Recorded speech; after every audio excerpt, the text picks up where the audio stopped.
Hello, hello. Is there anybody out there? An impromptu stream, my favorite. I love these. You never know when they're going to happen, so you got to be quick. You got to be quick on the fly.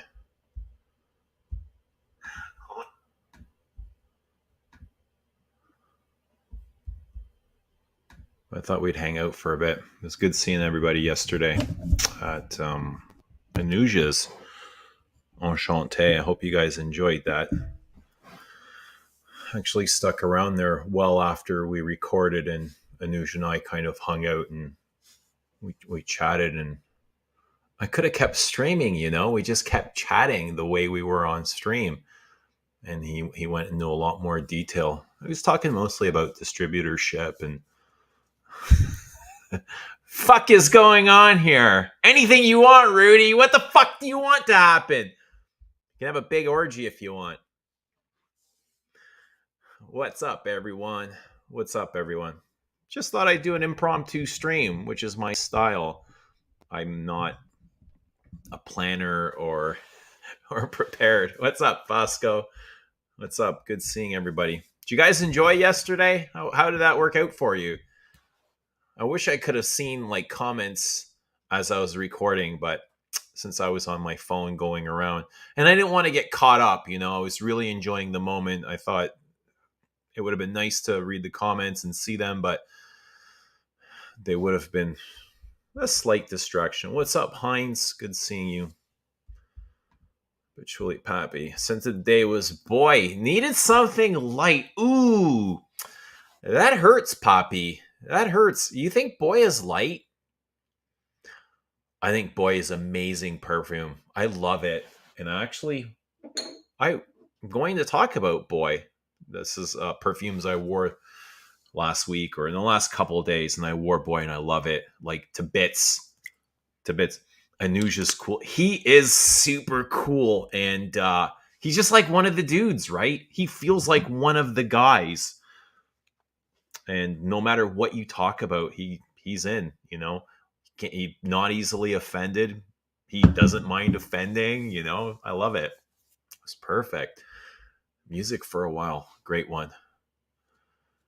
Great one. Places Wild. Yeah. Vintage number 19. Awesome. I heard one of the 19s is discontinued. It might be the Eau de Parfum, number 19 Eau de Parfum. And there's been rumors, and they've been going on for years, that 19 is going to be transferred into the Les Exclusive. So, I mean, if you like it and it's something you enjoy and you don't want to pay $400 or $500 for, get it while you still can. I love 19 as well. I love a lot of green fragrances. I didn't get a Ketos. You know what? Like Rich said, spray Ketos on your skin. And before I went home, I did. I sprayed some on my skin, and it slightly, like it was my very first time trying it. It slightly reminded me of Dior's Poison, the original Poison. It was a huge floral, slightly animalic. I got that civet. Creamy, slightly green, just like a classic Chypre, that structure that all Chypres smell like. It's funny. I was talking to Rudy earlier today by text, and we were kind of laughing about how people say that all blue fragrances smell the same, but all those classic Chypres, they do the same thing, right? They're all like patchouli, civet, oak moss. They all have this striking resemblance to this. Oh, Rosie Kibana. There's a perfume I haven't heard of in a long time. What's up, Demba? Demba Diba. Not light, but easy to wear. Yeah, no, I get it. Easy to wear, but super complex and ever-changing. I love it. I think I'm going to have to unfriend Galen for hating it. Galen, you're unfriended for life. 31 Rue Cambon. Awesome, Kenzo. What's up, Daver? Daver counting cigars. How many cigars have you counted, Daver? Are you a collector? Oh, Dries. Fuck. I'm not sure what I think of this. All right, to start off, he's launched with a lot of perfumes, so I'm skeptical right off the bat. Secondly, is the packaging. I don't know if I love them or hate them, but they're different. They're new. They're kind of strange and they're bold. And I'm not sure if they contrast each other nicely or if they kind of repel each other. You know, it's got the two halves where the top half is different than the bottom half, and they're like complete opposites. I don't know if it makes sense, or either it doesn't make sense or the guy's a fucking genius, but you know, time will tell. There's a couple. I'd have to go back. You know, I did go through the Dries list and I went through each perfume specifically and I read the description and anything that they had to offer in the notes, and there was a few that kind of sounded interesting. Not all of them. Not all of them. Uh there's a few. Is there any that I should keep my eye out? Has anyone smelt the Dries? I'm really curious. I have a few vintage 19s. Good. Good for you, man. What's up, Flower Bee Girl? What time is it in Australia? Hello, Pakistan. Awesome. Here in green.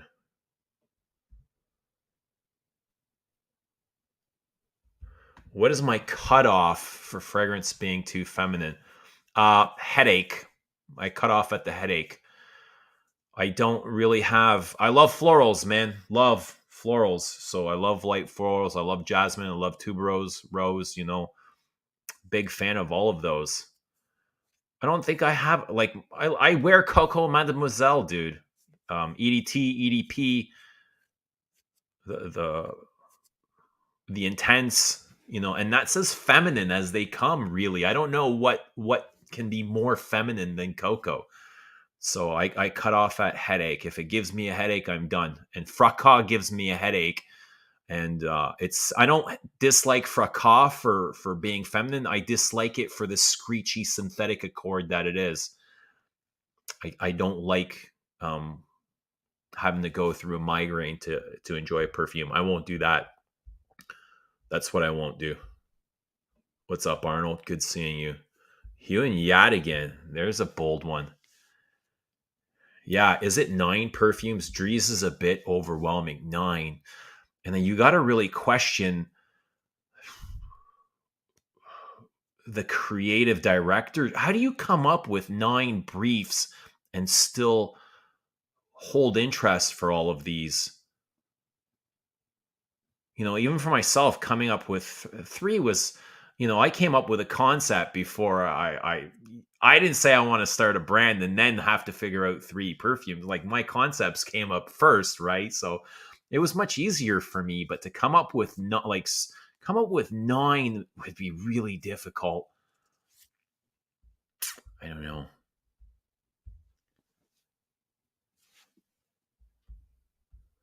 What's up, Joe? Good seeing you. So it's like just past lunch in Australia. I hate when perfume smells like bug spray. You know, a lot of big, famous perfumes are kind of associated. Like Terre de Hermes is associated with bug spray. So is Abbey Rouge. It's associated with that citronella spray. I mean, it happens, but that's kind of the association that we, the wearers, put on them.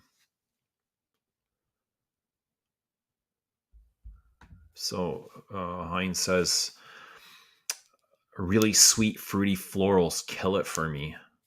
Heinz, can you wear Coco Mademoiselle? Sweet, fruity florals is my limit. It depends, you know. You can call Portrait of a Lady a fruity floral, right? It's got both fruits and florals. You can call a carnal flower a fruity floral. It's kind of a vague description. Calgary, Canada. Hello. I've never been to Calgary. How's the Stampede? I'd love to see that. You know what I did see on speaking of Stampedes, and this reminded me, I did go to the theaters. Oh my God, everything is opening up. The mask mandates are going away. I stopped wearing a mask at work. My supervisor called me over. He's like, "Where's your mask? Like, why aren't you wearing a mask?" I said, "I'm done. Like, I'm done. I'm not wearing a mask anymore." He's like, "Well, then get away from me." I was like, "But you called me over. You called me over to you. I didn't come to you. You called me over here. Now you're telling me, get the hell out of here." But I'm done. I'm done wearing a mask. Don't even wear one in the grocery store. Nobody says anything to me, though. I don't expect him to. It's gotten out of hand. It's crazy and it's time to go away. But yes, so we went to the movies. The movies have opened up here for the first time. And it's been forever since I went to the movies. I went with my 3 kids, and everybody wanted to see a different movie. I wanted to see Batman. My other kid's like, "Well, I'm going on, Tuesday with my friend to see Batman, so I don't want to ruin it." So they wanted to see Spider-Man. So 2 kids went to go see Spider-Man, and I went with my other son to see Jackass, the Jackass 3, I think it is. I love the Jackass series, and I've been watching it since it first came out on MTV. And I saw Knoxville get hit by a bolt, and he was put in a concussion, went to the hospital, and it reminded me of the Stampede. That's why I asked.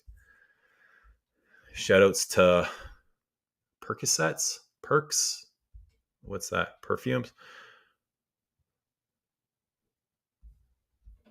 Banana tree.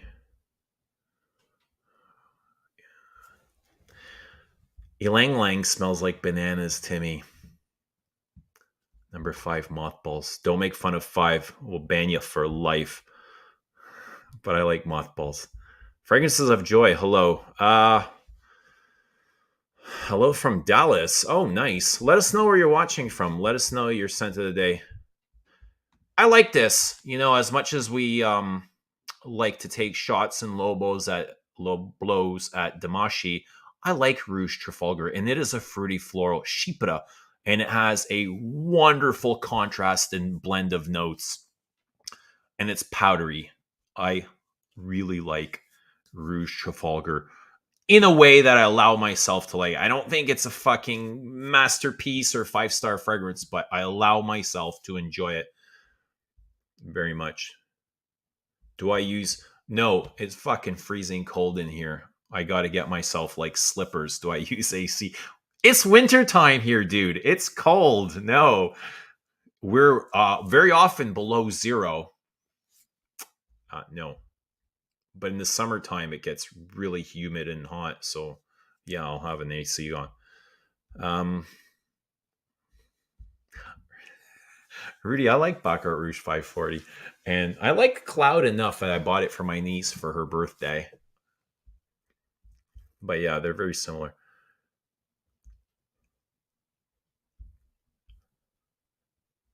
Love the Batman. I didn't see Batman. Maybe I'll go some other time. I mean, I'm not pressed, but if I'm going to go... I'm not rushed to go see a movie, but I wouldn't mind seeing that one. Yeah, wear what you like. It's simple as that. You don't want to smell fruity florals? Don't wear them. I don't care. Wear whatever you like. I don't bake. I don't bake. I can buy you a cake. Jackass Forever was great. Yeah, it was good. It's amazing to see what fantastic shape Johnny Knoxville and Steve-O are. They've gotten better with age. They look better now than in 1999 or whenever they first came out, 95. Apparently they're vegans. They don't eat any meat and they watch their weight. Insane how fantastic of a shape they are. But the other guy who wasn't in the movie, I think his name was Bam, not the guy that died obviously, but what was the other guy's name? He's apparently like strung out and coked out, and he's gained 100 pounds, and he looks like he's aged 50 years. He looks horrible. Oh, Vladimir enjoying Superstitious. Awesome. Superstitious, there's something in there that reminds me of electricity. It's electric on my skin. And I think it's a combination of vetiver and some kind of citrus accord. Promise. Man, I struggle with Promise. I like the use of patchouli, but I hate that apple accord in Promise. I'm just reminded of synthetic apple.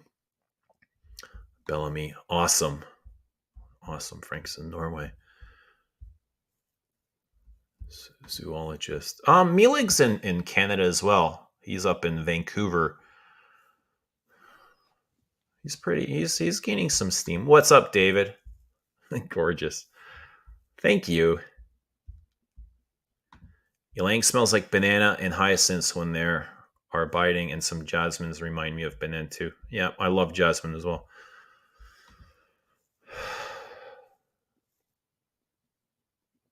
Montreal. Since they is that Marquise de Sade, the leather 1740? Allure, Chanel Allure. Which Allure? I like some of the Allures. I like the Sensual. Really good use of a dry vanilla that isn't overly sweet. Halifax, man. Interesting. Good to see you. It's got to be really late out there. It's what, 3 hours ahead. Vladimir got Shamad. Did anybody order anything from Enchanté after the video? I'm curious. Woozy, what's up, Woozy? Good seeing you. Brian, what's happening? We got two Bries here. Oh, that's the same Bri. Duh. What's up, Bri squared?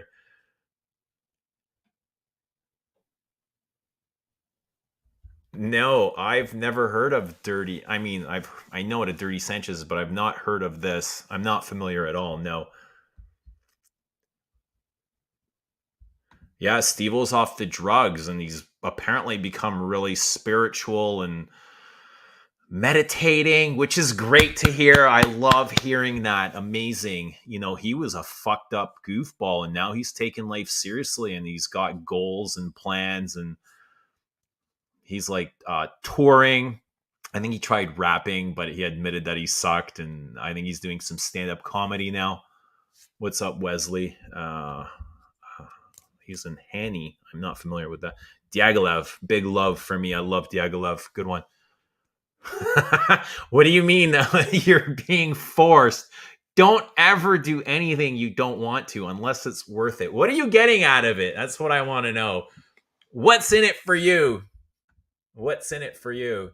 Aram, come on stream. Let us know what's in it for you. I'm going to drop the link if somebody wants to come in. But I do want to talk about some of the fragrances I've been wearing. Bam went to my high school. Cool. Where was that? David, what's going on with you? Are you going through something? Like, you're mixed Terre de Hermes and Sauvage? Is everything okay? What's happening? How did this happen? That's what I want to know. What I guess it was in Pavarotti. I like Pavarotti. It's a nice perfume. Nouveau Monde, yes. Better for Tonka, smelling like a bro. Certainly. We love you, Eugene. You are the reason for sleepless nights in Europe. You know, I love you too, and thank you so much. And if it wasn't for me, you would find another reason for a sleepless night. So I'm not sure I can take solely the credit, but I appreciate you anyway. Thank you. New Zealand. Awesome. Those Fahrenheit minis were beautiful, right? Gorgeous. I love that red bottle. I think I love the packaging more. I'm not the biggest Fahrenheit fan. I can appreciate it and I can wear it, but I don't get a thrill out of wearing Fahrenheit. I'd much rather wear like Dior Poison or Dior Homme than Fahrenheit. I don't know why. I don't know why. I didn't pick anything up. But I am I did make a list, like a mental list. I should have written it down. Dior Dune kind of perked my interest. I want this vintage CK obsession for women. I need that. I remember I used to date a girl that wore vintage CK obsession in my teens, and it was fucking wild. Like, just like what dreams are made of, you know. We used to work in the same grocery store, and every time she walked by, I was just like, oh, Like, oh my God, like obsession would do a thing to me, right? It was mental how big that perfume was. I can't believe he's still alive either.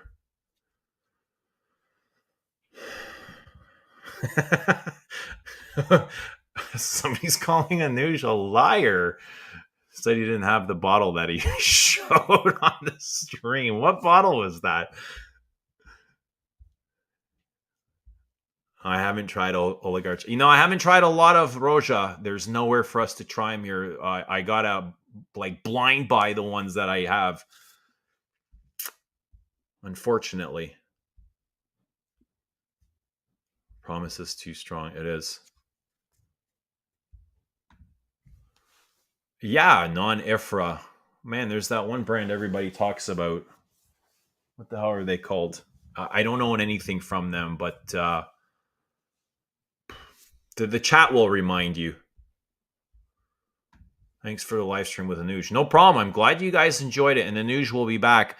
There is a I don't want to say new. It's not a new shop because it's newly reopened. Niche Essence here in Toronto, and I got in contact with them. They used to be in business, and for whatever reason, they closed. I'm not sure. They're a retail perfume boutique, and they carry a lot of upscale niche like Amouage and Loutan's and MDCI. And I think, I don't want to speculate or create a narrative, but it's a tough market to compete with, especially when a lot of your products are carried and heavily discounted. Could have been one of the reasons that they closed their brick and mortar, but they stayed up online. But now they've recently come back, and I was in contact with Kiavash, and he agreed to do, pretty much the similar thing that we did last night, is to live stream from his boutique. So it's just a matter of us setting a time and a date. And I'm hoping early next week, maybe Monday or Tuesday, we can do that. That'd be cool. What you're doing for women is incredible. Better than for the men. I'm not familiar with Narcotica. Sexy stuff for smoke, oud, and cannabis. Cannabis is starting, like the marijuana note is starting to be a thing now. And so is coffee. I see coffees in the new Guerlain Epice Exquise. And I'm not sure how I feel about that because they just did coffee in their Iris Torrefi, right? That's like almost like two big exclusives in a row with coffee note. Yeah, I got the Diarella with a splash. I wanted the sprayer as well. I don't like the splashes. But Thomas, I was talking to Thomas from Stumptown, and he's like, fuck it. It's just like easier to apply and you get more. He loves the splashes. He doesn't give a shit. But I'd love a splash too. I mean, a sprayer. And when I got Polo, my old Polo, it's not vintage, but it is older. I really wanted a sprayer, but they didn't have one. So I had to, I accepted a splash. Rogue, that's right. J.J. Colbert says Rogue. They are non-IFRA. Favorite Amouage? I'm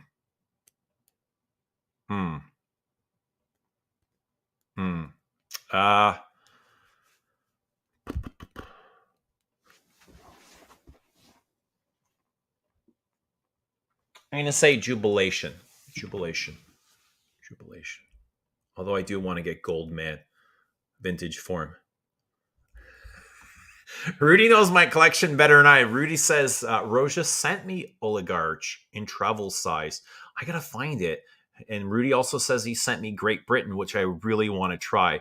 And I have no idea where I put them after my move. They might be in a box out in the garage. I'll have to take a look, Rudy. I still have... Oh, shit! Yes, Rudy! I totally forgot. Look at this. I got something today in the mail. Look at this. Look.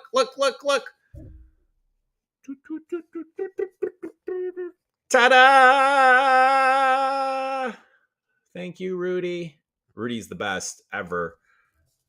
Rudy, you are one sexy mule, brother. Rudy sold me his bottle of very hard to find Vetiver in 250 ml. And there's about probably 200 mil left in there. So thank you, Rudy. And I sprayed this on really quickly for the first time, and it's gorgeous. It's simple. It feels linear, not very complex, but it is beautiful, fresh, crisp vetiver. Yeah, beautiful factuses. Man, what a collection. I don't think there's a collection like that and anywhere else on the earth. Absolutely beautiful. I think they're fine, Vladimir. I don't know the vintages, so I like these just the way they are. I'm not, man, I'm not the reformulation terrorist. Like I can do with reformulations. I allow myself to enjoy them. Some people just want original releases, and that's fine too. That's their thing. But I'm not all nuts about that stuff. I don't want it to like fucking overtake my life.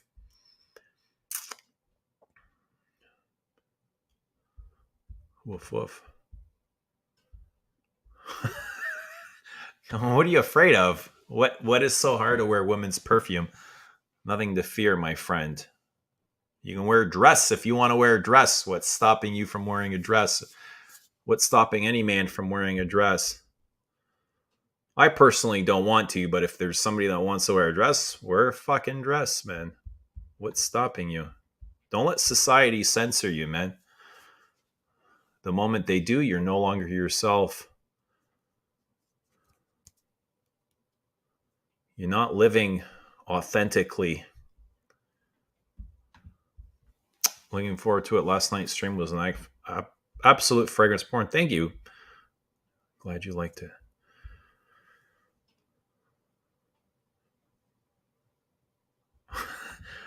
A misspelled tomato. Well, where are you watching from if they're a regular part of your morning routine? Let us know where you're watching from, but I appreciate it. Yes, I want to try those Amouage too. There's been a lot of interest in those. There's been a lot of talk, so I hope they're going to stand up. Has anyone tried those? I mean, packaging looks great. Let's hold the perfume. Let's hope the perfumes are as beautiful. I think Vetiver is still available, but only in Paris or very exclusive boutiques.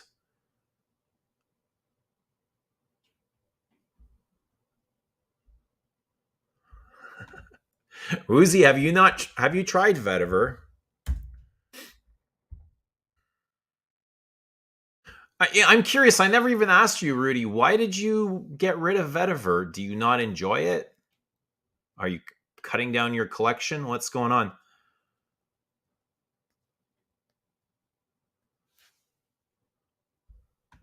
Yeah, it is simple. I can see that, and I can see it being linear. But I think it's something that is a very slow changer. I think I'll be able to enjoy it. It feels like a very nice quality fragrance. It's fresh and crisp, clean. Uh, Feels like there's a nice citrus touch in there. There is some kind of contrasting darkness in the base. I'm not quite sure what that is. There might be like a clean musk accord, kind of like a laundry musk in there too somewhere. I don't have any factuses, not that I can remember, but I would not rely on my memory. Reformulation conversation can be yeah, especially when I hear a shell of its former self, I just want to fucking smash my my head off. We get it. You have the vintage. All right, cool. I get it. You haven't missed much, April. Oh, there's Anuj. What's happening, Anuj? Hey, yo, perfume peeps. Hope everyone was well. Thank you to everyone for all the love yesterday. Truly appreciate a big thank you to me. Yeah, buddy. Thank you to you, Anuj. Like, you made it all happen. You invited me down there and said, welcome and let's do this, which I thought was great. Thank you. Right. We all come together to make this. It's not just me. It takes all of you to make this as well. The viewers, the commenters, the people that invite us into their homes and show us what they have. you guys all kind of make this community what it is, and you make it special in the way that it is. So thank you. That was great. Feel free to jump on anytime you want to share something.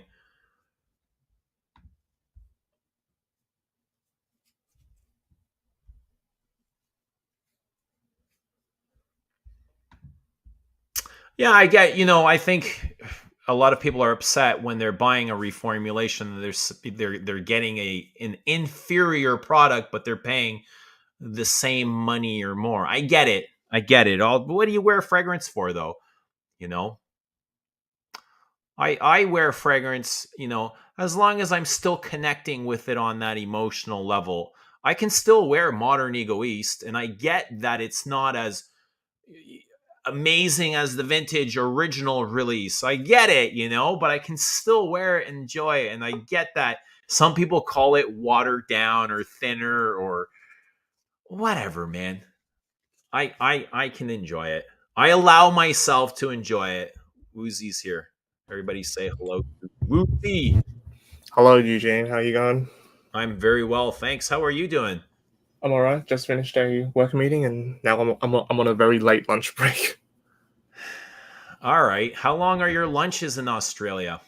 Depends, but anywhere from 30 minutes to an hour, depending on work requirements. For me, at Oh, least. that's cool. Can I ask what field you're in? I'm in economics. All right. Yeah, Economics. and Cool. finance, but yeah, mostly finance actually these days. You playing with money? You could say so. Yeah, Do you get to spend it? not particularly, to be honest. Not on perfume anyway, right? No, definitely not. I am definitely not spending the money I handle with on perfume. Definitely not. Stream again. Stream tomorrow again, and I'll join it. I possibly might, and I possibly may. Um,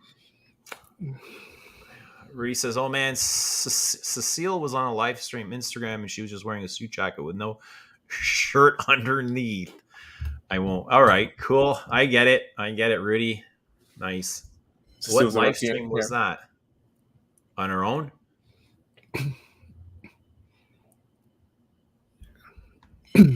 Vladimir says the house that I find hard to choose which to buy is Les Indemnidables. So it's a lot or none, I believe. Well, how can it be like all or none? How do you feel it? I guess in a way it's because Legend of Manamla is so out there in a way that you either love the entire concept or you find the concept just incongruent with what you enjoy. Right. How do you feel about the brand? I mean, I personally like it, so that's why I own quite a few from it. Do you have But I what are got your favorites? Mustasabla currently, That's my favorite and as well. probably either Oriental Velour or Vanilla Van. I really like Oriental Velour because I think I told you this a while ago that we don't have access to Sergio Ton's Lamia, so that's pretty much the best Mer fragrance we have at the moment. I've not tried Oriental Velours, It's a pretty but good Mer fragrance. I I do think want to try their Fougere. Fougere Emerald, right? That's what Yeah. it's called? Yeah. Yeah. I think I tried a bit. But I'm not a big tuberose fan, and that sort of put me off it a little bit when I tried it. So is it a big heady white floral? Does it have a woody backbone, or is it all florals? It has a lavender woody-ish background to my nose, but the Okay. florals were a touch too prominent for me. Like I really don't like tuberose personally, Ah, and gotcha, yeah, gotcha. yeah.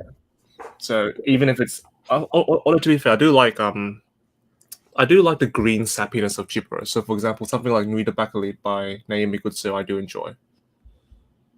But I don't like it when it gets really milky and coconutty, like in Carnal Flower. That I'm not a fan of. Hmm. How do you feel about Ultra Mole? Me, Ultramel.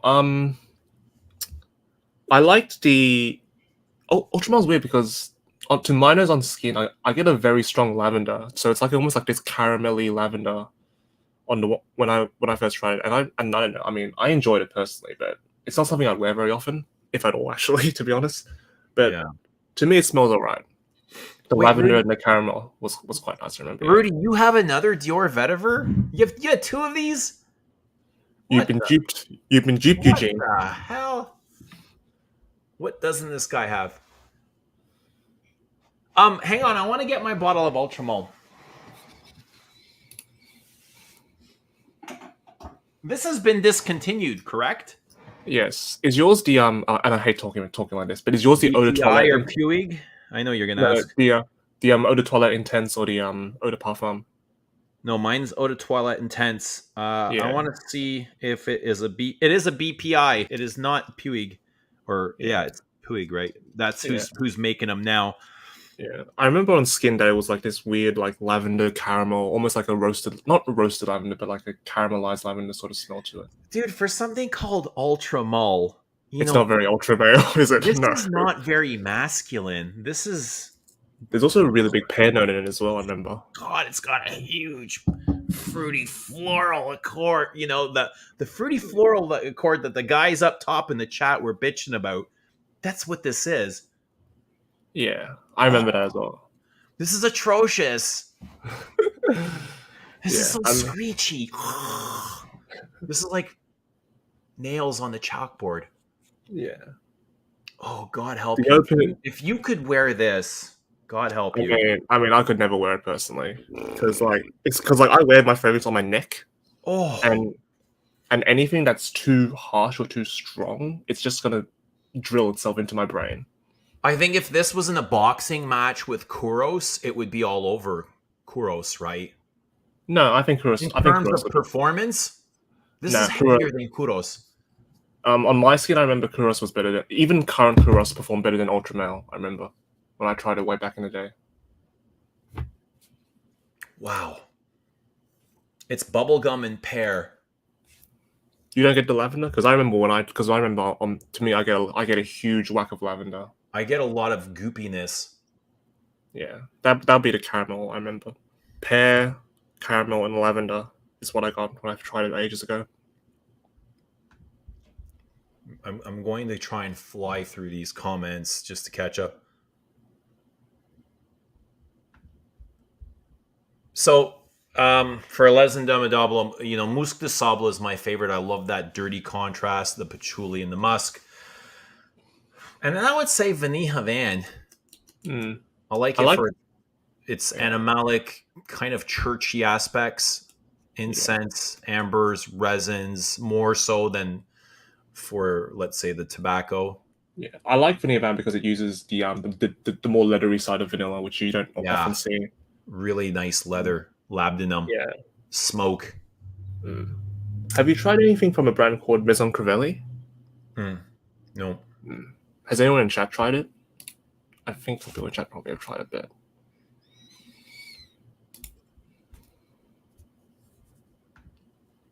So this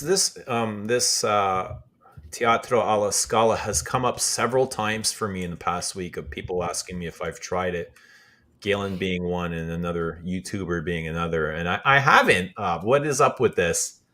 I know this is a vintage and it's hard to find and it's getting harder, but what is up with this fragrance?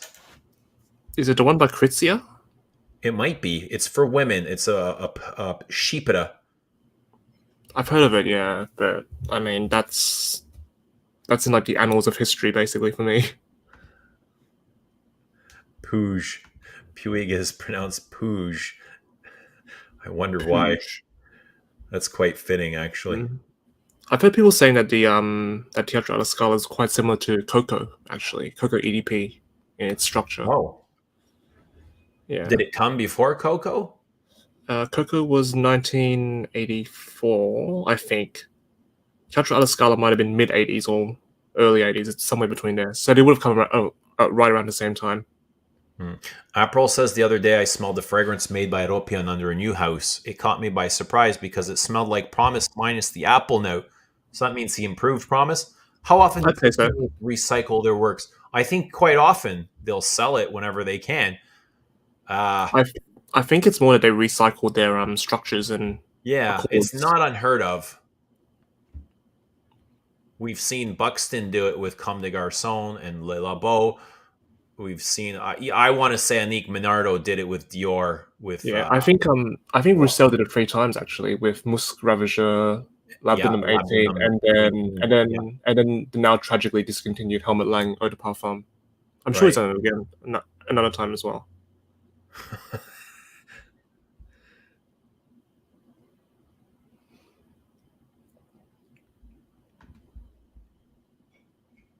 So yeah, Ultramol's discontinued, isn't it?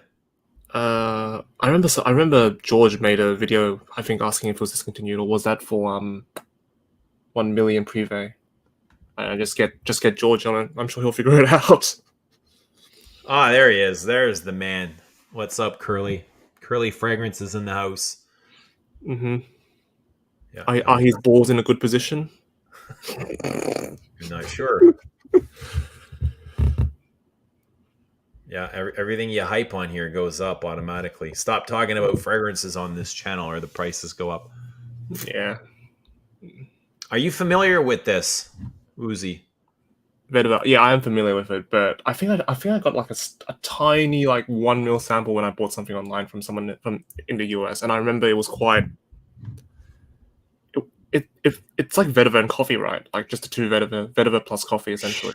You know, like In a way, yeah. I went into this knowing that the coffee was in the note, but hoping I wouldn't get it, and I was pleasantly surprised because I don't smell coffee, and I Mm. don't want to smell coffee either. Do you get coffee from this? I don't have my sample because I used it up a long time ago, but I remember I got like a very multifaceted vetiver with a very like tame but sort of like complementary coffee note. Is that Like what a you got as well? coffee bean or the hot, warm cup of coffee? Almost like Nido. It was almost like you. Who, I don't remember who the perfumer, but it was like he took aspects of the coffee bean, the best ones, and then paired it Mm. with the ground coffee and then the smooth coffee to create like this overall coffee image, and then sort of combine it with the vetiver.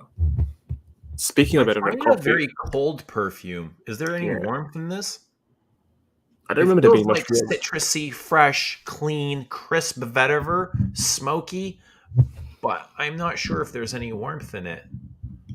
I think for vetiver and coffee, there is a new one called Woody Perfecto by Parlem de Parfum, but that's more coffee, leather, and woods, and that's more of a that's almost a bit closer to vetiver tonka, if I remember correctly. Okay. Yeah. Sub says, I think Teatro was Italy's answer to Coco. So Coco came out first? Then yeah, that would be assumed, I guess, if he's saying it's the answer to Coco. That JJ is the other person who highly suggested the Teatro. Chatra Scar, yeah. I don't get a similarity between Midnight Stroll and Sycamore. I do get a structural vibe, but not like a smell vibe. Like I remember that it's quite cold. A midnight stroll with the Yeah. cypress, right? Yeah. But so is Sycamore, right? Sycamore. I think Eau de Toilette was cold, but the Eau de Parfum was quite warm. I remember. Or am I getting too mixed up? I remember that one of the biggest complaints that everyone had with the reformulation of Sycamore was the temperature of Sycamore change between the Eau de Toilette and the Eau de Parfum. Rudy says the coffee smells fresh and better and not brewed. And I would kind of agree. If there is anything coffee in here, it would smell more like fresh beans. I don't Mm. get like a roasted coffee, like fresh cup of coffee. But again, I don't. I've worn it very limited here. I've had it on for like an hour or two. I didn't get a roasted coffee, but I got the oily coffee. You know, like I don't know if you've tried like espresso or ristretto, but like espresso or ristretto is quite oily when you drink it, and I do get a little bit of that oiliness from All from right. from the vetiver. Do you get coffee from Iris Todefi? Oh yeah, I do get coffee from Irish Yeah, I get Coffee. that like roasted fresh coffee. Although unfortunately, it doesn't persist to the end. Like near the end, it becomes more of a violet or an iris fragrance for me. Near Yeah. the end, So still, Galen still, says, yeah. sorry, Go go on. on. Oh, no, you can read the comment. Dana told Thomas, who told me, who told Ramsey, who then told all of you knuckleheads about Teatro Scott. Is that how it works? Right. You know what? Oh I'm gonna man. go. I'm gonna go on eBay right now and see if anyone is extorting us poor fragrance heads for this Teatro alla There- Scala that everyone's There's speaking of. actually one in Scarborough on eBay, which is like a 45-minute drive away from here, and it is Let's quite see. affordable. Teatro alla Scala.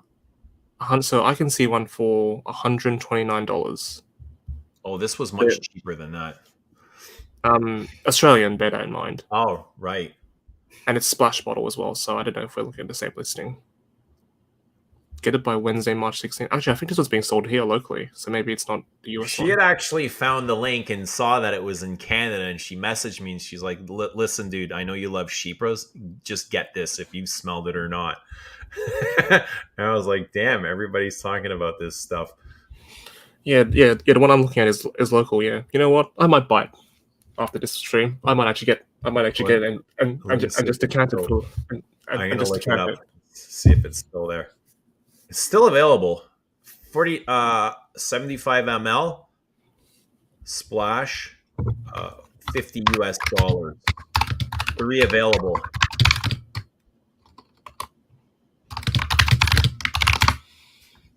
Yeah, so one I'm looking at is about $86 for 50 ml splash. Oh, But that's Anuj local. has one. I didn't know that. Noosh has everything though. To be fair, I'm sure Anuj has. You know what? You really got to spend like a whole weekend in there. 2 hours, I don't think it was enough. I'm sure that we can make a weekend long video in that place and still discover new stuff. The place was just massive. Hello? hey, My hidden gem from Serge Luton is Louvre, but I think I have a little allergic reaction if I put on my neck. Oh, that's not good. which one's Louvre? Is that one of the older ones or one of the newer I've not ones? smelled it. Louvre. You are not blocked, Jeremy.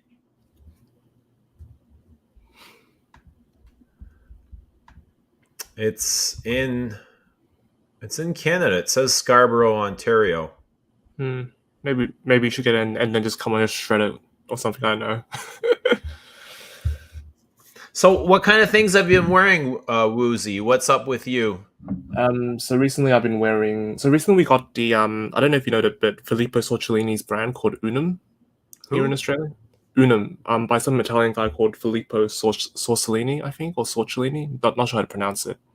I know JJ did a review of it on Fragrantica. I remember I saw his review for one of them called Labs. Right, and Yeah. that's the incense perfume. Yes, that's the incense. So I got that recently, and I've been wearing that recently, and that's a pretty How is good. it? It's a really nice incense. It's like a deeper, less synthetic version of Cardinal by Healy. I like Cardinal. Yeah, so this is like a slightly deeper and a bit less synthetic version of Cardinal.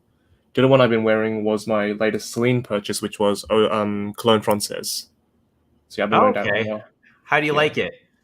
that one's Well, probably you my bought it, so you must love it. yeah. I don't these days I don't buy something unless I genuinely like it. So yeah, I do like it a lot. It's like it's almost like a cologne variant of Rien, by Eau Libre d'Orange. You find it similar to Rien? I find it a little bit similar to Rien. Yeah, in the opening, it has that like outer hilly rubbery woodiness that I find. Damn. Oh, It you has piqued my similar. curiosity. It has very slight like like that. You know how Rien has that almost like that rubbery sort of woodiness to Leather. it. Yeah, It's a yeah. smoky, leathery. Uh, This one, Cologne Francaise is a little bit less smoky, but it has that like outer hilly sort of woodiness that I find. yeah, It's so Rien does have aldehydes. it's Oh, so Cologne it's so Francais, right? it's so I don't know. It's hard to describe, but I do get similarities between it. It's not like a clone by any means, but I think the fig tree accord is what's giving it slightly. All I can smell is this damn limol. I- I don't know, but yeah, you didn't put it on skin, did you? No, I did not. I'll Yeah, put Cologne Francais on skin. yeah. But the longevity.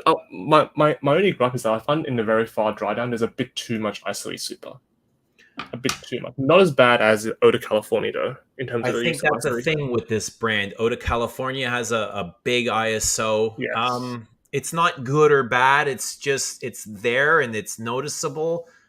it's not like There's ISO in here, but it's not horrible. what's the It's one it's. that I think they what use it in a sense to build a freshness into the yeah, perfume. like a cedar, like a steamed cedar note almost. Hmm. This is the What's one with fig, fresh fig. fig tree, not fresh fig. It's meant to be fig tree. Yeah, there's a lot of woods. It's like fresh woods, Mm. But I but get the it's same. slightly dry and bitter. Yeah, I think what the similarity I'm getting is that bittery It's sort of nutty. yeah, that bittery nutty, almost medicinal wood note. Slightly medicinal as well. I remember. There's But to something me, musky in here. yeah, to me, Cologne Francaise is probably their third best, maybe. I think. So which ones do you own now? La Pernue, Black Tie, and Cologne Francaise. Those three. Le Peau La Pernue is my biggest bottle. That one I have in 200 ml because I bathe in that basically if I go to work. I like Le Peau a lot. I love the powders. I've been wearing Rimbaud almost every night to bed.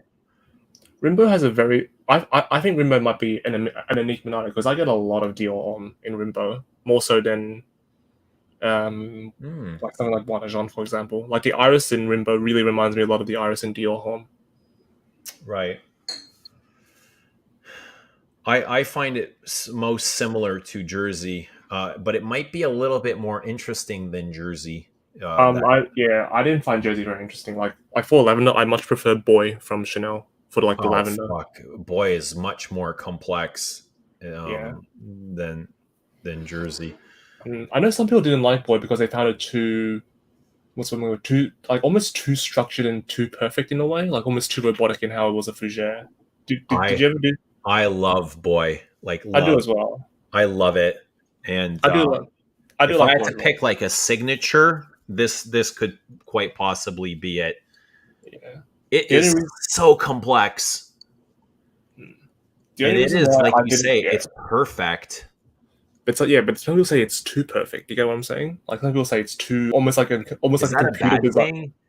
Well, no, when you think about because Like like when you say too perfect, that's something I think of. Invasion Barbar is too perfect where I can't even enjoy it. This is like on that scale, but I find this much more interesting than Invasion Barbar. personally, I prefer Invasion by Bar over Boy, but I think Yeah. but I think they're both really good. Yeah. Oh man, I'd throw my Invasion Barbar in the garbage to keep boy. I mean, what's something that everyone likes that I'd throw in the garbage to keep one that I love? I mean, yeah, What's there's something all you'd all own that you'd throw in the garbage because you don't love? I'd throw Invasion Barbar in the trash. I'd throw every single Sauvage flanker. Maybe not Elixir though, but I'd throw every single Sauvage bottle basically.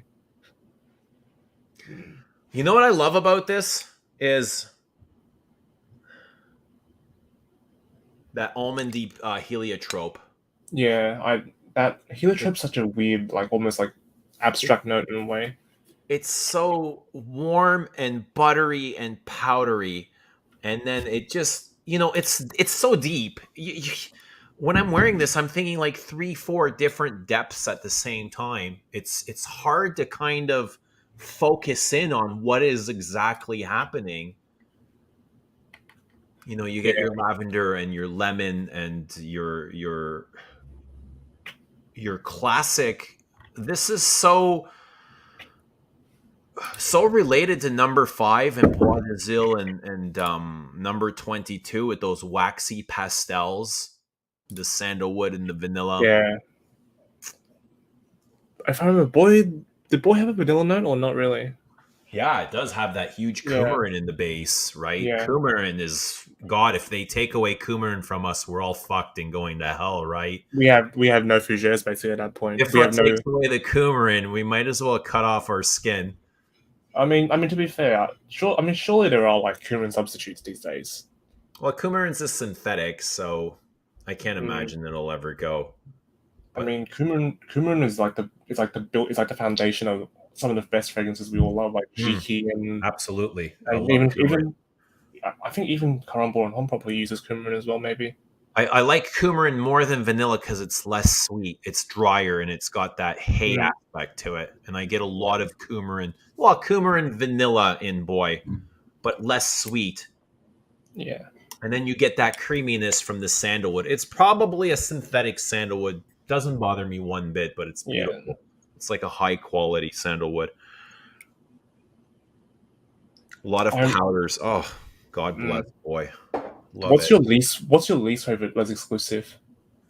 I think we talked about this, and I would say I actually shot a video today on my favorite Les Exclusive.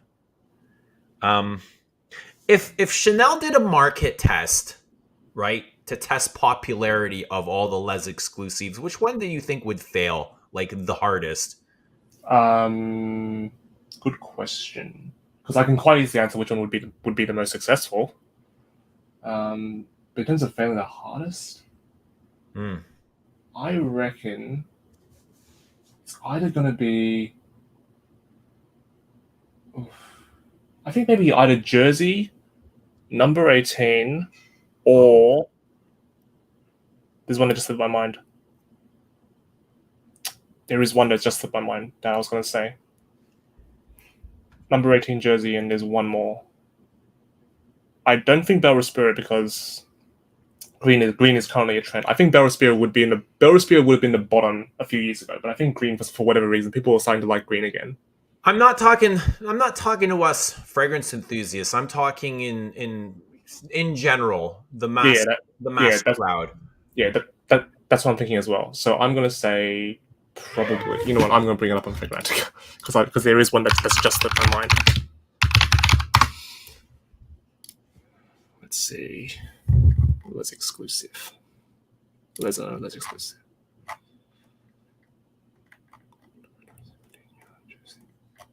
I think Bellida Speedo or beige would be at the bottom. I Mm, don't think the general public is interested in green perfumes like this that smell like grass and are bitter. I think it's either gonna be yeah. I think beige is probably the other one that we felt because I remember beige was very like big and bold and very vintage at the same time. Mm. Bel Respiro I think would barely pass because green is currently a trend at the moment. If you look at fragrances, A all couple of these people all said level. Pure de Russie would fail. No, Interesting. I think Queer Rusi would be somewhere in the middle. The one that would do really well though is Coromandel. Coromandel would just blow like the thing completely away. So you asked me which is my least favorite, and this is not an easy question for me to answer, but I think it would be beige is the one I wear the least. Mm. But do you dislike it the most out of them, or is it just that you don't think it's as wearable as the other ones? I think I actually love all the other ones, but I'm not in love with beige. Mm. But now that I've said it, I know I'm going to start wearing it to figure out why, and I'm going to fall in love with it. And Gardenia, I don't own, but I think I like Gardenia more than beige. Mm. Gardenia, I can enjoy, but I just wouldn't wear it. Like florals like Gardenia for me are too feminine for me personally. Gardenia is actually their best seller. It's their most popular Les Mm. exclusive. I think people buy it because of the image of the Chanel Gardenia as well in general. Beige is for you saying beige is the best seller. I don't know. My rep told me not just one, but I've heard from several reps that Gardenia is their best seller. Mm. They So say here in Asian women eat it up. yeah, so here in Australia, Coromandel and Quita Russi are the best sellers from what the essays tell me. Coromandel and which one? Quita Russi, Oh wow. Okay. yeah. Critter Russie is not an easy perfume to love either. I would say the eau de parfum is much easier than the eau de toilette, the current eau de parfum. Because I remember the eau de toilette was this big, smoky, aldehydic leather. Rudy, I think beige being always sold out might be because they're not producing it to like meet because there isn't much demand. The same way why whenever I go to ask for 200 mils of the pouch, they're like, nah, sorry, we're out. Beige has got a huge honey accord, doesn't it? Yeah, honey and frangipani are the Hmm. two big notes. Now I'm gonna fall in love with it now. Now that we're talking about it.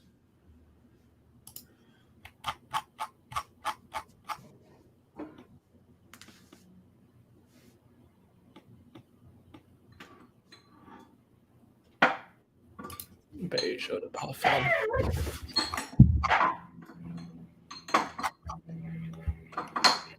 I have no idea where my bottle went.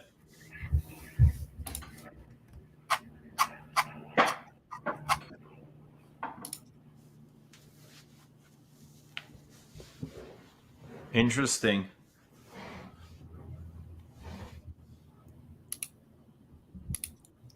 Beige is quite good, I think, but it's just not something I'd wear. Like, there's a lot in that Chanel exclusive line that I just wouldn't wear, even though I think it's quite good. I imagine they called it beige because that's one of their colors. Mm. Black, white, gold, beige. That's part of their coloring structure. Where the Although hell I is my found bottle of beige? although I find beige is a little bit more of a yellow floral than a white floral, to be honest. But then I guess that matches up with the color, to be fair. But to me, beige is a bit more of an earthy tone. But that's how I see it. So weird. Mm.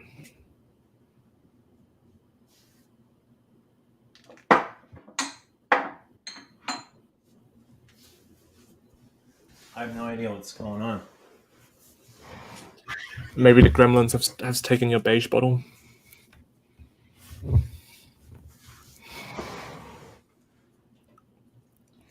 Okay, so what were we talking about? Okay, what would be your least favorite exclusive? I think it might be one of the 19 perfumes, as in like 1957 or 1932. I remember I wasn't the biggest fan of one of those two. I love 57. I'm not obsessed with. I enjoy 1932 and I like it, but I'm not obsessed with it. Actually, I really do not like the EDP of 31 Ricambon. I really do not like the EDP of 31 Ricambon. Why is that? There's something in the dry down that's super metallic, and to my nose, that's super metallic and very like screechy in the dry down. I love the opening, and I think it's a really good shipper in the opening. But there's Yeah. something in the dry down that's just really off-putting. But I don't mind because I can just get Greedy or Green Montagna, whatever it's called these days. I do not enjoy Green Montagna, and I know a lot of people love it, but it's too metallic for me. Mm. And it smells like, one of those Glade plugins, those room fresheners. That's what it Yeah. reminds me of. I wanted to love it like a rose patchouli, but it's a little bit like rubbery. And I don't know, there's times where I feel it's very synthetic. Yeah. And I I mean, get a that's what huge purple color from it. Where's that purple coming from? Do you get purple? from Greed Montagna slash Dior. I get mostly like a brownish color from the oak moss personally. Mm. Yeah, Is it I do real get oak moss? no, probably not. But I do get a good bit of purple from 31 Ricambon in the opening through the gummy iris sort of note.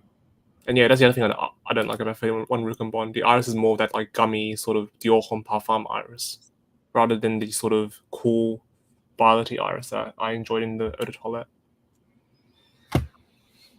I love 31 Rue Cambon. I'm not very familiar with the Eau de Parfum, The Eau but de Toilette, but I do have the Eau de Toilette and I love it. yeah, I love yeah, the iris in it. Very fungal, very mushroomy. mm, yeah, yeah. The iris in the EDP is more of that like sweet jammy iris. I don't know if Yeah, you, yeah, yeah. which I'm not the biggest fan of personally.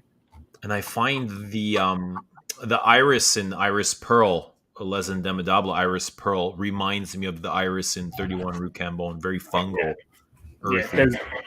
I don't get that in the EDP of 31 Ricambon, but I do love I do love Iris Pearl. I It's probably love my I love mushroomy iris, that fungal, and I get that same iris in Coco Noir, that mm, fungal iris, rubbery. yeah. Although I find Iris Pearl is more of a yellow floral because I find the ylang ylang is a little bit more stronger than the iris in that fragrance. Speaking of that, do you like Guerlain's two white florals, Joyeuse Tuberose and Cruel Gardenia? I do. I do like Joyeuse Tuberose. Cruel Gardenia is much. It's more of a bigger white floral than Joyeuse. I think Joyeuse is easier to wear. Because that was quite sweet, I remember. Do you think they hold up to any of the other big white florals in the niche area, or not really? They're lovely. Joyeuse is lovely. Uh, I don't know if I'd compare it to, like, let's say Carnal Flower, or No, you wouldn't I be able to. I like Gucci's Chant for the Nymph for a Mm, white floral. yeah, Do you like that? Chanfler nymphs. I haven't tried many from the Gucci line, mainly because I've never really considered them to be quote unquote worth it. I've tried Yeah. Midnight Stroll. That was all right. I tried Voice of the Snake. I did not like that one. What else have I tried? I did like Tears of Iris, but on my skin it went away after about an hour, unfortunately. Hmm. What was the other one tried? Eyes of the Tiger, I thought was an interesting amber. Do you have Eyes of the Tiger? Or I have eyes. I like it. yeah, it's a I really like it nice a lot. amber. What Uh, was the other one I liked? Oh yeah, the Hortus Sanctatus. did you That's like the other that? one.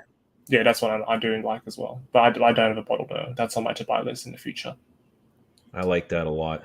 Yeah, it's like this almost like this middle point of Patchouli 24. I remember, if I remember correctly, it has that smoke, that sort of that a similar vibe to it. I think. Very mentholated. Yeah, For white florals, are you familiar with Dior's New Look, new look. 1947? Yeah, but I think I found that a bit too tame, almost a bit too like it's watery isn't quite the right word. I think it's almost like there was a transparency to it that I thought wasn't quite suitable. Hmm. I didn't get that. I found it a big a woody white floral, Mm. big cedar note. How about Sambach, Cedar Sambach from Hermes? That's my favorite from the Renaissance. Yeah, I love it. Yeah, I I love like it that actually. one too. That was my favorite from the three that Nigel put out. Yeah, I actually, wasn't, I now that you wasn't. mention it, I think Dior's Vetiver is similarly structured to how Nigel structures her what's it called, her Renaissances, because it's two notes with a lot of complexity on an individual level. Say that again. I find the structure of Dior Vetiver, based on my memory, which might be completely shot, to be similar to how Nigel structures her Renaissance, in the sense that it's a very small note list, but each of the notes has a lot of complexity, and Yeah, they're bound by what's inherent to the notes. right, Like there's synergy between the two notes that right. Yeah, yeah, there's a contrast between whatever's going on. a contrast, but a complementary contrast. Hmm. Yeah, I found that as well. Just I found the notes that she used, like the oud, I found very I actually really liked her oud, but like I don't passe. know. I think I like her oud in the sense that it's different when you think about it, because like her oud isn't that boring, agar wood Firmenich base oud, or it's not gone for some letter. It's you can smell like the aspects of oud, but it's the I don't know. I remember the first time wearing it and being so irritated for what it was. I'm like, why are they doing this to me? It was all were about you me. Like, were how can they you do this to me? were you expecting like a more animalic Balls to the War sort of like musky, like Yeah, I some was sort of expecting something, I guess, more creative. I mean Like I mean I, I mean, it's a good fragrance, right? yeah. But it's not something that I expect or I associate Hermes to be. Personally, Uh, I personally think Agaraben is probably one of the most creative like pure oud fragrances that we have on the market. Because when you think about, are there really any ouds that are like it in terms of how it doesn't even bother to be an oud? It just tries to build an oud using spices and leather yeah, and spices and dry woods, right? yeah. And But smoke. at the same time, to me, like when I look at other ouds on the market, it's all the same. That's the one that stands out the most in that price point.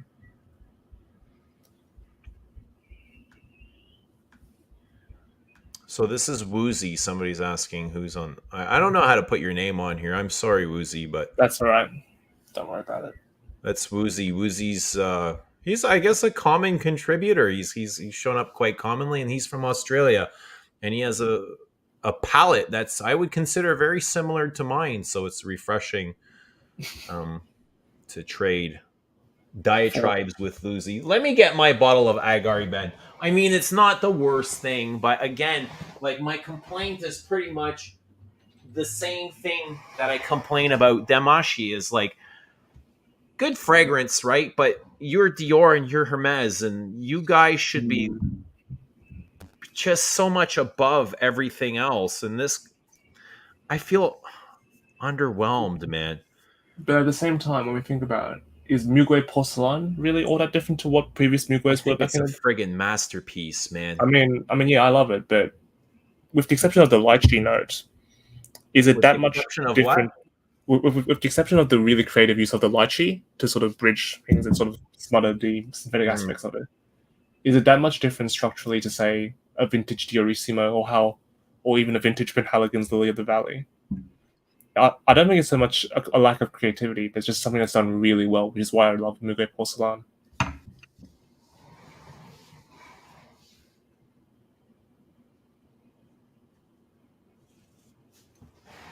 I love it because it's Muguet porcelain's simple, but it's Mm. intricate and it's soft and it's sometimes not even there. Uh, And that's for the the per- beauty of fragrances like that. Like this. God, so and squeaky. I'll get my 15 mil of Argara Ben as well, just for comparison. How did you do So, this to me? well, I mean, to be fair, Nigel did give us the horrendous Oud and Bergamot from Joe Malone. I don't know if you were ever familiar with that one. That was a terrible Oud.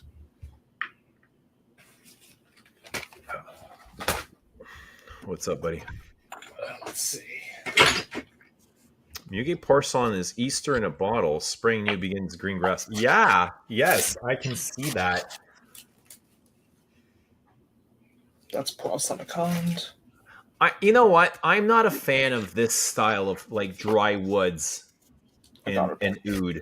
Like this is what I would consider Western oud. Yeah, it is Western. Similar to, do you know This is like Dior's purple oud. This is like, I mean, I'm not saying it smells like that, but it's. do you remember MFK's Oud? Like his original Oud, not the Oud Satin Oud. I His have original. several of them. Yeah, I have Yeah. satin. I have oud. I have cashmere and velvet. Yeah. So I would say this is in like the same genre as that.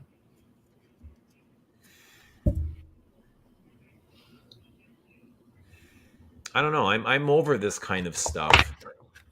To me, it's like an Oud without being an Oud. If that makes any sense. Right. Yeah. I'm a fan of some. I would take Samarkand over this 10 times out of 10. Yeah, I think so. For me personally, I also prefer Samarkand as well. And again, Samarkand is simpler. It's less ingredients. It's not as complex as Agari Ben, but to me, it's much more interesting. What is your least favorite of the Amazons? Is it that one, or is there another one that you dislike more? It's probably this one. Mm. Let me have a look. Remind me of what's all in there. It's been a while since I've worn a Hermescence. Did you like the Iris? It was Ukiyo-e or I did whatever. not like the Iris Yukoi. No, I Yeah. did not. Did you That's like? another. You Did know you like? why? I found it very wet and I found it a very floral iris, which I prefer woody iris. Yeah. To me, it smells like pouring a vase of flowers over my head. I remember. Yeah. You know how I called that Dior a freshener, air freshener? I find the Mm. Iris Yukoi the same thing, like Yeah. a Glade plug-in. Mm. That being said, my least favorite is probably Paprika Brazil. I love Paprika Brazil. Yeah, like to me, that's yeah, that That's is one. another. That's an. I would consider that an iris perfume. Yeah, it's like an unexpected iris. Like you don't expect there to be an iris, but there is an iris. But there was just something in it that just did not smell right to my nose. I love But it, yeah, and it's so spicy and it's dry and woody. Oh, it's great. there's something about Paprika Brazil that just didn't sit well with me. Like something that just turned me Yeah, on the outside. I know what you mean. It's probably the pasty dryness, and it has this kind of like this dry Mm, rosewood accord to it. It's not an easy perfume to wear at all, and it has mm, these like spices that contrast the dry woods too. yeah, I like it a lot though. yeah. A Very piece of marine, spicy. yeah. A piece of marine is really good though. JJ, I a like piece a of marine, Peace Marine for a fresh perfume. That's fresh done right. Interesting. a piece of marine is really good. I agree. Really Yeah. good. I Mm. can't wait to wear that in the summertime. You know, Mhm. he actually worked with a Jean Claude Elena worked with a master chef when he put that together. A piece of marine. Yeah, As in, like to get like the blend of spices perfect or something. that's right. Yeah, Hmm. Do you think a piece marine is better or worse than Eau d'Hermès?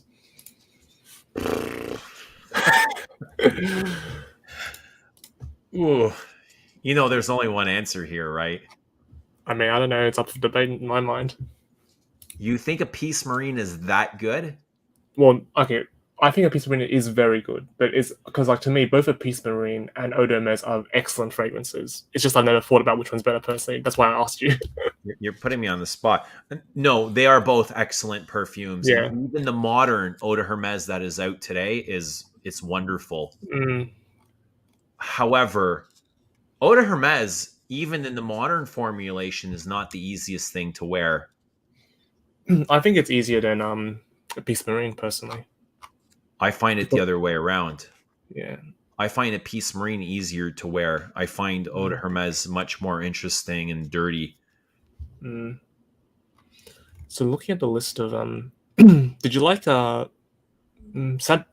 what did you think of Vanille Gallant? I don't own Vanille Galant, Yeah, that to and me I was like don't. a I yeah that to don't me was own yeah Santal Masoya either. yeah Vanille Gallant to me was like a savory vanilla. It was like almost like a vanilla in a savory dish rather than a sweet vanilla.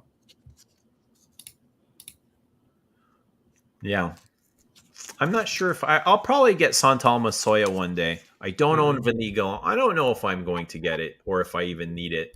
Yeah, Let's see what. I didn't like Santa Soya personally. I found it a bit too similar to other sandalwoods. Um, I thought it was a nice. It's another one, a figgy sandalwood, isn't it? Like Yeah. a fruity sandalwood. Mm. Agari pen. Ombre. What about ombre nargile? I Nargile. do like I do like Ombre Noggy because it has a really nice almost like a tobacco note, doesn't it? If I remember correctly, it has like a really Yeah, nice yeah, like smooth. a shisha. It was Yeah, she, probably the first in that genre. That hookah. yeah, that How hookah about note. Yeah, what about Brenda Rugliese? You I said really you like that. didn't like that. I do love the smell, but it just doesn't last on my skin, I unfortunately. love Brenda Rugliese. Yeah. Yeah, so I do love Brindle juice, but the longevity is like an hour on my skin, and if I'm paying that much, I don't want an hour. It's I want a funny. I week. hear a lot of people say that, but I get all day from these. Mm. Vaniga. How about Rose Ikebana? You like that? Not for me, but I do like it. It's a I good do rose, I like think. it as well. I've actually been complimented on Rose Ikebana. Rose Cabana, I think is quite nice. You both like. How about Osmanthus Yunnan? I love it as well. It's not Funan. I don't own it, but I do like it. Yeah, nice. What's the did you like Veta Tonka? Because I'm a bit lukewarm on Veta Tonka I personally. do, but that's another big ISO hit. Yeah, Veta Tonka I do enjoy. Um, Brenda Wrigley's lasts as long as a fly's fart. I agree with that actually. How do you measure that? You don't. What's You up just with like? Are you guys wearing these in the dead of humidity or what? I don't know. Mm. Did you like the two oils, Cardamom and Musk Polita? I did. I liked one more than the other, Mm. but I didn't purchase those either. Those are very expensive, if I remember correctly. Yeah. What's your least favorite current Hermes? Probably. Sorry, say that again. What's your least favorite Hermes? That's not called H24. Okay, let me. I've got Hermes up on Fragrantica right now. My least favorite. You know what I love and is so underrated is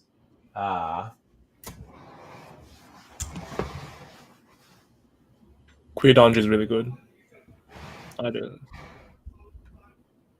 Rouge Hermes. Rouge Hermes, yeah. I wanted to This spawn it is at the, yeah. I this wanted is to a spawn it at the powerhouse. store.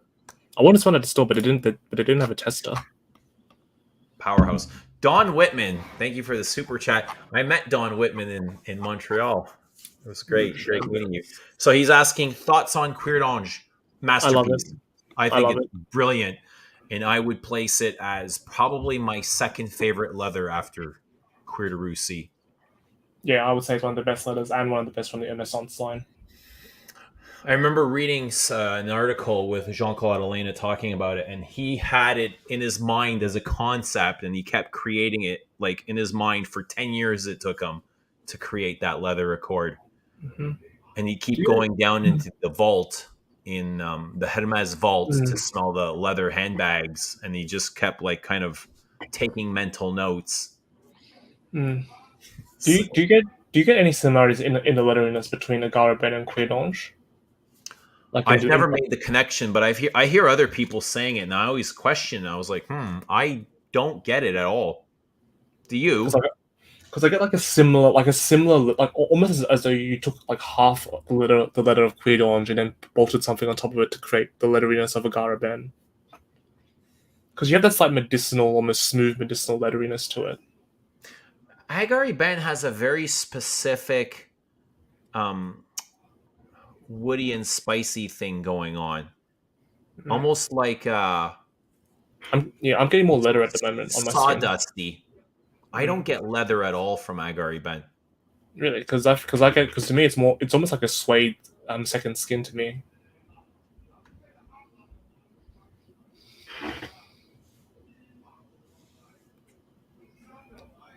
Cheetos. Crit Ange is a masterpiece. Mm-hmm.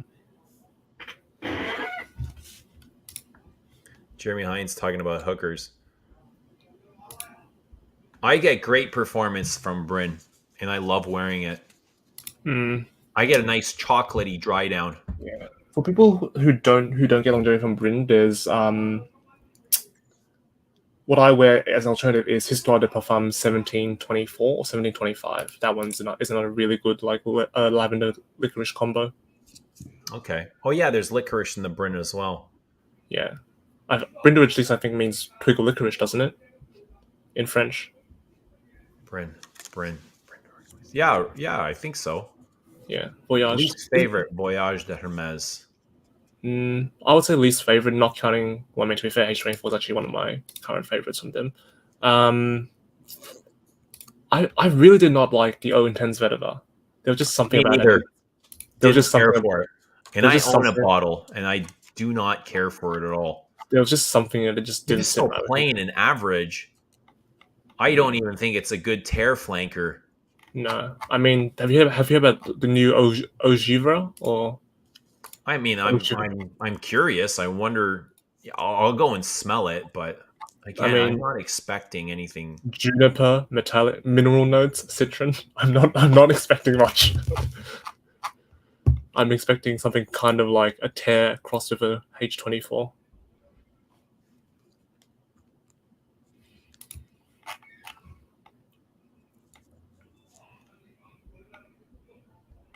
What's up, Dunk? Good to see you.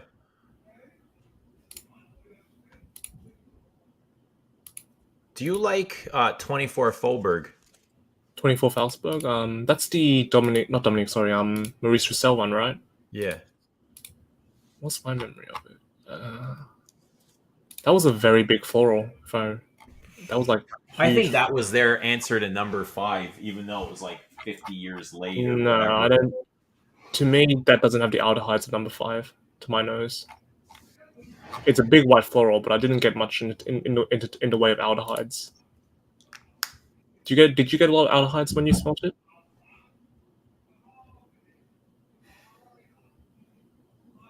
I get big rubbery florals, not so Yeah. much aldehydes on card.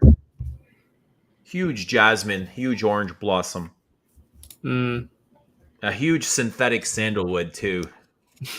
Javanol, Ebenol, all that good stuff. But I do like this. Yeah.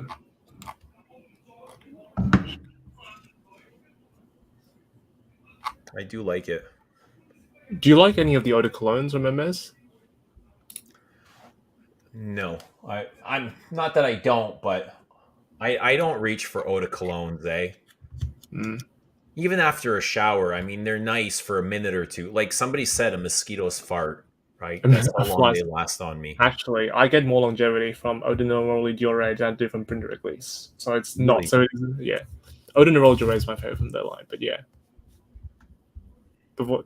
It's first Is declaration. Voyage Yeah. similar to Declaration? I mean, Declaration. it's similar in styles. They don't smell the same, but they're similar in No. that spicy, woody category. And current Voyage declaration. and Yeah. citrus too. Yeah. And current declaration is a little bit more aquatic, if I remember correctly. Aquatic and a bit more isolated super. I think When Declaration is much more complex, though. declaration has a lot more spices in it. Yeah, but Voyage is quite spicy too, Mm. but not as complex with the spices. Yeah. Declaration Parfum is better than Voyage Parfum though, and much more complex than Voyage Parfum. I find Declaration Parfum way too heavy for me. Mm. Are you into vintages, Woozy? I have some vintages, but I am myself personally somewhat skeptical of vintages unless. Well, I'm skeptical is the wrong word. Like I am a firm believer that L'Oreal, for whatever reason, seems to have a tendency for just turning every single thing into garbage. like everything L'Oreal touches turns to garbage for some reason. But Yeah. outside of that, I like, for example, I'm not that big of I've smelt, vintage Nahima, and I compared it to current Nahima. It's not that different, for example. But, and also like vintage Le Bleu to current Le Bleu, not that much different. But yes, Really? I think vintages can sometimes be true, but for the most part, it feels like it's just hype for the sake of hype, or just disappointment. Like people are gonna pick out things, and then there's like natural aging in the bottle that happens after 20, 30 years that you'll get.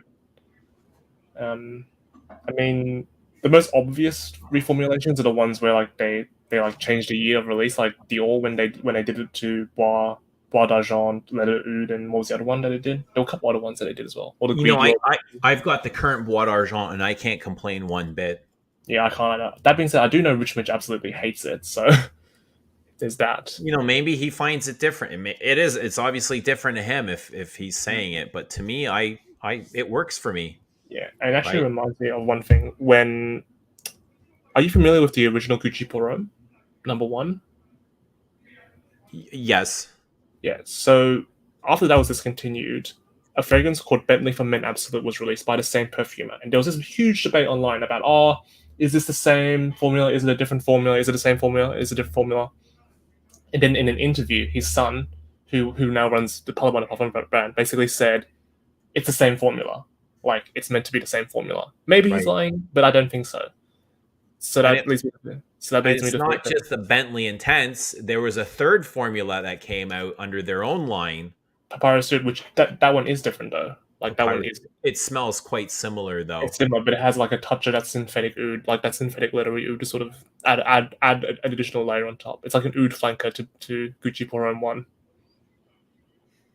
Uh, And I think that just goes to show that, the whole vintage is smelling drastically different is probably a mix of placebo and bias. yeah. I Right. mean, you can. I mean, some fragrances there will be different. Like the biggest difference that I noticed is vintage Lamal versus current Lamal. That's like a massive difference. But aside from that, I've not noticed the difference. Like I have the Silver Stem Dior Homme, and that's not too much, and that isn't too different to the current, not current Dior Homme, but as in like the pre The 2020, 2011. yeah, to 2011 Dior Homme. I don't notice much of a difference between those two, for example. I think they're both great, and I can appreciate both. Right. 2020 on the other hand can go die in a hole. What's that? I said 2020 on the other hand can go die in a hole, as in Dior Homme 2020. I would throw that in the trash can. Here's an interesting question: would you rather wear Sauvage or Dat? Flip a coin. For me, it's quite easily 2020 personally, but Flip a coin, my man. Duncan, tell us what you're looking for. We're curious. We promise we won't steal it. Somebody's asking, where did I see it? Omar is asking, can someone say if a piece marine has a seaweed? No, I don't love that, but saying marine. the only seaweed that I remember is from Secretions Magnifique, and that was not very pleasant. Marine, it is very marine like, and it's not an easy note. I want to say more yes than no. It might not be specifically seaweedy, but it is astringent. Mm. It I is. remember. I would say more yes than no. Mm,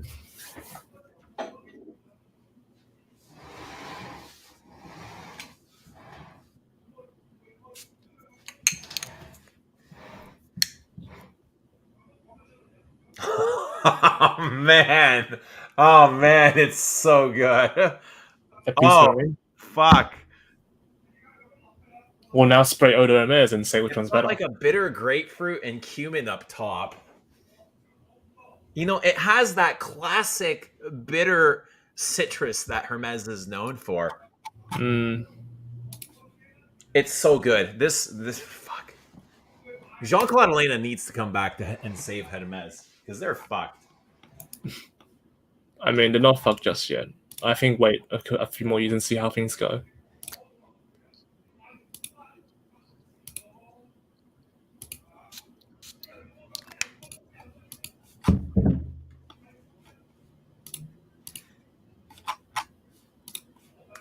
I don't know. I think the top to a Peace Marine is more explosive than Eau de Hermes. But I prefer the spices in Eau de Hermes. I find the spices in Eau de Hermes to be a little bit more well blended. Do you know what would make a Peace Marine really, really good? If it had Ah, like the ambergris note of that Les Indomptables uses. yeah. That would make it I think it's amazing. brilliant just the way it is. It has a nice cedar backbone. What's the best Le Labo? You damn snobs. Dior 2020 is nice. It is nice, But but that's we all it don't is. like nice things. We like amazing. We tend to break nice things. That's why we can't have them. What's the best Le Labo? For me, it's probably either Patchouli 24 or Iris 39. Hmm. I'd have to get back to you on that. I like Ylang. Your Lang 41 was quite nice. Yeah, I that's like a like really Ylang a lot. that's like a massive sheepra. That's a massive white floral. Very thick, meaty white floral.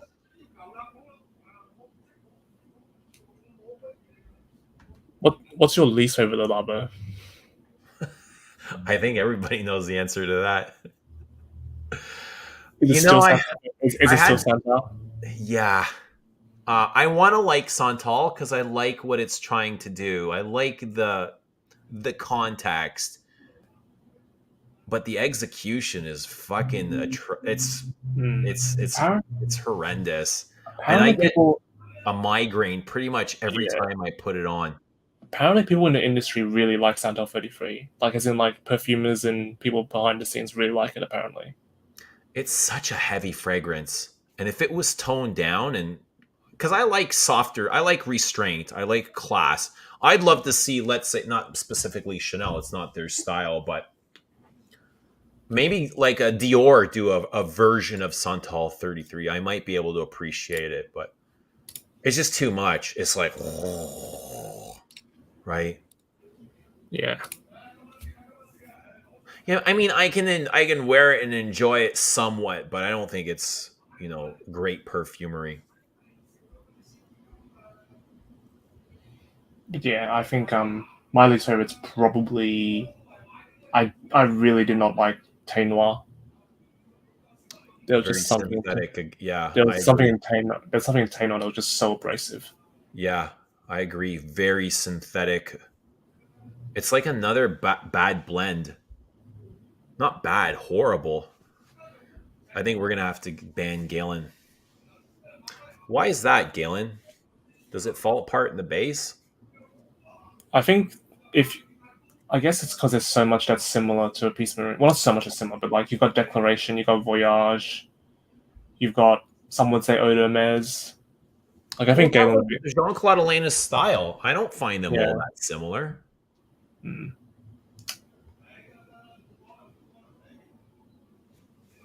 So, who bought the Teatro alla Scala? Probably one of your viewers. And now he's probably relisting it for $1,000. Speaking about absurd relisting, do you remember the Z craze that Zaharoff did? Yeah. I saw one from Andrea, who the one called Design, being relisted for about $900 after it went out of stock.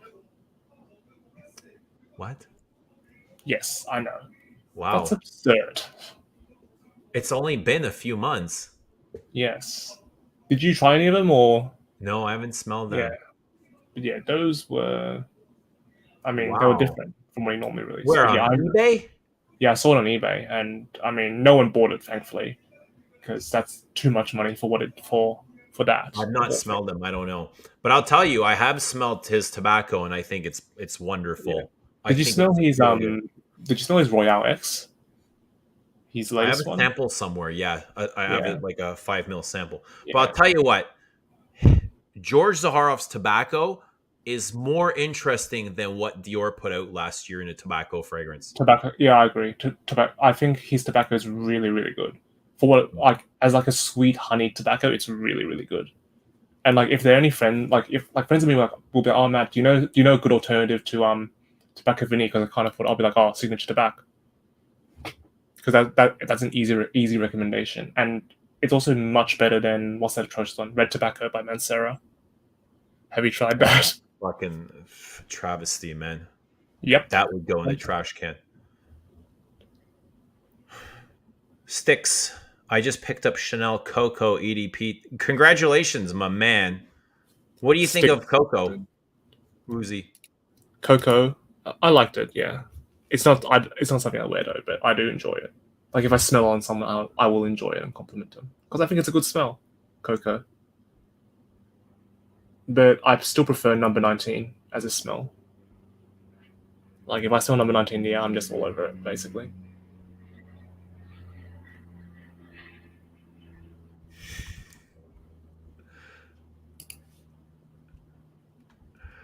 Some vintages that have gone off are still better than most modern fragrances, modern designers.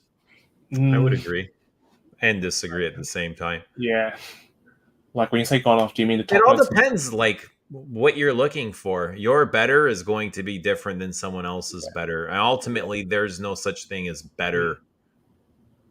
Yeah, like my vintage Eau Sauvage, the top notes have slightly gone, but like the base is still beautifully intact. So that would be better than the Eau Sauvage, for example. Right? That being said, I prefer current Eau Sauvage to my slightly gone off Eau Sauvage. I'm not familiar with Velvet Orchid. I tried it and I didn't really like it that much.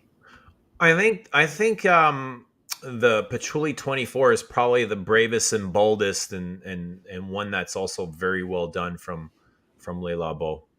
Yeah, Like Patchouli I like 24 was I like it for a patchouli because yeah it does what I want from my patchouli. It's yeah. scratchy and it's aggressive. To me, Patchouli 24 is more of a leather though. It is very leathery. I would agree, It's one of the best leathers actually, in my opinion. but it is a very prominent patchouli and birch tar. Yeah, and in terms of birch tar, you know what's it called? Falcon leather can go suck on that as far as I'm concerned. Yeah, go straight in the trash can too. But I've heard a lot of people say like the vanilla and patchouli 24 throws them off because it's way too sweet, and I'm like, damn, I don't find that That's at what all. it is sweet, but that's what's needed to balance it. Yeah, exactly. Because the birch tar and the smoke and the it's just really dry, right? Yeah. And you need something to counterbalance all that. I Otherwise, you'll agree. have yeah. I mean, it's better than Ether Mortal. No, I'm you're not crazy for liking. No, man, no. you're not crazy. If you like Like it, wear it. All the power like to you. like I said, a lot of insiders and a lot of like reviewers love Santa Fe Free. Justin Bieber wears Santal 33. Does he really? Or are you just like making fun of A, Santal 33? a, a lot of celebs wear Santa But Fe Free I wears would believe you, Denby. I'm not sure if you're joking or not, but I would believe that. Santa Fe Free is like the center of like celebrities basically at this point. And Denby is obviously the greatest of all time, so whatever he says goes. Mm-hmm. Denby, give us your top 5 perfumes of all time. Put him on the spot, yeah. Yeah, I love Santal 33. The dry down is mind blowing. Well, mind blowing is an interesting way to put it. I would say it blows my mind, but not in a good way. Woozy, do you ever wear fragrances that you don't like to challenge yourself? Yes. Usually whenever I go by a store, there have been times where I've been like, oh, I'll try some Dior Sauvage on skin and try to figure out why people like it and why I don't like it, for Hmm. example. Um, yeah, so yeah, I will try fragrances that I don't like, just to understand, especially if they've been hyped to the moon. I'll try to try them on just to see what people think of them, understand why it's so well liked. Is there a fragrance out there that you just can't get why people like? I get why people like Santal 33. I understand it, but to me it's just too much. Mm, It's not balanced right. It feels like a very incomplete perfume. It's like they're missing every second note, you know? Like yeah. if you were, let's say Santal 33 was a Lego set and you had finished this Lego set, but every second piece of Lego is missing. That's what Mm, Santal 33 feels like for me. yeah. It's missing that kind of the flow. It's very Yeah. interrupted. hmm Ryan D saying it's massively overpriced. Yes, especially the city exclusives. The city Man, that's exclusives, all which are arbitrary too, isn't it? well, I mean, to me, the city exclusives are definitely are non-arbitrary, overpriced. Because if you're paying what was it in Australia, 790 Australian dollars for 100 mils, which is more than 790. if I remember correctly, yeah, 790 or 760 Australian dollars for 100 ml. They're about 350 Canadian. The city exclusives, No, oh, city exclusives are I think 550. yeah. So city Yeah, exclusives, I those would are way. agree. Those are over. Yeah, and they're not at a better quality than the signature line. Mm. There's Although I nothing will, more unique about them except for their exclusivity. I find it a little bit more well blended. Some of You them, think so? I thought, I think Mousse de Chêne, for example, is quite well blended. Tobacco is also okay. Mousse de Chêne feels very futuristic to me. Yeah, I guess in a way it has to be because it's an oak moss dominant scent. It's a what? Oak moss. It's meant to be oak moss, so they have to be futuristic with it, I guess. Do you like Tabac 28? I do, but I ain't paying that much for it. Yeah. Jacob says my wife wears Santal 33 and I hate it. What do you hate about it? But the other day I was smelling something damn good that I couldn't recognize. Ended up being Santal, but just one spray. One spray is the ticket, Yeah. possibly.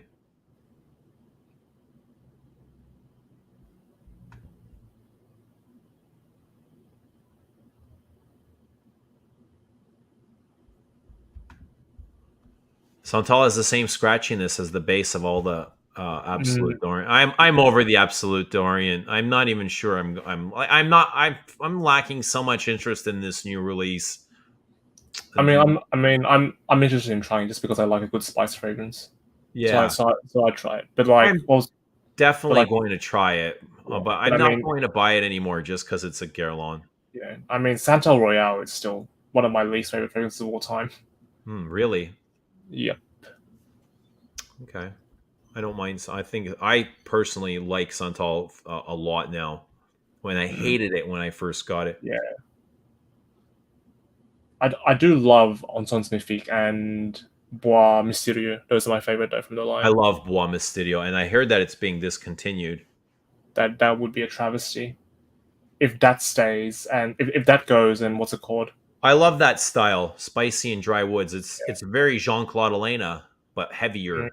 It's heavier handed than a Jean Yeah. Claude. Do you have it in its original Songe de Bois d'été bottle? I do. Are they very similar or are they quite different? I think they're pretty as similar can be. They're not Yeah. 100% exact same, Yeah. but Are they're we as talking like similar as yeah? possible. Is it like the similarity between Mon Exclusif and Mon Guerlain, or sort of almost like a re-release? I think that it's tighter in the similarities. Yeah. I can see big differences between Mon Guerlain and Mon Exclusive. Mm. And you know the word big is very subjective, but I think there's a bigger difference between Mon Exclusive and Mon Guerlain than And Bois those two, yeah. Mysterio and Songe de Bois d'été. Mm.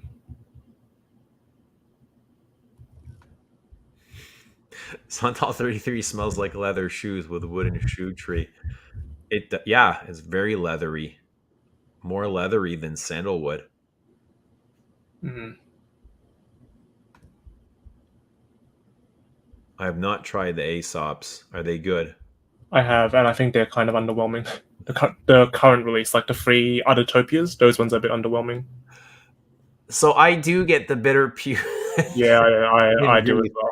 And I like But it because it challenges me. but after a while, it becomes a really beautiful sandalwood. So just try to get over it if you don't like that indolic pukey note on top. It Yeah, becomes no, a I do what you. I know what you mean. It's like those puked up butter cookies. yeah.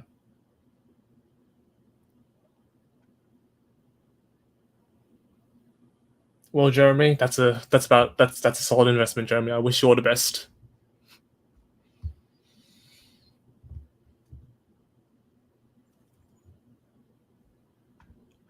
I get a lot of patchouli from Patch 24. I'm not sure what you're talking about, man.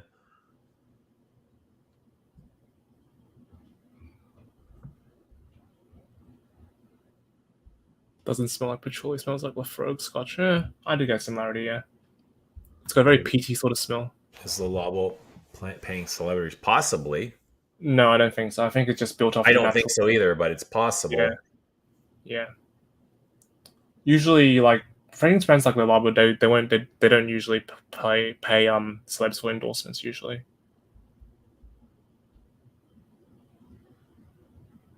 25. It's late. It is a late live stream, 9 o'clock live stream. It was after 9, I think I started. That's okay. You're already in Thursday, aren't you, Woozy? Yeah, Thursday afternoon. Thursday afternoon. Yeah, you're friggin' almost Friday tomorrow. Mm-hmm. How does it feel Well, being like a day ahead of the rest of the world? well, it's a pain in the ass if I want to watch sports games that are on the other side of the world. Yeah. Have to wake up at 3 in the morning, 4 in the morning. What kind of sports are you into? Football Football, and soccer, like a yeah, yeah, European yeah, football. yep. There was And a match on today, wasn't there? Like a PSG and Real Madrid. Yeah, I think. famous YouTuber has a bone to pick. What's the bone you need to pick? Pick Feel it. free to feel free to Pick it. pick it. Pick it, Duncan. Gillen says, I hate Dolce Gabbana K, but my 9-year-old nephew wears it and it was okay. Modern perfumes are like billboards. They're made to work from a distance, but are shit up close. I mean, some modern perfumes are shit out of distance as well. I feel like a lot of modern perfumes are made for younger clientele, and it's probably to catch them at a younger age and capture them and hold on to them because you Hmm. smell a lot of those vintage perfumes. They're not made for young kids or high school No, kids even. They're very grown up and adult like, and I think they found by making fragrances more like immature, they can sell a lot inaccessible. more, right? And Yeah, capture people at a far earlier age. like I think it's happening with niche as well. Like you look at Diptyque's latest release, it was like the O Rose. Like that's a very like young fragrance in terms of a Yeah, rose, yeah. or like or even Creed's like Viking cologne. Like that's not very mature when you think about it. It's not very good either, but it's a very like mainstream sort of fragrance. I really don't like the way nobody wants to pay more for anything. Of course, I don't like it either, but I do like the Les exclusives.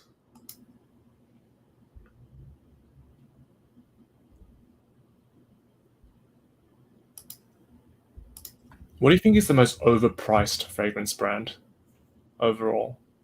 Roja. Mm. Did you hear about the Roja? Did you hear about the little mini drama happening with his latest release, Roja Apex? People arguing, myself included, about whether or not Roja is actually a perfume. Who's arguing this? Is it even a debate? Well, the funny thing is, I mean, Are people standing up for him? yeah, people are standing up for him. Well, quote unquote people. I mean, I don't know if they're actual accounts because these are like accounts with like one review, and that one review is a response to the Roja anti hype. So I don't know if they're No, I what's going haven't on. heard it. I know that they're releasing Apex. I don't know any of the drama The bottle, surrounding. the bottle's like an Axe bottle. Have you seen it? Yeah, I was kind of flabbergasted when I saw the font and the color, kind of like the color scheme. I was like, this doesn't fit like. Did they find a new designer? What's going on? And also, is it being priced at the Parfum Cologne range or at the Diagolov price range? What's the price? I don't know, but Apex is meant to imply top of the top, right? When you think about it, It's what? Apex means best of the best. So It looked maybe, very chintzy. It looked yeah, very bro-ish. it It's looked more not like something that I would think is going to be like another Diaghilev. no. I mean, I'm looking at the note listing, and that it doesn't look like it as well. Where's here we are? Apex by Roja. Base notes: cypress, rum, balsam fir, leather, patchouli, oak moss, tobacco, LME, sandal. Yeah, it looks very like, and pineapple, of course, because you gotta have pineapple in this day and age. Does it have pineapple in it? It does, or at least pineapple is listed as a note.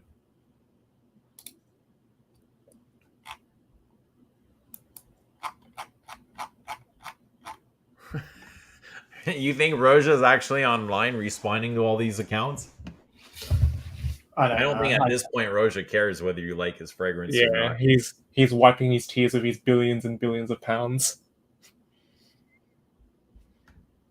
So for me, loving and hating bad modern releases is a perfect dichotomy. I love it because it keeps the masses distracted from the good stuff. For us, hate it because of what it turns perfumes into. Well, yeah, a lot of this stuff is it's just cliche and more Yeah. of the same old, same old. It's not all trash though. I mean, we're Mhm. lucky we get the odd good pieces, but Yeah. I'm sure that was quite common in vintage time too. Do you think everything being released was brilliant?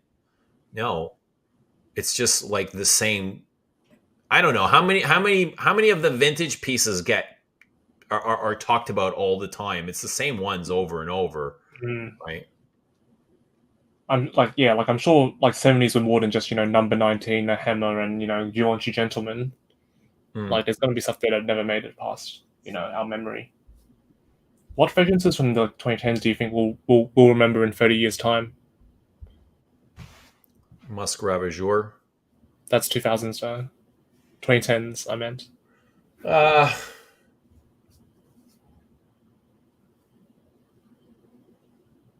I gotta have a look. 2010s. Like I think people will remember Sauvage because of how ubiquitous it was, Oh, you're talking designers. or Yeah, niche, or Sauvage and Bleu. I was looking at niche. yeah, niche as well. I'm thinking. Um, I mean, Aventus, yeah.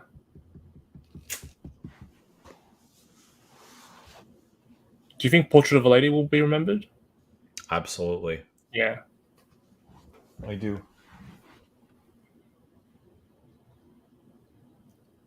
Chanel Boy, maybe being the first of the EDPs. I don't think so. Unfortunately, no.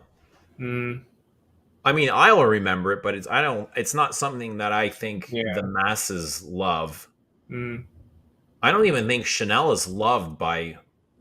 I think Dior's has got a much bigger following than Chanel. yeah. Like if you were to take a poll amongst enthusiasts, I'm sure Dior's numbers would be much higher than Yeah. Chanel. Chanel is a very specific. Mm. Audience. Hmm, Do you think? Here's an interesting question. Objectively, do you think Francois Demachy was a failure at Dior? I think he shit the bed. I think he fucking destroyed the brand. It's the But Titanic going down. but at the same time, He was single handedly fucked up the entire company. in They what way need though? to get rid of all of his privé. They're shit. But yeah, but in terms of, because 10 years, 11 years ago, was Dior as big as it is now, or has Dior shrunk in your mind? I think they're bigger, but I don't think they're better. I think they're worse. But would you say they're more successful? Financially, yes, of course.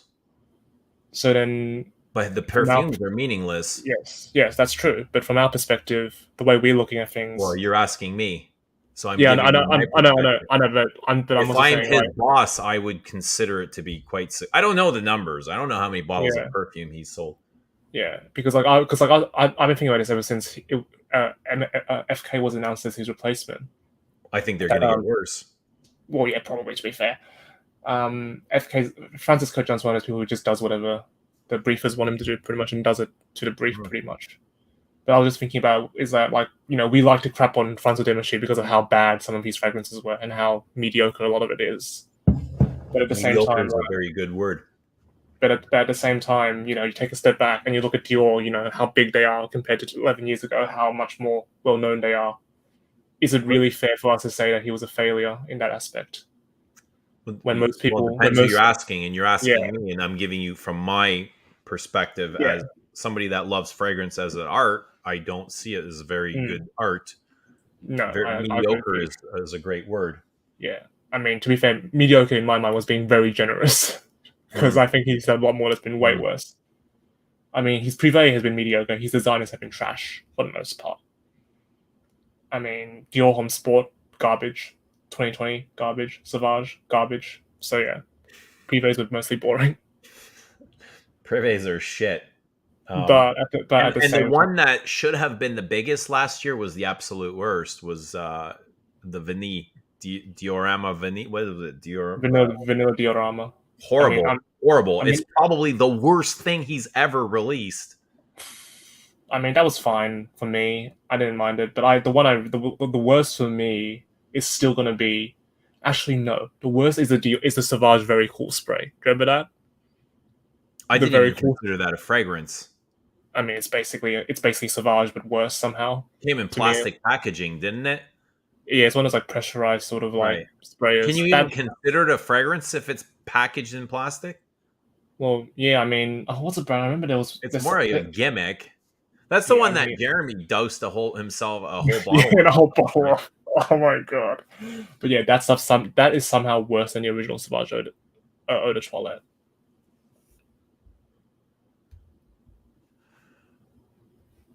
So Demby's greatest: Mitsuko Shalimar, number 5, Queer de Russie, Coros Angel, Jiki, Fahrenheit, Joy, Bundy. Bundy.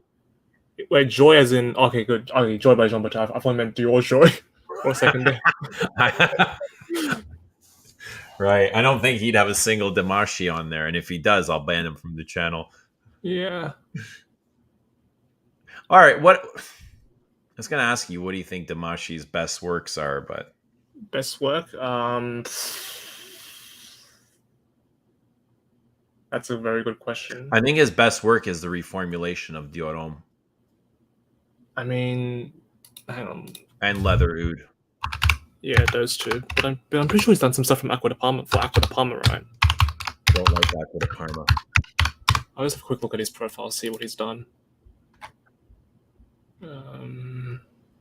Rosa Noble was okay. Which one? Rosa Noble or Rosa Nobile. That's Dior, mostly garbage. I think he did an okay job reformulating Your Essence as well. Kenzo, Tiffany. Yeah, he doesn't have much on his profile aside from garbage from Dior. Fahrenheit Absolute was pretty good. All right, we got another guest, and this is Anthony James. What's happening, my man? Hello? Hey, What's going on? Not much. How you doing?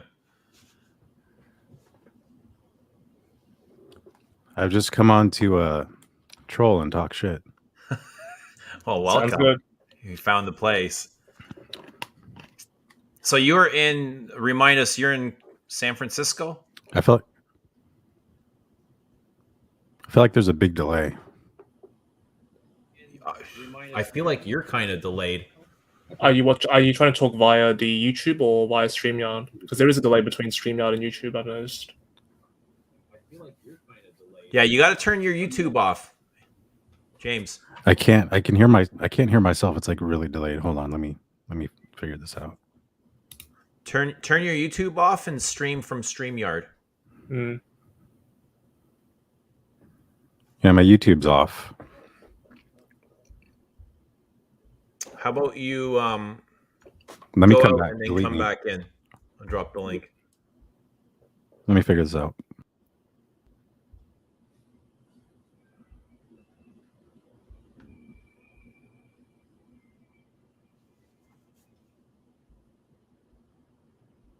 It's yours bigger because of pop culture, not because of Demashi. Yeah.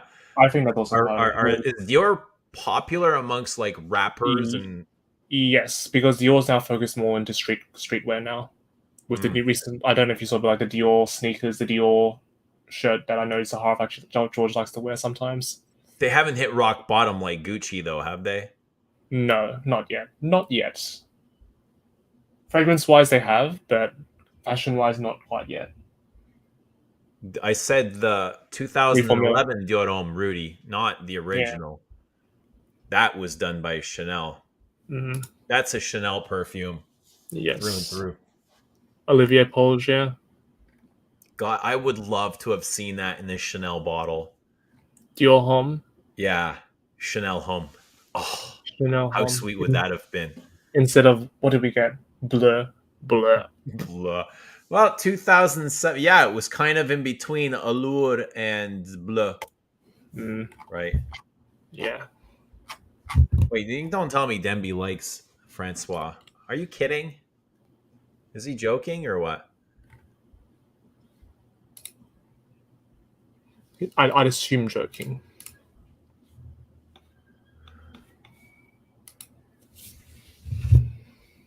What do you think is going to be Kojin's first Dior release? Like in style and... I think he's going to come out with guns a-blazing, or at least he should. I'd be really surprised if he came out with a dainty floral.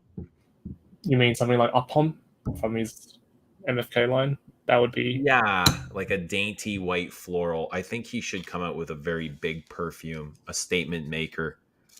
You know, like a change at the helm, so people can notice. I mean, what is he going to release though? Like, I think he's just going to do mass market stuff. Personally, He's going to do what? Mass market stuff, most likely. Yeah, he's just going to do more of the same crappy white musks. But we'll see. We'll see. Yeah, multiple Baccarat Rouge clones.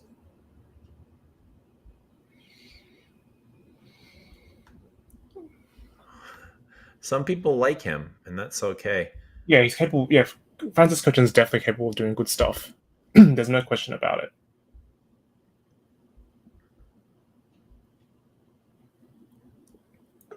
Oh, yeah, he's back. All right. He's got new headphones and he's got a drink. What's up, Anthony? My headphones and I got my drink. All right. You sound like you're in tune with us. Yeah, I think Good. we're good. YouTube's off. YouTube. All right. So tell us where you're in San Francisco. I'm near San Francisco. I'm about 30 minutes outside of San Francisco. All right. So you're as I'm about that far out from Toronto, so very similar. Cool. What's going on? It's been a while since we've seen you. We've had you on a live stream. Oh, it's probably a couple of years, right? It's been a while. I've been around here and there,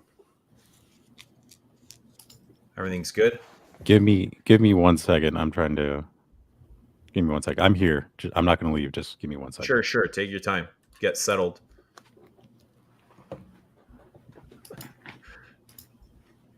Blue is good. No. I think blue is still...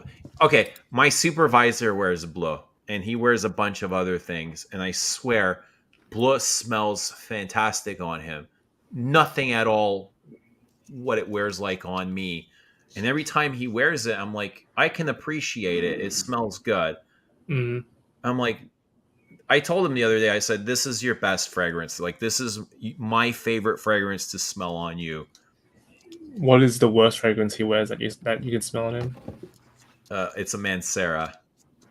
Is it Cedron Blase or red tobacco? It's like a Hindu Kush. I think this is better. And it's overwhelming. It's like, it's in my nostrils all day. Mm. Okay, I think we're good. I think You're good? What's going on, man? What's happening in San Francisco? Oh, what isn't happening in San Francisco? I think me and... What are they cramming down your throats out there? Well, I mean, not to get super political like right off the bat or anything, but they're nixing the vaccination passports. So we're able to go into gyms and restaurants without showing our vaccine status. So we just got that last week. I took the kids to the movies last week. Apparently they're going to drop the mask mandate in schools, so that's good. I've already stopped wearing my mask in grocery stores and places like that. Yeah. And, I won't unless somebody asks me to put it on. I won't.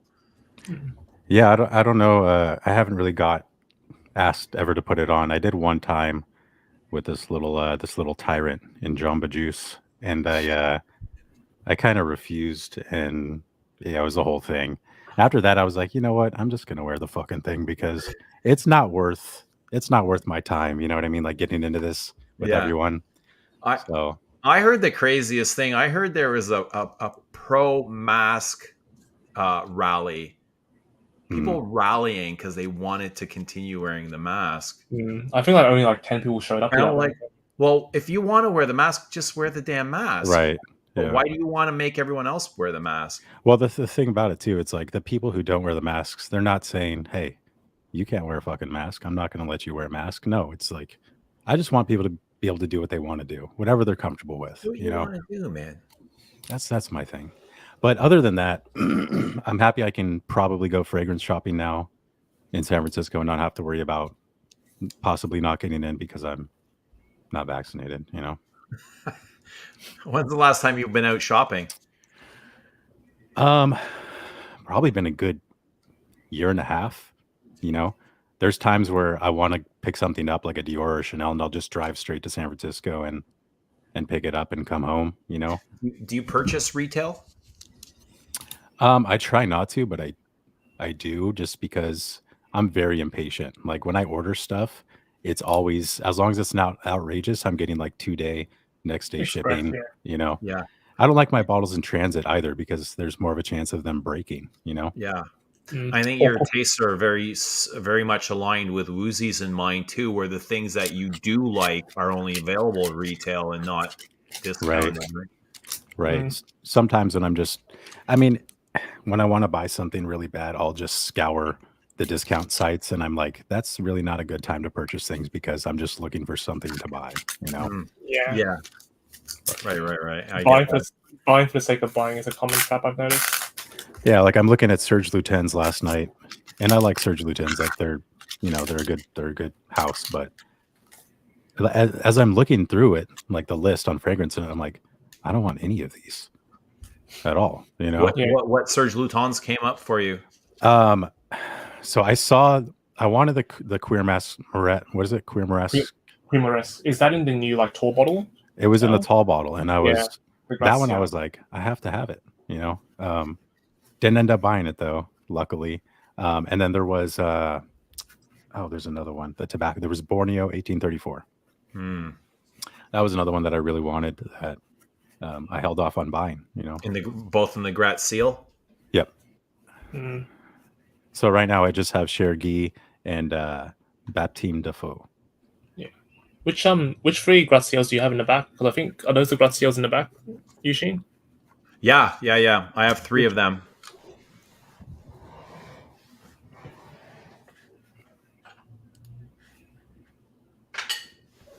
One of them being was Kublai Khan, if I had to guess. No, I have Kublai Khan in the original 50. Yeah, that's good. That's Profundus. They're Profundus, yep. From the Really depths. big, lanky bottles. Yeah, they're kind of really slim. I've never held one of those bottles. They kind of look kind of goofy. Yeah. They're nice, but I don't know if they're really. The cap is really cheap, if I remember correctly. They're what? I remember the cap is really cheap, if I remember correctly. The cap. Yeah, it's just very light plastic. Yeah, and for the price, that's very unusual. It's like kind of like a mascara brush. Yeah. The whole thing. That's Queer Mud-esque. I think the bill. Okay, how do you like that? Because I've never tried it. I do like it, and I call it like a balmy leather. I like it a lot. It's a nice smoky leather. Do you have Perfumery Turk in that bottle? I do. That's the other one I have. Perfumery Turk. That's this one here. I think that one's my favorite that I've tried from them. Yeah. They're both. I think all 3 of these are really good. It's hard to escape like the vanilla tobacco, like tobacco turning into vanilla, and that one doesn't really. It goes kind of sweet, but it's not like a cheap vanilla scent at the end. I agree. It does go sweet, but I can tolerate this. Mm-hmm. I can do this. Yeah, good stuff. I really like the leather. I like the leather. I remember smelling it on Cristo one time. We were out somewhere. I'm like, damn, that smells really good. It's always nice to get a perspective of picking it up on somebody else. Yeah. And there's a couple of things that he wore that stood out. Queer Mud-esque was one. Rien was another one, another leather that stood out. It was like that smoky, clovey leather. And I was like, at first I thought he was wearing leather oud. Mm-hmm. And I remember he got a compliment at a counter from it. She's like, "What are you wearing?" And he's Really? like, Rien, Yeah, nothing, yeah. right? Rien means nothing. And I was like, "Yeah, it smells good." Yeah. Well, I mean, it only works in French though when you think about it. Like, how many of us know what Rien means? I know, right? Yeah, I don't like Rien. Rien is one I just find. I don't know. It's so strong. To enjoy it too because of its strength. Yep. It's a really bold perfume, and it's like so opposite of my style. I like soft, intricate, light perfumes. Mm-hmm. Speaking of which, did you find any similarities between Cologne Française and Rien? Now that it's dried down a little bit. I don't know if you tried it on skin or. Not at all, man. I don't see any similarities. I mean, this is way fresher. Rien is bombastic. Yeah, I like the opening, but then something happens in the mid that just like I can't do it. Because I think Rien has like a lot of those like jasmine indoles, if I recall. Like I think it was basically like a lot of jasmine indoles, a lot of aldehydes, things that people apparently did not like in market testing. They just jammed into it. I have the intense incense version, which is in the black bottle now. That stuff is pure gasoline, as they say. That's like which stuff? Rien intense incense. So a stronger version of Rien in like the black bottle with the gold label. That's exactly what we needed. Anthony, have you discovered anything new lately? Yeah, man, I picked up a lot of stuff. I've actually picked up 2 Fragrance du Bois. All right, I'm not familiar with the brand at all. Like I've tried them once on the stream, but with probably 50 other perfumes. Yeah. I got the London Spice and the Cannabis Intense. Here's a fun fact. Fragrance du Bois was discontinued in one of my local retailers for quote-unquote unethical practices. Whatever that means. Yeah, what does that mean? Say that again. They were discontinued for, I think, for quote-unquote ethical reasons. That was a statement that the local retailer gave. Whatever that means. I mean, and then they showed up in another exclusive retailer, so I don't know what's going on, what happened there, but I'm wondering what that means in perfumery, unethical. Or in I think more so in business. I think more so in business actually is what they're referring to. Okay. Okay. Yeah. Fragrance du Bois is one of those brands that I don't know. I was put off by when they made Aaron Terrence Hughes do that retraction video a while ago. But yeah. Personally, I was never a fan of their fragrances to begin with, actually. A lot of people asking who you are, Anthony. So this is Savage Intolerance. Savage Intolerance. So my name, Savage Intolerance, is a song from a band called Nails from California here, and they're like an extreme grindcore death metal band. Yeah, and that's what you're into. That's partly what I'm into. Yeah. So me and Christo, we'll talk. Like I still talk to Christo a lot, and we'll talk about music more than anything else because we're into similar genres, you know. But yeah, it sounds kind of like a hateful name or something, you know. But I'm just, you know, it's my troll account that ended up being my primary account somehow. That's what happens when your troll account becomes your primary account, because that's what you I didn't know who it was. I was like, is this guy a troll? Like when you first came on, and then when you said, hey, it's me, I was like, oh, okay, that's cool, whatever. Yeah, it sounds a lot better than Fragrance Review, because Fragrance Review was also just a kind of like a troll, because, you know, I'm a fragrance reviewer, and I don't know, I just thought it was like cliche, you know. Yeah. But yeah. So what do you find yourself wearing these days? Are you drawn to some things more than others? I'm kind of all over the board. I know the last time we spoke, you were talking about Shalimar. You were talking about like classic women's perfumes, I believe. Yeah, I have a lot of. I mean, I have like L'Heure Bleu. I have Mitsuko. I wear those. I wear Jiki. I wear, and pretty much anything I can get my hands on. I'm not really a snob in any sense of the word, whether it's designer or niche or designer exclusives. I just kind of like take a little bit from each recommendation and I just try to combine it. Right. Know? So yeah, I have everything from like gray flannel to Boy to Fragrance du Bois. Like I don't discriminate. I want all the fragrances. Do you like Boy? I love Boy. I would say Boy is probably my favorite, less exclusive. I can't imagine like a death grunger wearing Boy. Like I know. I'm super impressed. Yeah, I think Christo enabled me because I saw, okay, he wears ripped jeans and looks homeless half the time, so I can pull it off too. I didn't think Christo liked Boy. I don't know if he does. I don't know, but Christo wears a lot of pretty, you know, edgy stuff in terms of like gender, you know. So he's the one that kind of influenced me to wear stuff like that. You know what I mean? Yeah, I remember he was a big advocate for Comme des Garçons Black back in the day. Black. I love Yeah, black. for most of the Comme des Garçons, Mm. he was like the Comme des Garçons guy. Yeah, I love black. I love Comme des Garçons. I have a lot of their stuff too. Um, do you have anything? Do you guys have anything from Comme des Garçons that you really like? Or I have Concrete, black and Two Man. That's all I have. concrete, concrete, and Wonderwood. Which Actually, I one? have Concrete's pepper, good. black pepper as well, Oh yeah, and Yeah, I also have Avignon, Incense Avignon as well. and I have that too, and I Yeah. don't care for it. For really. Yeah, someone that I loves sold mine. incense, yeah, I bought one, I sold it, I bought another one, and it's like I'm gonna give this one away. I don't care for it. For an incense lover, I does nothing for me. Have you It's ever very up and down incense. It's a very straight up incense with not much y- complexity to it. have you heard Parfums d'Empire? Have you heard of Yes. that brand? Yeah, Do you? So they have an incense Wazamba. Lasagna. Yeah, that one's quite good. It's like a cross between Fion Aiguille and Incense Avignon almost. See, that one I loved. Like, I absolutely love that one. It's like For a an fruity incense burner. incense. It's a fruity. Yeah, It's a really nice fruity incense. I really like fruity notes. So, are you into Uh, fruity florals? um, it's very subjective. Like, it depends which one. You know what I mean? Hmm. It's a case by case basis. Have you been able to try Celine?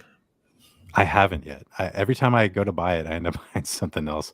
I just bought I just bought four. Okay, so I forgot to talk about this. I bought four Chavois this month, um, and then for two fragrance de bois. That's like my budget for the year. It's like my entire salary.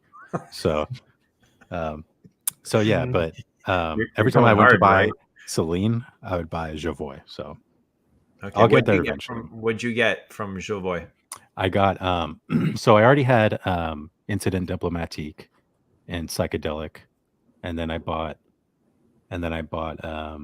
21 Conduit Street, L'Art de l'Aiguille, and um Les Jeux Saint Fons.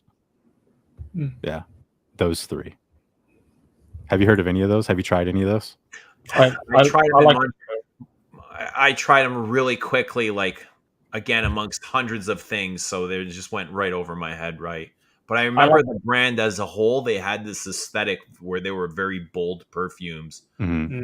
Most of them were quite heavy. Mm. the only two I own are Private Label and Psychedelic. I tried Instant Diplomatic, but that had a very strong woody amber note that just drilled my nose too much for me. I thought it was too vertical. Instant Diplomatic. I like Psychedelic. I love Private Label too. I haven't bought that one yet. It's sold out right now Yeah.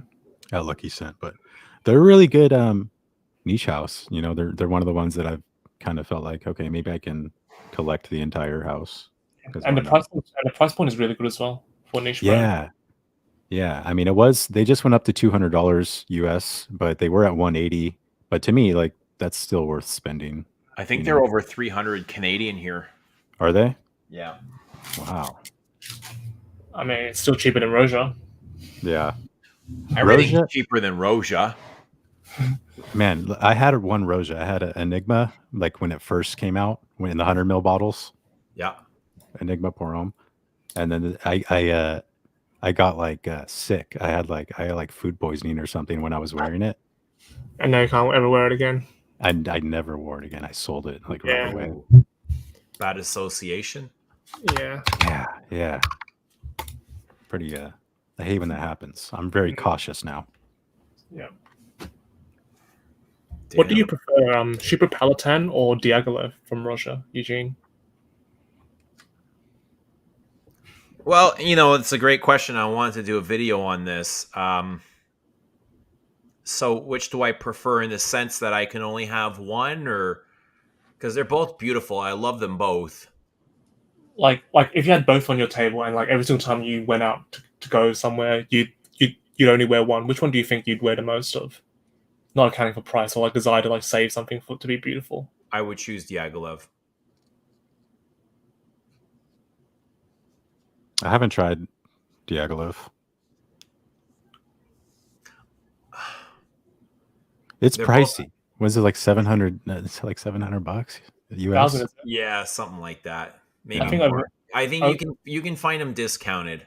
Yeah, over here I can either buy an iPhone or Diaghilev. Personally, I pick the iPhone. Which would you take? The iPhone.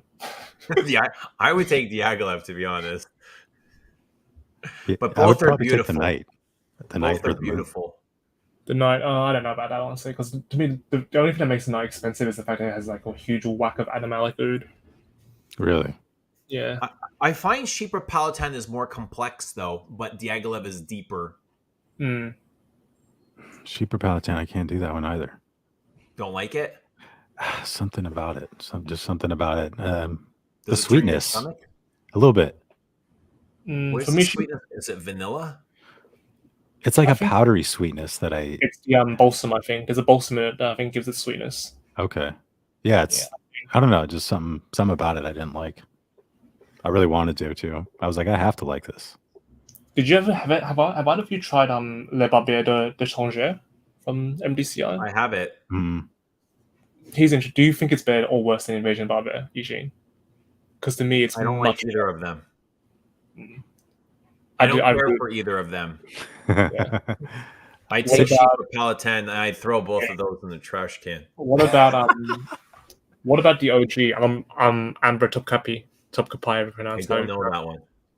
Yeah. That one, that I don't like the name, so I never tried that one. Mm. No, I'm just kidding. But I really, the only one I've tried is Cheaper Palatine and Invasion Barber.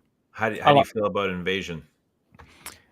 I like it. I mean, like you could order like one of the big silver bottles for like the 100 ml ones if you contacted them directly. Did you know that? Silver bottles? Yeah, they'll send it to you. It looks almost like a cheap aerosol canister. Like, Oh, I didn't know yeah, that. if you Also, email them, they'll send them to you. so it's like a Montal bottle, but with MDCI. Yeah, Now yeah, that's cool. and it's Maybe like cheap. It's cheap. It was like $200 when I bought it. For Hmm. 100 ml. So I was getting more juice. I just didn't have the presentation. maybe I'll ask them about that for Cheaper Palatine and Invasion Barbier. I mean, Invasion Barbier I wear fairly regularly because it's the most versatile. But Really? I like it. I do like Yeah. Invasion Barber. I do. All I right. think So for both of you guys, Invasion Barbar or boy? oh, Boy, for me, they're easily. different. That's a hard question though, because they're different. Yeah, I would say they're a little. I don't know because boy, is it a fougere? Yeah, boys definitely Fougere. Yeah, Okay. yeah. I think lavender coumarin. Yeah, for I sure. think I'd go for boy because the elegance I think I enjoy more than the roughness. Not roughness, than the style of Invasion Barbier. But I think they're both really good. You find Invasion rough? I find it super smooth. Like Yeah, but when I say rough, Yeah, it's almost too to smooth.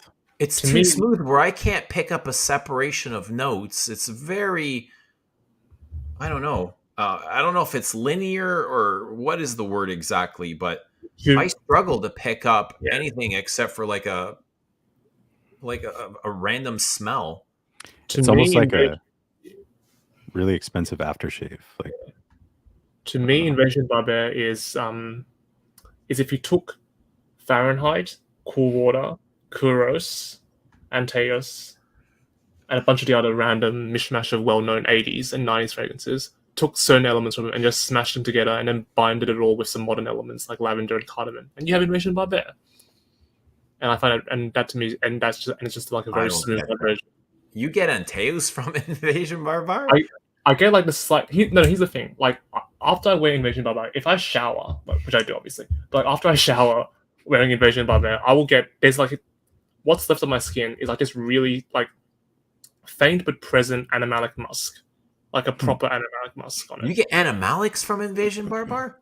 When I wash it off, when I try to wash it off, what's left is an animalic musk, which is something that I found very strange and interesting. I'm starting to wonder if we're smelling the same thing. I mean, my bottle's very recent, so who knows? Apparently, if there's been reformulations, who knows? But Well, as far as I know, they did go from 60 to 75 mil at one point. Yeah, but I do remember that Invasion. To be fair, when smelling it on skin when it's fully dead, there isn't much of an animalic accord. There is a bit of like that aquatic, cologne smell. That's like almost not aldehydic, but like that violet leaf smell that you get from Fahrenheit. That slightly petrol-y smell as well. So to me, it's mostly a cross between Fahrenheit and Cool Water. If I had to say a comparison, and only in the very base do you get like slight animalic hints of like Kuros and Antaeus. Yeah, but to me, it's a good fragrance, but like you said, I do much prefer Super Palatine. Like for me, it goes Super Palatine and then somewhere not at the bottom, but what is Yeah. actually my favorite MDCI? Because honestly, there isn't actually that much from MDCI that I really like. It's just those two, probably. I know some people like Amber Top Happy because that to them is like Pierre Bourdon in a bottle, but I do not like that one at all myself. Perfume Critic says any barbershop fragrance isn't worth 50. Why? I don't get that. Why isn't a barbershop fragrance worth over $50? I think because he's saying that the concept of a barbershop fragrance isn't worth $50. Because it smells like you just got a haircut? Maybe. Don't report me, Galen. I do like Invasion Barber. No, I think it's because of our love for Boy. Galen hates Boy. Ah, okay. Strongly dislikes Boy. Does he hate Boy? But he likes Invasion Barber. I don't recall if he does love Does he? Invasion Barber. Well, he was raving about it, right? The other day when he was on, it was like his number one 10 out of 10, top 10 of all time. I'm gonna ban it. Ban your ass, Galen. Have you tried any? This is kind of a out of left field. Have you tried any Avon fragrances? Like Yeah, the old classics? Yeah. No. I've heard it being spoken about on this channel, but no, I haven't tried any of them. I bought Black Suede the other day, and it's like, I don't know if it's supposed to be a barbershop fragrance, but it's one of the best barbershop fragrances I have in my collection, and it was $20. It's $22. Where did you find these? At a discount shop. I have a local discount shop, and they have tons of good stuff, but they I've tried to haggle with them in the past, so they always think I'm trying to screw them, so they don't give me any discounts anymore. Yep. So is the Bay Area littered with perfume shops like Toronto is? Because we got them. Like, oh yeah. Oh yeah. You could pretty much find anything here, and then Lucky Scent's 5 hours away if you really want to go crazy. Well, that's in LA, but I mean, Lucky Scent in my case is a few hours is a flight or so away, so better than me.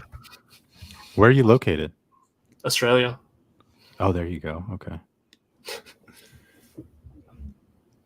Have any of you tried the Clinique fragrances like Happy and Aromatic Elixir? Mm-hmm. I love Aromatic Elixir. Do you have Calyx, or have you tried Calyx? No. Because that's one I hear about a lot myself, yeah. I don't remember which one I tried, but I did like them a lot.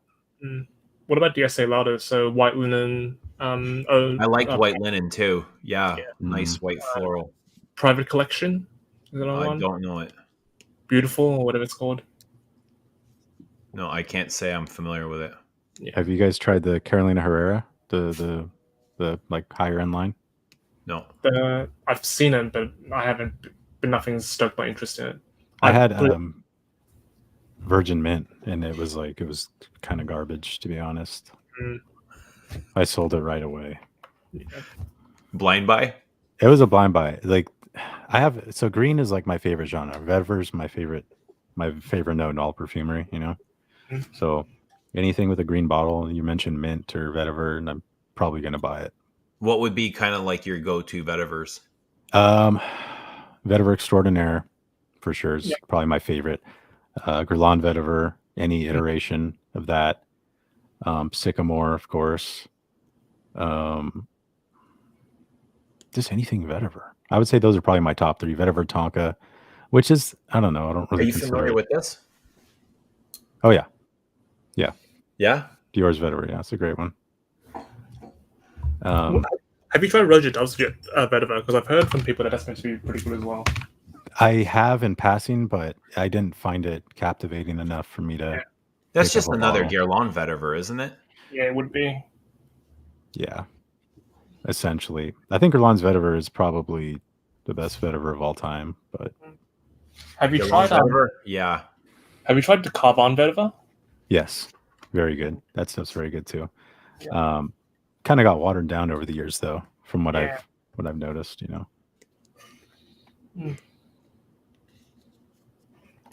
What did you think of I don't know if you tried it, but have you ever tried different companies sell the vetiver, like the aquatic vetiver? Yeah, I liked it. It was that saltiness, though. I kind of stick to the more traditional vetivers. Like I don't know, when they add that twist, it could be hit or miss. You know what I mean? Like vetiver tonka. Yeah. Like I love it, but it's not like when I want vetiver, I'm not going to vetiver tonka. It's just a nice little addition. Have you tried Woody Perfecto by Parlement de Parfum? I haven't. No. Yeah, that's a bit more of a gourmand vetiver, but I would say it's closer to vetiver than vetiver tonka. Okay. Yeah. I need to try that one. How does the tobacco note in Guerlain vetiver sit with you? I don't really get it these days. Like the current formulation, I don't really get much tobacco. The one with the green cap. Yeah, no. I don't get much The vintage you do. It's more like a little, like, you know, it's like a bad breath note. Like here's the vetiver, but there's a little bad breath in there for you. It's almost like the same thing in Jiki, right? Like you kind of get it in Jiki too. Yeah. The halitosis note, quote unquote. Yeah. I kind of like it though. I don't know. It's like your old uncle or something came over on a Sunday in his tweed coat, like yeah, you know that it's that creepy uncle, right? Yeah. He's got like the mothballs falling out of his coat. Creepy uncle. What's your least favorite vetiver that everyone likes to talk about? Oh man, there's so many vetivers that I haven't tried from these smaller niche brands. What's a popular vetiver? What are the most popular vetivers? I think I just named. I think the ones that you kind of named are my favorite too. Did you like Grey vetiver? No. Okay, I would say that one. I would say that one's the one that I don't like. That was somewhat hyped. Migraine. What about Eugene and I talked about it earlier, but Owen 10's vetiver from the Tour de Mes flanker. I love that one. I love that one. Do you? Yeah. I found it. So okay, you know Bellamy vetiver? I feel like it's the same vetiver note from that, but they put it in Terre de Mes type thing. It's almost like I don't know. I have a different perception of it. It's kind of candied, a little sweet to me. Yep. What do you think of Bellamy vetiver? I love it. I have it. It's a really good letter as well. Like it uses the letteriness of vetiver to get with the letter note to make something really nice. So I think Roja's take on Bellamy. What's it called? I actually have it. I think that smells. I think that's better done than this is like blasphemous, but I think it smells better than the original Bellamy. Fetish. Yeah. I love that. I love that one. Guys, we've got somebody to the stream here, and this is the most famous YouTuber. What's up, buddy? What's going on, guys? Not much. How you doing? I was wondering about, you guys were talking about the Invasion Barbar, which I haven't tried, but everybody seems to think it smelled like History 1725, the Casanova. I don't agree. I have both, and I don't agree with that personally. But everyone's. I guess it might be the lavender maybe that people are linking with it. I heard people say it goes powdery though the same way, and I kind of didn't like that about it. That's why. I don't know about that. I think they're pretty different. Yeah, Invasion Barbaromycin goes more green and aquatic than it does powdery. Oh, okay. Yeah, I might like it then. I'll have to get my nose on that. Yeah, try it on skin, because I guess our skins are a little bit different. Duncan, what did you think of Invasion Barbar? I haven't tried it. You haven't tried it. All right. Yeah. I was only reading comparisons and about how it went powdery, and I'm like, well, I don't like a fougere to go powdery. I want it to stay like green and herbal, you know. I think 725 is more powdery to me than that was made to be powdery to represent Casanova back in the day. Yeah, because that also has like almond in it as well. Heliotrope, I think, a little bit as well. Yeah. How about sartorial? I don't mind that powderiness. That I couldn't do. There was far too much metallic woody amberness in it. Super metallic. Metallic. Well, I despise metallic notes. Sartorial, I tried it, and I'm like, okay, I kind of like it, but I'm not sure. Second time I wore it, I'm like, okay, I like it more. And now I'm on like probably the 10th wearing, and it's a constant growth for me. Like I like it more every time I wear it. I like how I could put it on, and if I'm not doing the frag head stuff, like Eugene says, it's not normal to like, you know, spray your wrist and you're smelling the top of your hand. It's odd, but we do it. We do it.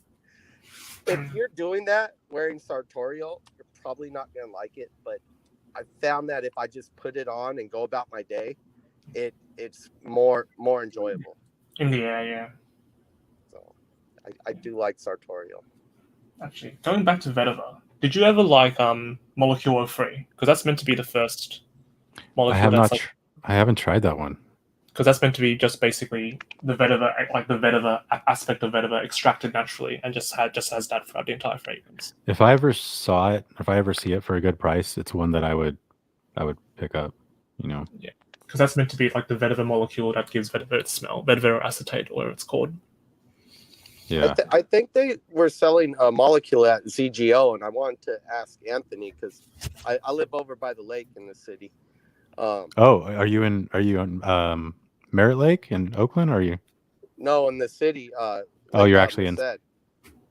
Okay. Yeah, and I was wondering if you were saying local, like mom and pop, like the smaller shops. I haven't found many. I found one in the Mission that sells pottery, perfumes, and their travel agency. Yeah. And they're in the Mission. And there's one other one at like Tamparan Mall in South City. Is it the small? Is it? I forget the name of it. Is it Angelique's? The one in the Mission? Yeah. That might have been it. I only found one like within like the city limits, and that it's run by a kind of an older, grumpy guy who doesn't want to spray anything for you. like when you walk in, is it all fragrances on the rights and pottery on the left side? I don't recall, but I'll have to look into it though. I'll have to look into that. I wanted to smell reflection, and I told him, and he got mad at me. And this is a mom and pop shop? Yeah. He probably did you a favor. Yeah, I was like Angelique's or something. But ZGO, yeah, ZGO is one of my go-tos. I love ZGO. Yeah, my wife struck up the conversation with the couple of guys who run it, and they're really cool about sometimes I'll ask to buy something, they don't have it. And I'm like, well, sell me the tester, and they'll give me like 30% off or 35% off for like a full tester. Yeah. And I'm like, and I'll stress the importance of not having a tester out if you don't have the product to sell. And they're like, yeah, you're right, whatever. They're like, okay, I'll give you like 30% off. I'm like, I'll take it. That's when I was gonna buy Rien, and then as time went by, they were trying to decide if they were gonna sell me the tester or not. I was like, never mind, I don't want it. Duncan, I had the Thank you. Probably going to Anchorage. I'm gonna pause. I'm gonna mute Duncan. Yeah, guys. I've got to head off now. I've got some other stuff to do in the afternoon. All right, cool, Woozy. Thanks for hanging out with us. Yeah, thanks for having me on again, EJ. Good see you guys now. with you. All right, we'll talk to you soon. Thanks, everyone. See you all. Bye. Later. Who's it gonna be, Del? He's in San Francisco. You could tell. He's yelling at some. I think he works over by the port, so he directs traffic. I don't know what the hell he does, but he's always yelling at somebody. My dad retired from the port. Yeah. Oh, yeah. Interesting. I wonder if they work in the same area. You with us, Duncan? He muted himself. I just took off my glasses so I don't have a huge glare. I had the idea that Duncan was strictly into vintages. I had no idea that he dabbled in niche. I want him to comment on that, because now he's talking about Invasion Barbar. I've never really seen him head into that direction. Interesting. Yeah. What have you picked up? What's up?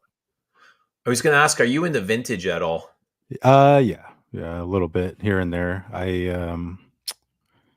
Trying to think what I have vintage. I have vintage Polo. I have vintage Obsession. I think I have original bottle of Polo, like the year it came out. Balenciaga, Koros, all that. How do you like them? I love them, but I found as the years have gone by, it's more of like a collector novelty thing and not something I regularly wear, you know? Do you revisit from time to time? I do. I try to get everything try to wear everything equally. You know what I mean? I mean, polo and obsession are not usually something I'm wearing all the time. But how about you? Are you into any vintage at all? I have a few pieces, like probably the same ones that everyone else does. Nothing that really stands out. I have the polo and the Koros and some of the women's. Um, Like Rich is like the vintage guy. Huh? Everything's vintage for him. yeah, that's just his go-to, right? That's what he loves. But So did you? I love modern perfume. I prefer modern Yeah, perfume to vintage. I Like, do too. I'd be comfortable in it admitting that. Because you go on base notes and it's like everything's like when you read the reviews, like, oh, nothing's as good as vintage, right? No yeah, matter what. right. So, but yeah, I prefer modern sense. I mean, I'm not ashamed. No, and you shouldn't feel that way. Um, I don't know. It just feels old to me and outdated and heavy, and I don't think it's as when I say well made, I don't think it's as well blended as the things that are today. Maybe the ingredients are thicker and heavier and they last longer. I think that's something that a lot of vintage heads look for. They get like more performance and longevity, which are two things that I don't really care for because I say bah humbug. Bah humbug. I Like, don't know. yeah, I think a lot of the modern, well, especially in the indie perfumes now, I can smell them and think, wow, they're just copying. Well, even in niche, I'm thinking, wow, this is like a modern take on a vintage fragrance. Hmm. So I mean, except for I hate to say it, but Amouage, I don't think they're cloning anything. Everything they come out, whether you like it or not, I think are very unique and personal to the company. I don't yeah, find any Amouage that are like very. I don't think they're clones or anything like that. There's a I can few agree with that. houses, and there's some indie houses doing their own things, but a lot of the modern niche I smell, it takes me right back to like a vintage I've tried for some reason. And deciding which is better is kind of the hard part. Yeah, it's just personal preference. But I always, Duncan, I wanted to ask you, I always was under the assumption that you were just into vintage. I didn't know you kind of dabbled in the niche. So do you wear both? Or do you have a. Oh yeah, I wear everything, even modern, even designer. I wear everything if I like it. Even If I modern designers too? Yeah, yeah. I had no idea. Good for you, though. I mean, if you can appreciate that and, makes you happy, If that's if great. if I like it, if I like it, I'll wear it. That's pretty much it. I don't I don't really knock on the price or there are houses I don't really mess with just because I've tried so many and not been happy with them. I don't like Jimmy Choo at all. So I mean, uh, um, yeah, I don't really mess with too much Gucci. I have one Gucci. I got Absolute. That's it, and I've only worn it maybe twice. And, just kind of. Have you been able to try Hortus Sanitatis? No, but I've heard a lot about it. All right. So you're working out in the port, right? Yeah. Anthony was just saying that his father he retired from there. What port? Port of Oakland. I'm at SSA terminal. Yeah, my dad was BNSF. The N. Yeah, BNSF railroad. He was one of the grunts unloading all the trains. Oh, he works in a rail yard. Yep. No, he Oh, did. He retired from the port of Oakland though. okay. Yeah, the rail yard is literally 50 yards away from me across the street here. How long you been there? Since about 29. Well, Yeah, about 20 years. 2019, 2020.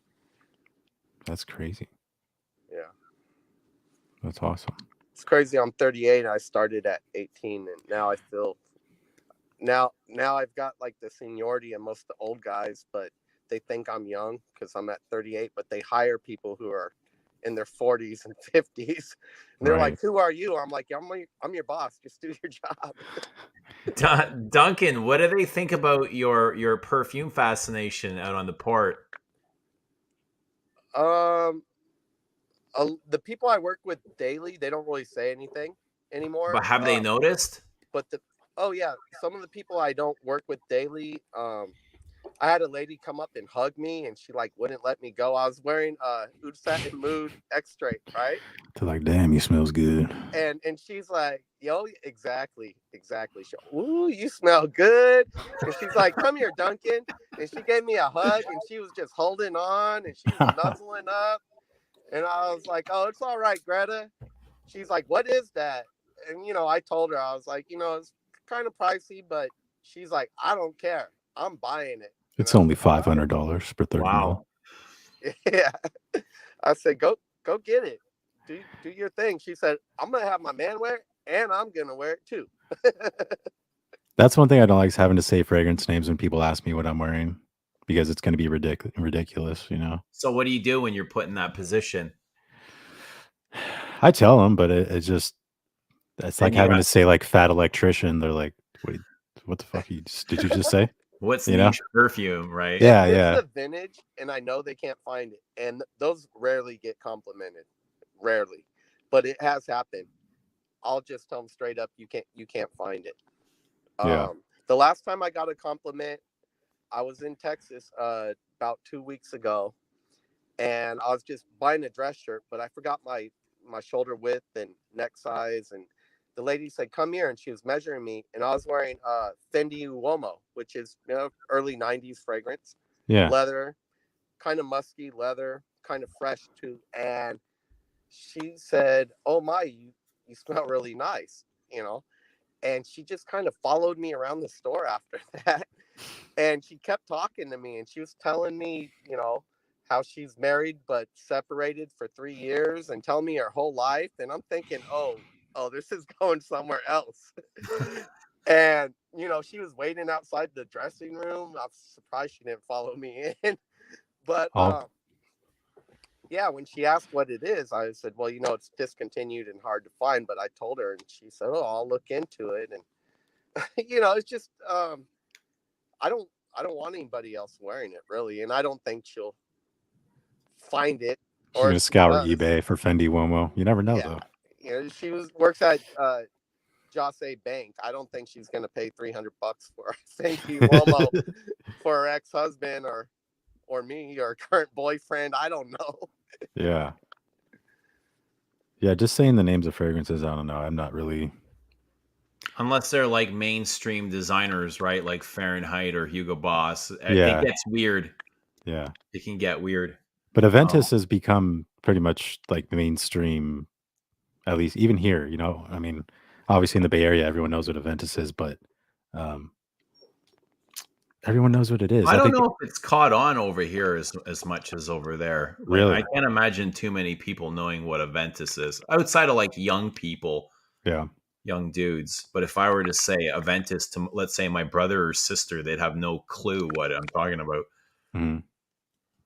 But Yeah, I think perfume in general has taken off. I mean, if you just look at YouTube, compare 2010, 2011 to now, like how many fragrance reviewers are there now on YouTube? You know what I mean? you couldn't possibly know them all, Yeah. I right? don't know. I think that's It's pretty hard to keep up. frustrating. I used to I wouldn't watch a review and then go buy a fragrance. I did it backwards. I would find something I like, and then I would look up reviews Mm. on the fragrance, and that's how I found fragrance reviewers. And I don't really watch many reviews anymore, but I still do it the same way. I'll buy a fragrance, and then I'll see what other people have to think about it, because I don't. Well, some of the biggest influencers, they just like everything, you know. and that's I don't think that's help. I don't think it's very helpful. I mean, They really. all come out with reviews at the same time of the same fragrance. Yeah. The new one is Gucci Gentleman Noir something. It's the black bottle with like a brown leather colored label. That's the new one. Everyone's dropping that review, and I'm like, I don't know. Maybe I'll try it. If I like it, I'll buy it. Then I'll watch their reviews. I'm sure they're gonna like it. That's the problem. Yeah. Guys don't like Eugene has a good take. He's like, if I don't really like a fragrance, I'm not gonna sit there and trash it. I'm just not gonna talk about it. You know? Yeah. That's a good honest path more so than doing 2 I reviews a day and loving everything. Right. I didn't even know that was a new fragrance. But is there anybody specific that you guys watch, like that? If somebody puts out a video, you got to see every single one. Any reviewers like that for you guys? So I do like I don't know what his I like Early Greek a lot. I know that's a friend of Galen's. Yeah. I like Galen's channel. I like I'm trying to think of a channel I regularly watch. I watch Mark's videos. Like Robes is one of the reasons I got into fragrance. I care what he has to say about fragrances. I wish he would come back. I don't know where he's at, but maybe he'll come back. Christo, obviously, respect his opinion a lot. Obviously, your channel, Eugene. Other than that, yeah, I mean, not off the top of my head, I can't really say I watch someone regularly. How about you? Do you guys watch any YouTubers regularly? I watch more live streaming than anything else, really. I think it's And more interesting. yeah, and it's just like if I've got nothing to do in that moment, but it's not very often that I'll sit down and watch like recorded videos. Mhm. I don't know. I can't remember the last time I watched a recorded video. Yeah. I think I Well, watched Galen eat celery the other day, right? So I watched Sebastian too. yeah, I mean, I he's local, so I I trust watch. Sebastian. I used to watch with Sebastian. He would drop a video like every day. Mhm. And I would watch him like on my way to work or whatever. But now, while I'm on my way to work, usually Eugene is streaming. So I'm usually driving like from the city, going across the Bay Bridge, bumper to bumper, watching Eugene's live streams. I haven't Don't watched get hurt, Duncan. Sebastian video in probably maybe 3 months. I just Mhm. I don't know. I kind of like I said I'll get the fragrance and then see what others have to think about it. I like doing that. I don't want to be influenced to buy something.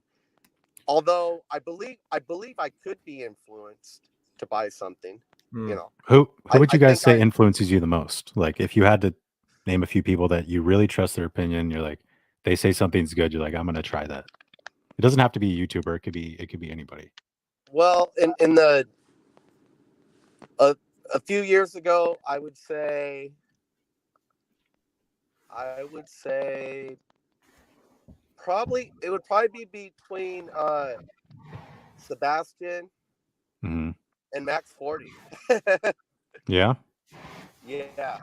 Max 40 would find these fine mediums between like modern fragrances that I like how he would compare them to some vintages, and Hmm. then I'd start looking into the vintages and the modern, like if he was talking Beau de Jour, whatever, Yeah. um, yeah, but now I'm probably not too influenced by anything. I go down So to ZGO and Tiger Lily, and they kind of know me in there. I grab like a handful of test strips, and Hmm. I'm like, okay, I'm okay, and they just kind of leave me alone, and I just kind of go through there, and then I'll take like 5-6 bottles and I'll stack them up. When I'm all done with like, I try not to go over 25. I think after that your nose gets a little weird, but I'll Yeah. go in there and I'll just 25. spray, smell. If I don't like it off the open, if I don't like the top, I'm not gonna like it. Yeah. find the ones I like, and then I'll put those bottles to the side, and I'll leave the test strip by it, and then I'll have Mhm. a pile of maybe 4 to 7 bottles, and then I'll go through those, and I'll buy a couple bottles and leave. But they Yeah. leave me alone. I'm just like, yeah, I got it, and they're like, oh, okay, do your You're thing. like, I'm gonna go find it online for cheaper now. Thanks, guys. Yes, last time I was at Tiger Lily, they have Parfums de Marly in there, and it was outrageous. Like three to it was like over $300, and my wife That tried it. house, man. She tried Delina, and she really loved it. And I said, yeah, it's really nice. Mhm. And I said, but don't buy that here. We're gonna find it. And we walked out, and we went to the ice cream shop down the street from Tiger Lily. Mhm. And while we were on the way, I found the Delina exclusive for 180 on eBay, and she's like, "Get it!" And it was actually a bid, and the bid Mhm. was ending within 10 minutes, and we were bidding right after leaving Tiger Lily, and she got it for 180, and she's happy. She wears it and blows out the car, blows out everything because it's very powerful stuff. Okay, their women's fragrances I think are really good. I like their women's fragrances, but man, I hope I don't offend anybody, but god damn, their men's fragrances are trash. Like I Yeah, just couldn't. I don't know. I don't have any. I bought Wajan just Mhm. because that goes back to influence. I bought it because they were comparing it to the Hermes Amber Narguile. I have like a 20 ml Hermes Amber Narguile, and I Mhm. bought the Wajan. I tried them both. I'm like, yeah, the Wajan's stronger, but it's not near as good. And then I put it up for swap like right away, and I swapped it for a bottle of Zaharoff Signature, and I that was haven't my tried any first of those swap. yet. I need to That try was my those. first swap. Was I think I bought a bottle of Wajan too. It came in one of the black bottles. I blind yeah, bought it, and it that's was right. horrible. It was like one of the worst things I've ever purchased, and I wanted it out of my house. I didn't even want it in my collection. I ended up trading it for Diptyque's Eau Mint. Mm. There you go. It was my first. It was probably one of the first niche fragrances I purchased, and it was also the first I swapped. And I swapped it for the Zaharoff Signature. 2 full bottles, straight swap. Everything went good. I was like, okay, that worked out. I'm happy. Hmm. Interesting. Is there anything on your guys' radar that you're looking to pick up like soon? Not really. No. Like you were asking if does anyone influence me. I'm really at the point where I know what I like. Like I'm really honed in, right? I have a Yeah. sense of what Eugene likes. Mhm. So, I'll see something that somebody's hyping and I don't feel like I need to run out and get it. But the last thing that I bought that I've been influenced is actually somebody that's right here on stream with us. And this is Kitsia Mood. I All bought right, this. pick your bones. Pick your bones. I'll be right back. I bought this because Duncan was calling it the greatest patchouli fragrance ever. Not only Duncan, there was other people after him that kind of like parroted that greatest patchouli ever. You And I was know, like, I like it because it's not sweet at all. Even in the deep dry down, nothing's. It's very dry. It's like a dry, spicy patchouli. I think it's medicinal in the top. I get something like a camphor note that isn't listed, yeah, and I like that. Okay, so psychedelic, I really like, but the dry down just kind of kills it for me. I love the opening, but the dry down, It's really sweet. it's sweet. I got a bottle of psychedelic, and when I wear it, I go 10 sprays because the top dies down. It really settles down quick. Like within Mhm. half an hour, that's a it big stays perfume. it stays really close, but it smells great. But it goes that chocolate cakey. I Mhm. like dry patchoulis that don't go sweet, Mhm. and that's why I like moods. That's why I really like it because I think it's just like a lot of dry spices and But I think patchouli. you can say that about a lot of the classic masculines is they're not very sweet. They didn't use sweetness to sell the perfumes back then. No, they didn't. No, they I didn't. still think You know, this is the best. This is the yeah, best patchouli, and this isn't I even a almost bought vintage. This is I almost just. bought that like I think this is the when I best. was in Texas. I was about to buy it, but I'm thinking about buying a vintage of it. I bought a vintage aftershave of it, the old silver label 70s one, and Yeah, I wore it, and my wife said, that smells really bad. Don't wear that again. And I'm thinking it could have gone off. It's kind of old, but I know how I've compared it to like the modern EDT. It smells the same. I dude, think I my was gonna wife just say, really doesn't like it. don't for this one. I know people like to hype up the vintage. It maybe smells a little different, but the modern is just as good. Now, I will say there's a lot of spices in this, and it's not Is only a the straightforward sprayer patchouli. black or silver on that one? But this silver. This is the new one black. The the newest one I think is black, and I think you want the silver cap. They said everything before the black cap is pretty good.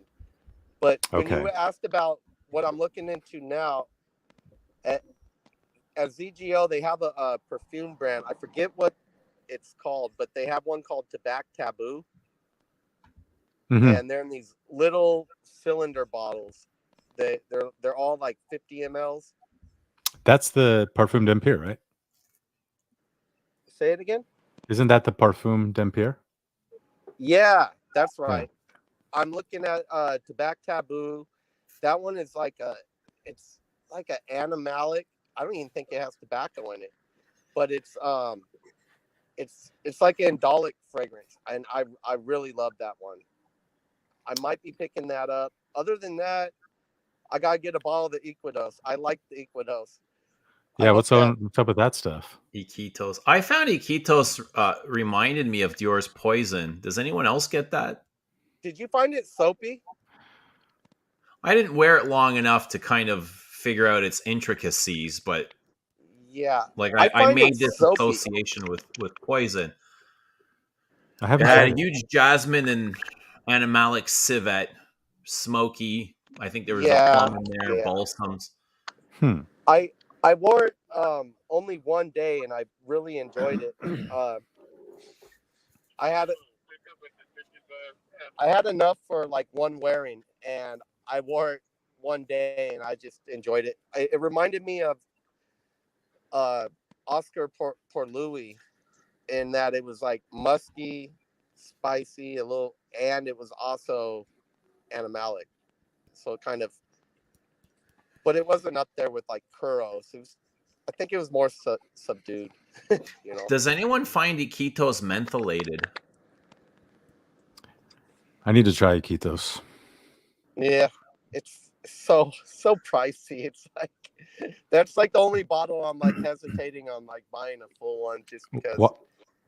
Why is Rich Uh, so stoked on it? What? I wonder what he sees in well, it. Rich got a leaky bottle. Is The that good? bottle Eugene was dealing with was leaky, and that's another reason why I haven't really popped on eBay purchases is because they have leaky bottles, and then they also have EDT splash bottles that come with the sprayer, and I think that might have something to do with the leaky caps. Putting the sprayer that came with the bottles just Mhm. might be trash. So Duncan, how many bottles is your collection at? I don't know, probably over 3 and under 4. I have a lot of backups of the ones that I do really enjoy and love. What would you say the percentages are of vintage versus niche versus designer? That's a good question. I would probably say, well, I got to throw indie in there. Well, if I throw indie in with niche, I'll throw indie and niche together. Sure. Um, probably about 30, 30, 30, and who knows what the other 10 is. I've got probably 30% niche, probably 30, niche indie, and probably 30 designer. Hmm. Probably maybe the other 40%, 30, 30, and 40 is probably designer. What Yeah, does the wife think about the perfume hobby? she doesn't really mind too much. She's like, um, I've collected vintage surfboards, and I used to buy cars and wreck them and shit. I don't know. She's been with me 20 years. She's watched me like blow money on really dumb shit, you know? Well, that's what Like, money's made for, isn't it? yeah. So and she actually kind of like, well, when it first started out, she kind of loved it because she's like, oh, let's go to Sephora, you know? I'm like, oh, okay. You know, and then, you know, I got my Terre de Hermes, and I'm like, yeah, actually, like when it first, you know, when it first kind of started was something, I don't know, were you talking about it today when about Dolce and Gabbana Pour Homme, how you had tried it years later and just like, whoa, this is not the same thing. I was talking about it yesterday. Yeah, a live stream Well, from Enchanté. yeah, I had the exact same experience. So I'm there with my wife, and I'm like, oh, and I just kind of smelt it and laughed, and I was like, whoa, I was like, this isn't even the same thing. And that was like when I realized, hey, maybe I'm into fragrances, you know. This was probably 8 years ago. And the gal there was like, well, you got to understand, Dolce and Gabbana changes their formulations every year. And I'm just like, listen to her, like, I don't know anything, but I already know that she's full of shit. I'm just like, oh, okay. And that was when I ended up buying Terre de Hermes. I was like, well, I'm not buying this new Dolce and Gabbana Pour Homme. And I was smelling stuff around, and I bought Terre de Hermes that day. There's a great vetiver, eh? Terre de Hermes. Well, Yeah. you're saying you don't like the Eau de Vetiver one, and I actually do like that one. But yeah, Terre de Hermes is nice. I wore it on my wedding. I actually bought the Parfume. I bought the Parfume, which is, you know, and I think, you know, it's good. I don't wear it very much. You know, I don't wear it anymore. I don't know why. I've got too much shit to Yeah. try, you know. It's hard with big collections to get to everything. Yeah, What and size? I was going to ask Anthony what size his collection is at now. Man, I haven't kept track. Probably around like 250, in the ballpark of 250. Fairly large, big. It's pretty large, yeah. Is this the biggest it's ever been? I'd say so, yeah. Yeah.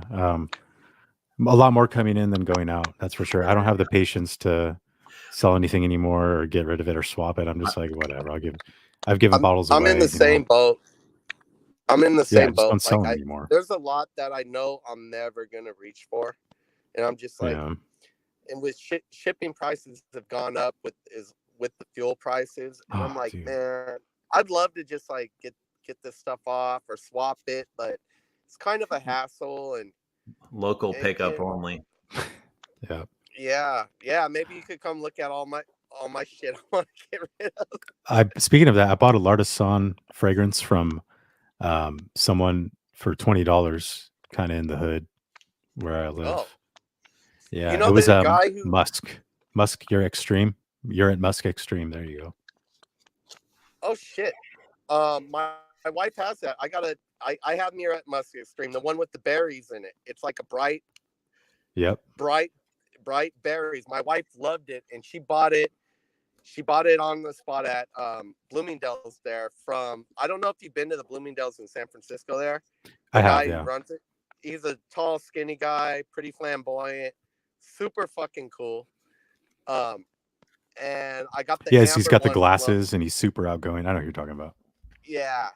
And I got the amber extreme one from L'Artisan, and I got Noir Exquise, and I sold the Noir Exquise on eBay. I still have the amber. I still have the Muret Musk Extreme. My wife was wearing it for days. She went through 30% of the bottle, and then she just quit wearing it. And I was like, why don't you wear it? It smells so good. She's like, it don't last. my wife wants some power. I'm like, she's like, it just doesn't last. You know, I used to kind of think like that in terms of like how how long everything lasts and the performance. And I've noticed like most of that stuff that I like bought for the performance just gives me a headache now. Yeah. You know what I mean? Like now I kind of like even I don't know if you get this, Eugene. Boy is pretty strong to me. Mm. Like it's It pretty strong. disappears for a bit, but it's persistent. I know it's there all the time. Mhm. It is. It is. I used to think it was a weak perfume, but I've put a little bit of a dent in here, and it is getting stronger as it ages. So I'll say like I think if I had to pick performance from one line or one brand, it would probably be Hermescence. Like I think those perform like Vetiver Tonka's performance, how they're transparent but they're still present. Yeah. I would say Really? that's I love that. Well, How about Bryn? Do you get performance from Bryn de Reglis in Hermescence? I would say everything. Yeah. See, is because that the we were one with the licorice note and the yeah, black blue label? Mm-hmm. Yeah. yeah. So We were talking I gotta try about that. Hermescence earlier on stream, and some people were comparing the longevity of them to a fly's fart. That was specifically said. So And Rose, Rose Icky, Ikebana. yeah, I'd say that one probably has the worst performance out of the lot, you know. I feel like they're almost all balanced the same. Yeah. Yeah. I think I'm I Some of the think that's woodier perfect. ones like Queer d'Ange and Agar Diner, they're a little bit more tuned up, Right. but Yeah, and I don't see those are ones I like those, but those are almost a little much I for me think it even. something I found with different perfumes, and I think with the Hermescence, I think my skin eats them up, but on clothing, I think they stick around. And some fragrances are vice versa, where they'll stick to well, they'll stick to skin, but they'll disappear on clothing. Um, they calling me. Hold on. is Jersey at all like put on home cut on? Yeah, I think so. I think Jersey is a little bit more complex. Um and it's a little bit finer. It's a finer version of put on home. Does it go vanilla for you? Vanilla Jersey? Tonka, yeah. Really? Yeah. It's a nice, cozy, warm fragrance. It's not something I wear to work. Mm-hmm. It's not, I don't want to say it's not interesting, but it's something that I like to wear going to bed. Mm-hmm. And I wear it quite often, like when I get home from work and I unwind and I want something warm and cozy, I'll wear Jersey. Or even for meditation, I'll wear Jersey because I like that, what I get from the lavender. So do you wear fragrances to bed every night pretty much? Every or- night, yeah. Yeah. How about you? Sometimes I do, but I've found that it depends what I wear. If I wear something citrusy, which, I thought was going to be light and suitable for bed, it actually kind of keeps me up. Interesting. Yeah, like I don't know, just the uplifting notes maybe. I'll try and stay away from synth bombs, so I'll wear. Yeah. I like the new Celine Rimbaud. I like Jersey. I'll Mhm. try and wear some, maybe even Jicky. Right, I like Jicky for bed. Yeah. That's a good one, I would say, for bed. Yeah. So lighter things. Even I like the number 5 body oil or number 5 low. That stuff's good. The body oil is really good. It doesn't really smell like number 5 to me though. No, No, it it's has definitely in the family. it is, but it has this sweetness to it that I almost find more appealing than the actual number 5. What's up, Mark? I want to ask: are you married, James? I consider myself married. It's been 11 years. How is your wife with your perfume hobby? Oh, I got her into it. She wears fragrance herself. She just had 2 bottles come today. What about, do your friends ever comment on your collection or? They do. They yeah, they love it because they can come over before we go out to the bar and they could spray on whatever they want. But even my wife's friends will come over and they're kind of more infatuated with my collection than my friends. Right. It's a girl thing. I think it is a girl thing. Girls but are naturally drawn to that sort of right. thing. Right? She has my girlfriend has a lot of fragrances. My girlfriend, my wife, she has a lot of men's fragrances. I noticed cool. my sartorial was going down. And I was like, I'm not wearing this much sartorial. And I was like, have you been spraying this? And she's wearing it. She bought her own bottle. Interesting. So she'll wear the same things like consistently? Yeah, but she also works at a very large retail chain that sells fragrances. So she sprays a lot of it at work. So she Right. doesn't really waste hers. But when she has like a lot of like memos or something like that, then yeah, she wears those a lot consistently. Yeah. Mark Aussie Fragrance is here. If you're available, come online. Come say hi. Come on stream. I just dropped the link. How about you, Anthony? Do you change your scent every single day? Do you ever wear the same thing like a couple times in a week or in a Prob row? Probably, I don't think I've worn the same thing 2 days in a row since I've been into fragrances. Wow. So yeah. I would say maybe twice a week is the most I've ever worn anything, which probably would explain why my collection is most bottles are 95% plus full easily. Like every collection. What if you get a new bottle? You know what? I'm kind of weird because when I get a new bottle, it goes in the collection and I'm already looking for another bottle. Hmm. I don't wear that one until maybe sometimes never. I'm sure there's bottles in my collection that I haven't worn yet that I've Yeah. had for a long time. I've got stuff I haven't even opened yet. I've been Really? sitting here. I've bought stuff that I'd open and not wear for months. Yeah. Right. I know people talk about getting new stuff and that's all they wear. I'll be like, oh, all right. Like I bought a summer fragrance in winter and now I won't be wearing it for 6 months. Right. So that's a trend for me is I'll buy like I'm buying winter fragrances right now. It's about to get warm. Here in California, it's already Yeah. warm. But and then in the summer or in the winter I'll start buying warm weather fragrances. Yeah, I've done that too. I usually do that, buy fragrances for opposite seasons. It just gives you something to look forward to. Did you put a number on your collection? I left for a second. I would imagine I haven't counted, but in between 500 and 600.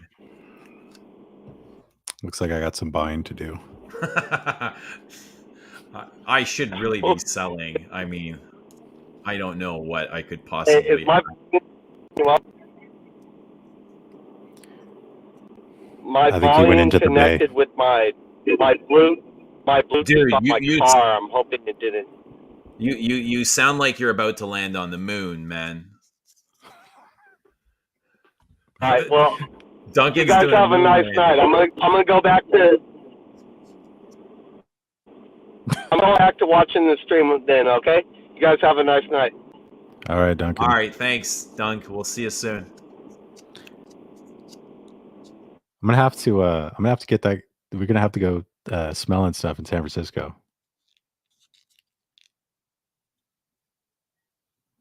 Talking to Duncan? Yeah. Well, I'm talking about him. I know he's gone now, but I can still see him. Maybe he forgot to leave. So Sebastian used to have like this thing where it's called like sniffing around town or something, and he'd get this large groups of fragrance people and just go sniffing around in San Francisco. I like Sebastian's channel. I do like Sebastian's channel. What I've found, because yeah, he does have giveaways. He does have like stuff that would be red flags normally for me. Yeah.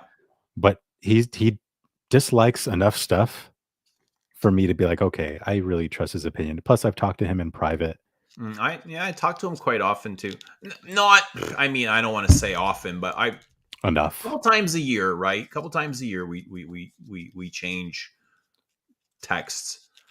Yeah, I think he's a good guy. Yeah, he's cool trustworthy. Dunks. I'm gonna just remove him. He says he's gone. How am I still here? All right, there you go. Yeah, and if there's anything that you're searching on YouTube, chances are he's got a video of it, right? Yeah, he's pretty probably been the most. Who do you think has been the most consistent YouTuber since in general, as far as releasing content and like today, right now? In general, yeah. fucking Ashton's like releasing stuff almost every day. He's pretty consistent, hardworking.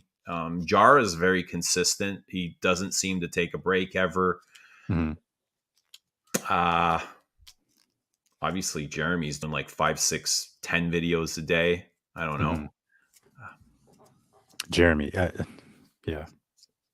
I don't know. I haven't. Is he? I didn't know he was still doing videos or what his I think channel. he's doing shorts now. Like, I haven't watched the Jeremy video and it's been forever, but I am subscribed to him. Yeah. What happened to Robes? Is he? I know he posted some stuff. He's going to come back eventually, but no idea, man. No idea. Because he was pretty on it for a little while there, you know. Well, that's kind of his thing. He comes and goes, right? I guess. Yeah, I guess that was a feature of his channel, huh? Since Yeah, he started, it's just part of life, right? Right. And he's not doing it for a living or a career. He's not making money from it, so no. Obviously, got his priorities, and there's nothing wrong with that. Ashton's channel really did take off, though, huh? Yeah, he's doing well. Looks like. I mean.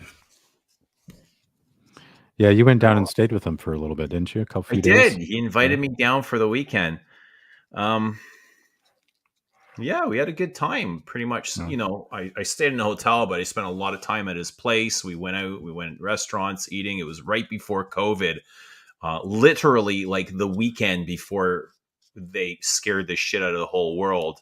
And I was even debating like whether I should go up or is it safe. And yeah, I don't know. It's just a fucked up time, right? Yeah, that was nice meeting him. He's really down to earth, cool guy. How big was his collection? Massive. Yeah. I think at the time his collection was triple the size of mine. Holy shit. He had a whole basement full, and then not just like what you can see on screen, but like side rooms, right? That's just crazy, man. massive. I'm jealous. But you know what? You can only wear 1 or 2 a day, right?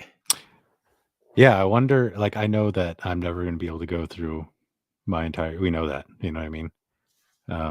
Collection. We're going to die with full bottles. What am I going to do with this, man?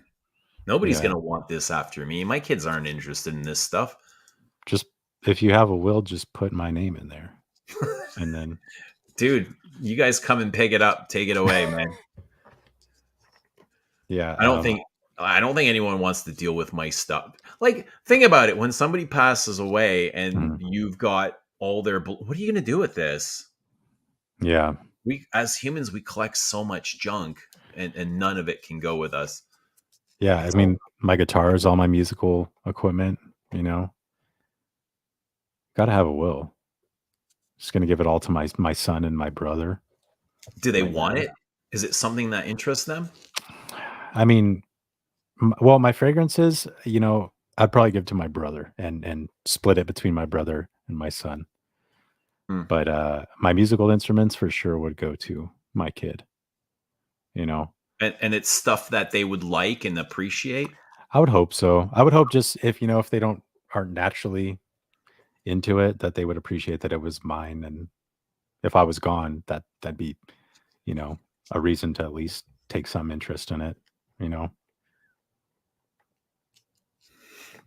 It's midnight and I'm it's 12:30 and I'm putting out the link for Christ's sake. I was gonna say, aren't you it's at work tomorrow here, or what? Yeah. Obviously, yeah, man.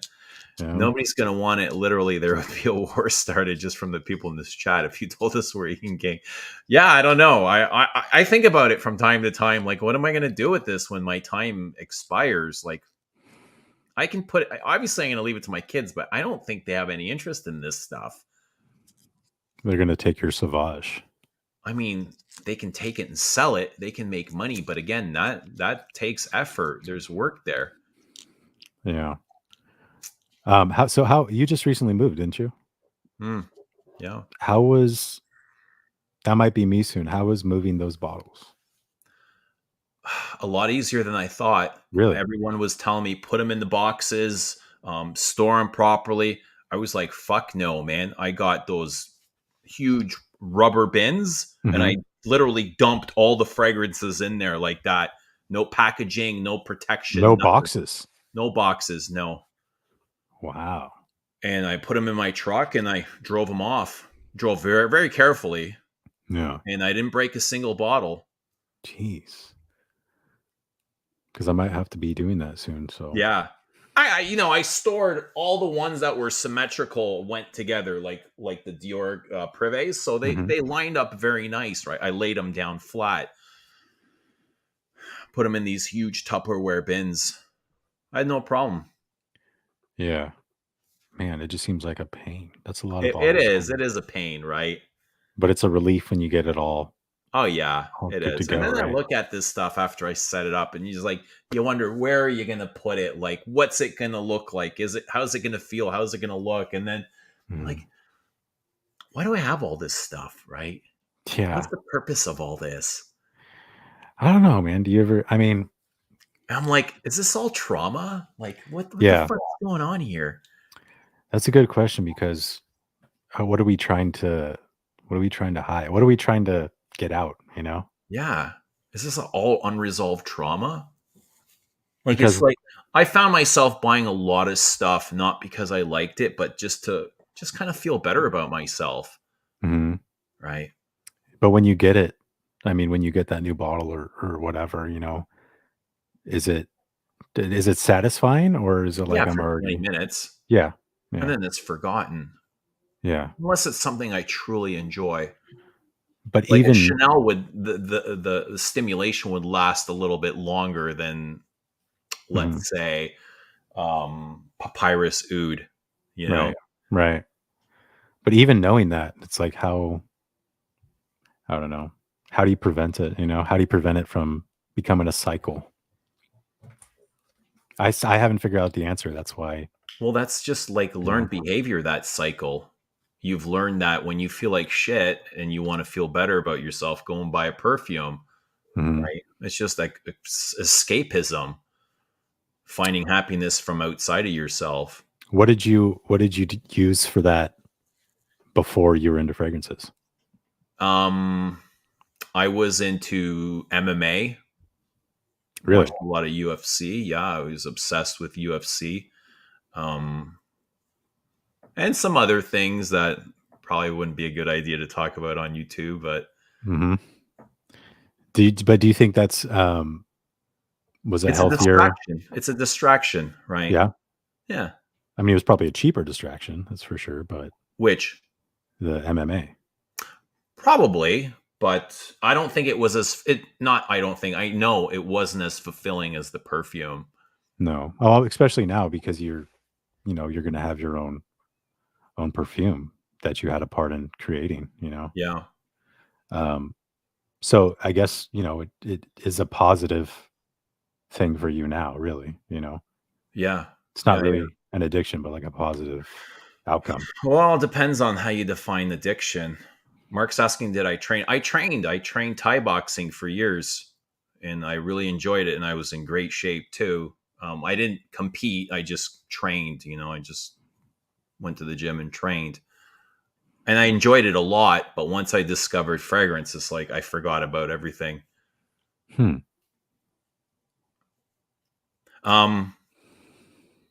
Sorry, what were you just asking me? Something.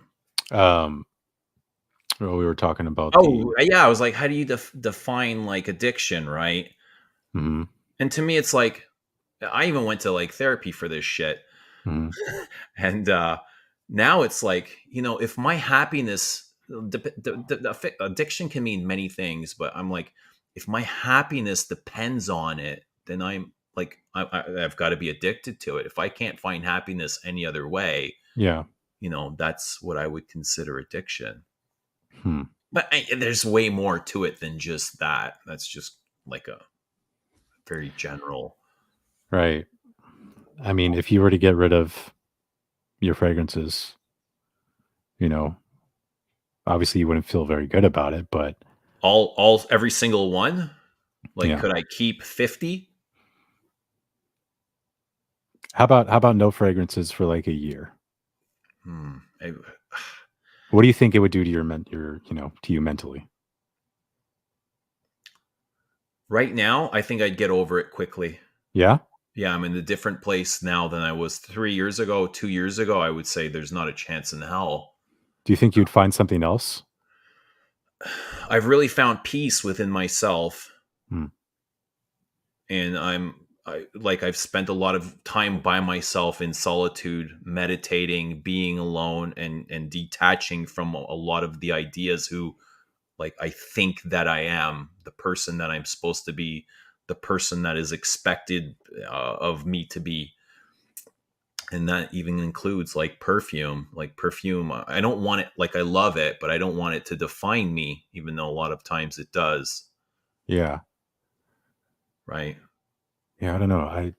I think But I would struggle because I probably went months without being interested in, getting into perfume probably since like 2012.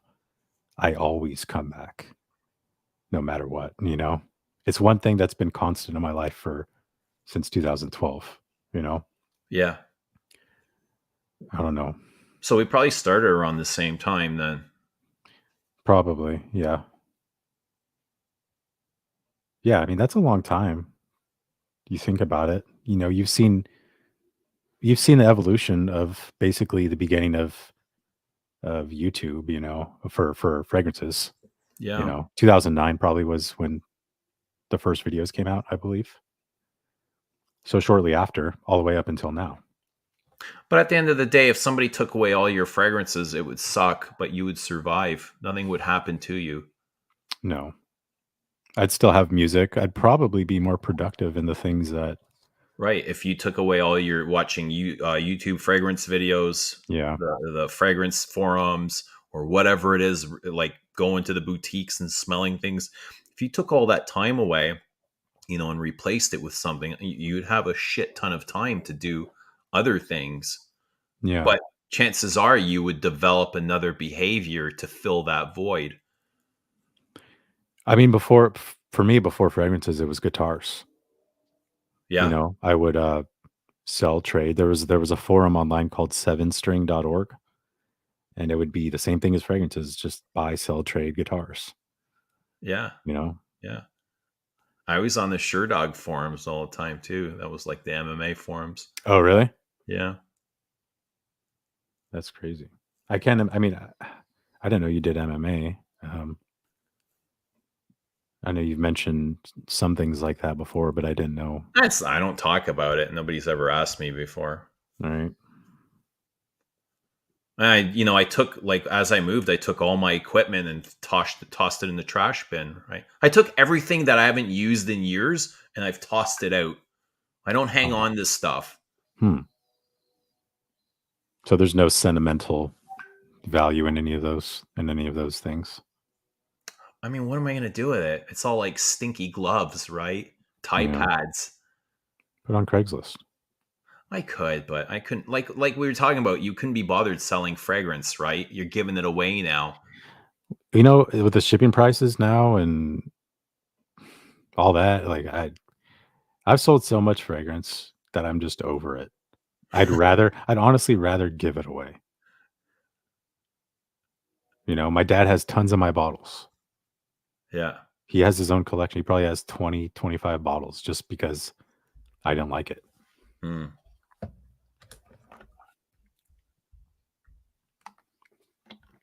Oh shit! Look at this. Bees. I just saw your comment. Bees of St. Ambrose. I'm down to 50 from almost 400. Damn, good job. How did you manage that? It's like I was saying, you're just buying stuff for the sake of buying. Yeah. I was going down for a little bit and then I very remember, I quickly think the went back last up. time I talked to you, you said you were kind of I like, was I was downsizing and then yeah, I found stuff that I liked and went back up. And then I caught that bug, the blind buying bug and all that. I think blind buying has been more exhilarating than collecting itself. right. So mostly everything I buy now is a blind buy. It's like the expectation, right? Or the unknown. Right. Most stuff that I've sampled or I do sample, I probably won't buy. I don't know, man. It can get messy, right? So how do you control that now? Well, I kind of set some standards to where, hey, if I have to get rid of something. It may not be a fragrance, but I have to get rid of something before I buy another fragrance, right? Like an old piece of music equipment or Mm. just something, you know. Um, and maybe having some sort of limit, like one a month. I don't know. It seems like a good rule. How many have you bought in this year? Probably 30. Wow. Probably 30. And I have one coming tomorrow, so it's the one of the fragrance Dubois, so it's not stopping anytime soon. And I mean, not to get too personal, but it's I've been a little stressed lately, and there is a correlation. There's a real correlation, especially with everything that's been going on with the Uh, COVID and the restrictions. It's just like you have this hopeless mentality sometimes, and you're just like, "Fuck it, why not?" You know. mm, Um, absolutely, I get that. so that's been a huge part of it. Do you have any other ways of dealing with stress? I Like, do you do. I mean, exercise? Do you yeah, meditate? I don't meditate. I'm an avid gym goer. I'm huge on music. That's my number one thing. Um, I find those are my two main outlets. For stress. But I'd like to start getting into something else, meditation or something new that I can take up that would help with that. Mm. Because it doesn't all have to be spending money for stress relief. I can tell you, like, meditation's it's changed my life, Mm-hmm. and meditation in itself can be stimulating, just as buying a new perfume. Mm-hmm. How did you, I guess, learn to meditate? What resources did you have to like show you? I just watched a couple of YouTube videos, and then Really? I started doing it myself. And at first, I didn't get it, but like Hmm. everything else, you figure it, and you get that aha moment. And you Hmm. can't sit there the first time and expect to meditate for 30 minutes straight. Yeah. Chances are you won't be able to meditate for 10 seconds straight your first time, right? I'd probably get anxiety. Yeah. Like, you know what I mean? Because I mean, I don't know how, when I think meditation, I kind of just think of the stereotypical, you know, everything is canceled out besides you and your eyes are closed and it's you and your thoughts, right? Well, no, it's separating from the thoughts. It's Okay. clearing your mind. And Okay. that's what you want to do is Like try not to think of anything. stop the storytelling, stop the narrative, stop the ego, Okay. and just connect with awareness, Hmm. or which is probably going to be hard to do. So when you start, you would connect more with the body, separate from the mind, connect with the body, either breathing, or you can even turn on a fan and just kind of concentrate on that fan. As Okay. long as you stop like thinking of, oh shit, like I forgot to do that at work, or did I Yeah. leave the stove on, or I wonder what she really thinks about me, Did she Yeah. like those flowers? Just that Hmm. whole storytelling thing. And that's the whole purpose of it. And when you do that consistently enough, it starts to become natural, where you come into your day and you stop those narratives. You Yeah. know, you no longer, we all have that voice in our head, and those thoughts that come up. We have what, 30,000 thoughts a day.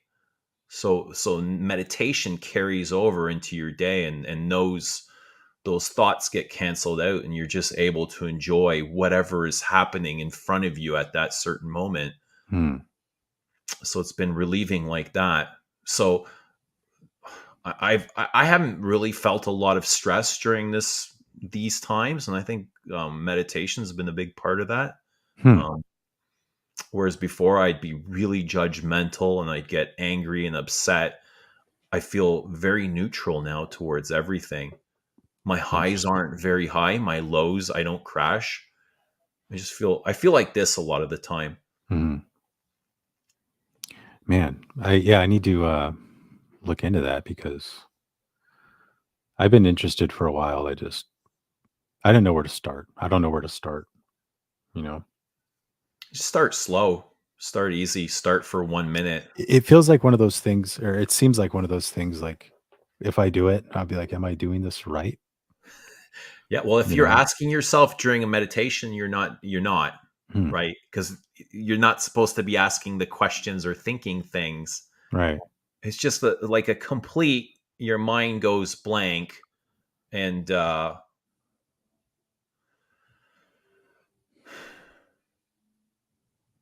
you're just enjoying the awareness, like Yeah. that moment.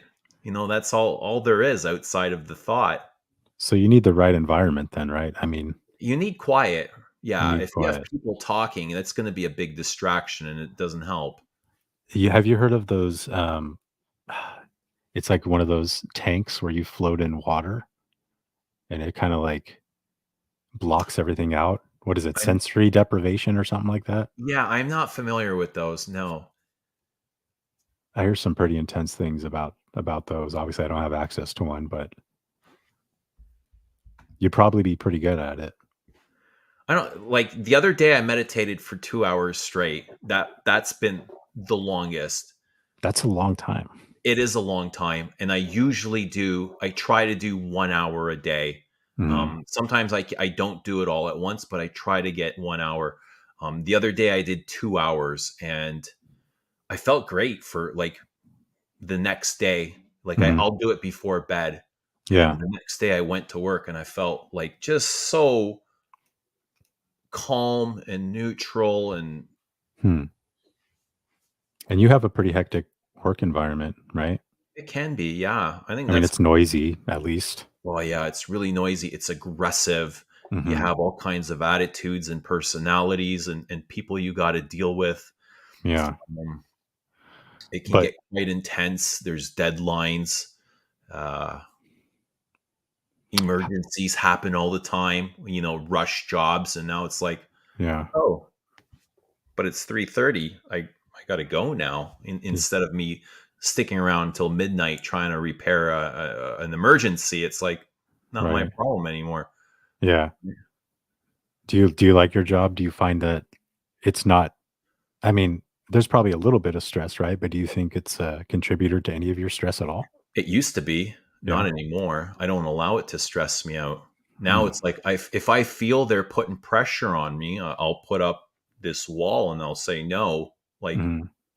before, it's like I'd be kind of worried about my job and my position and my role. I'd want to keep it, and now it's to the point where, um, no, I'm not willing to do that. And if you're not okay with that, the tool shop down the street is looking for an employee. So Mhm. if it doesn't work out here, it will somewhere else.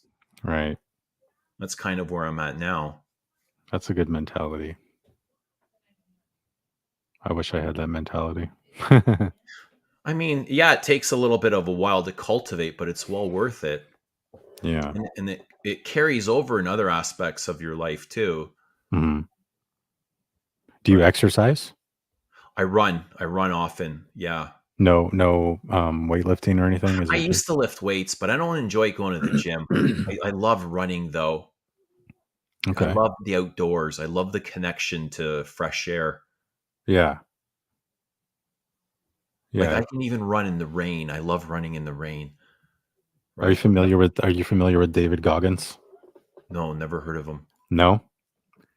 It's he's okay, I'm sure somebody in the stream has heard of David Goggins, but look him up, when you have a chance.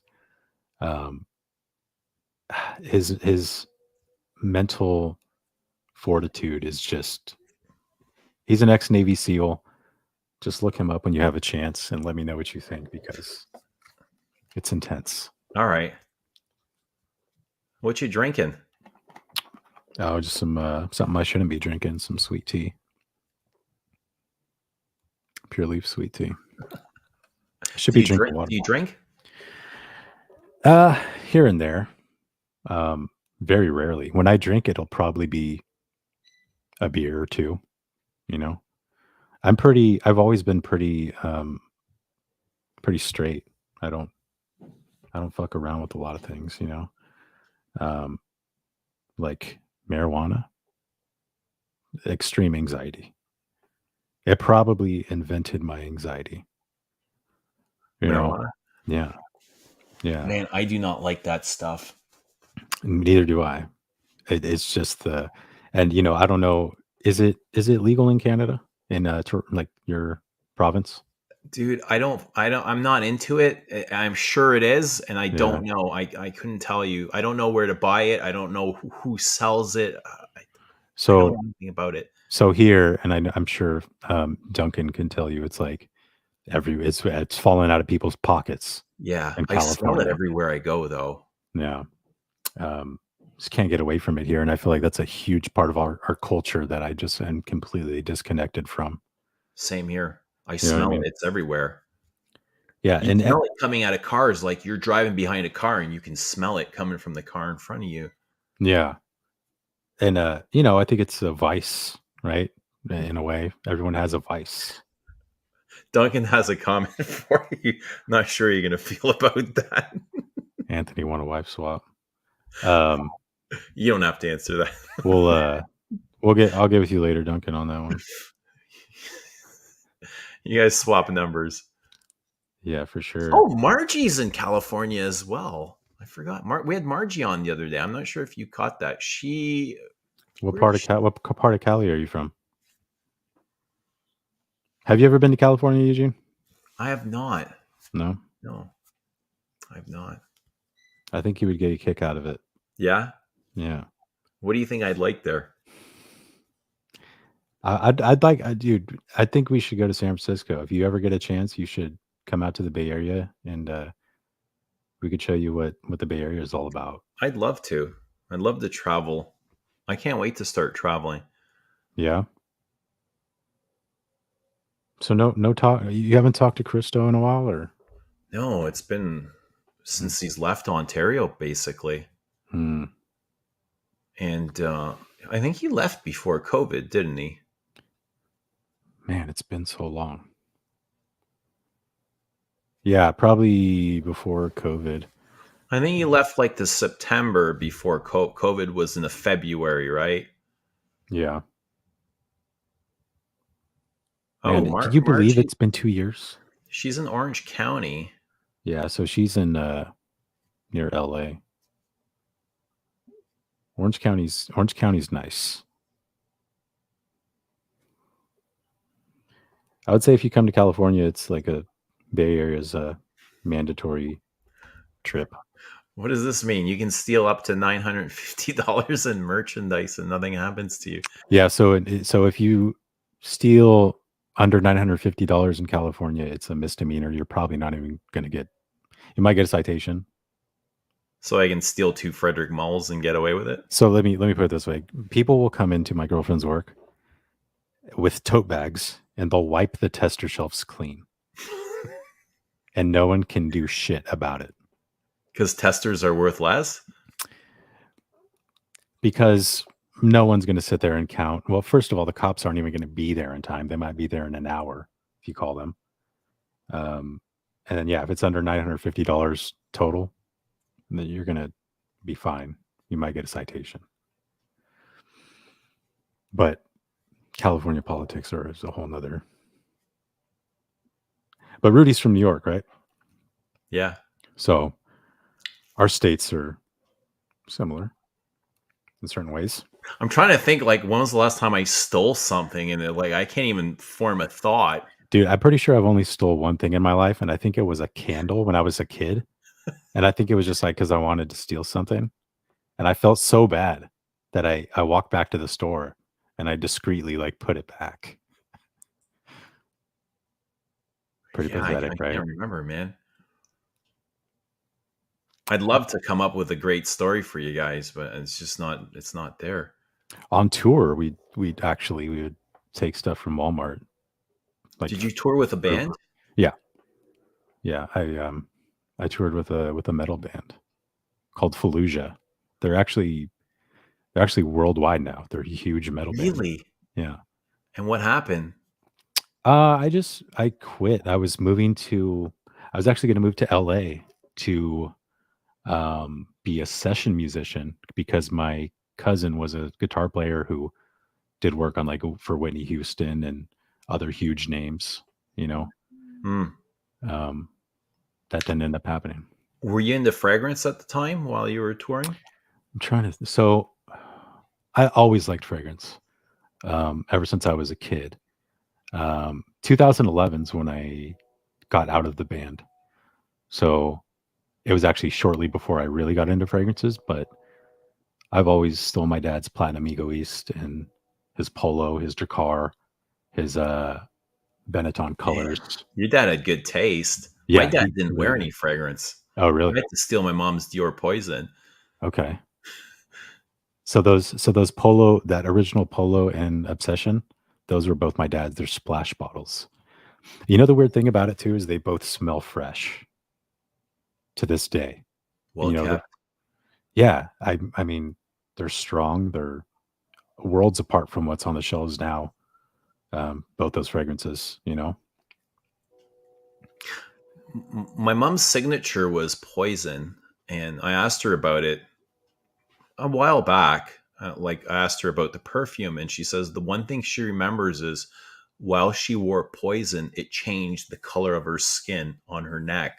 Hmm. Her skin got really dark. Wonder. I wonder why that is. Is it just because the oils, or Possibly the naturals in there or the carcinogenics. I have no idea. that's what I was gonna say. It was just Right? Can't be a good thing.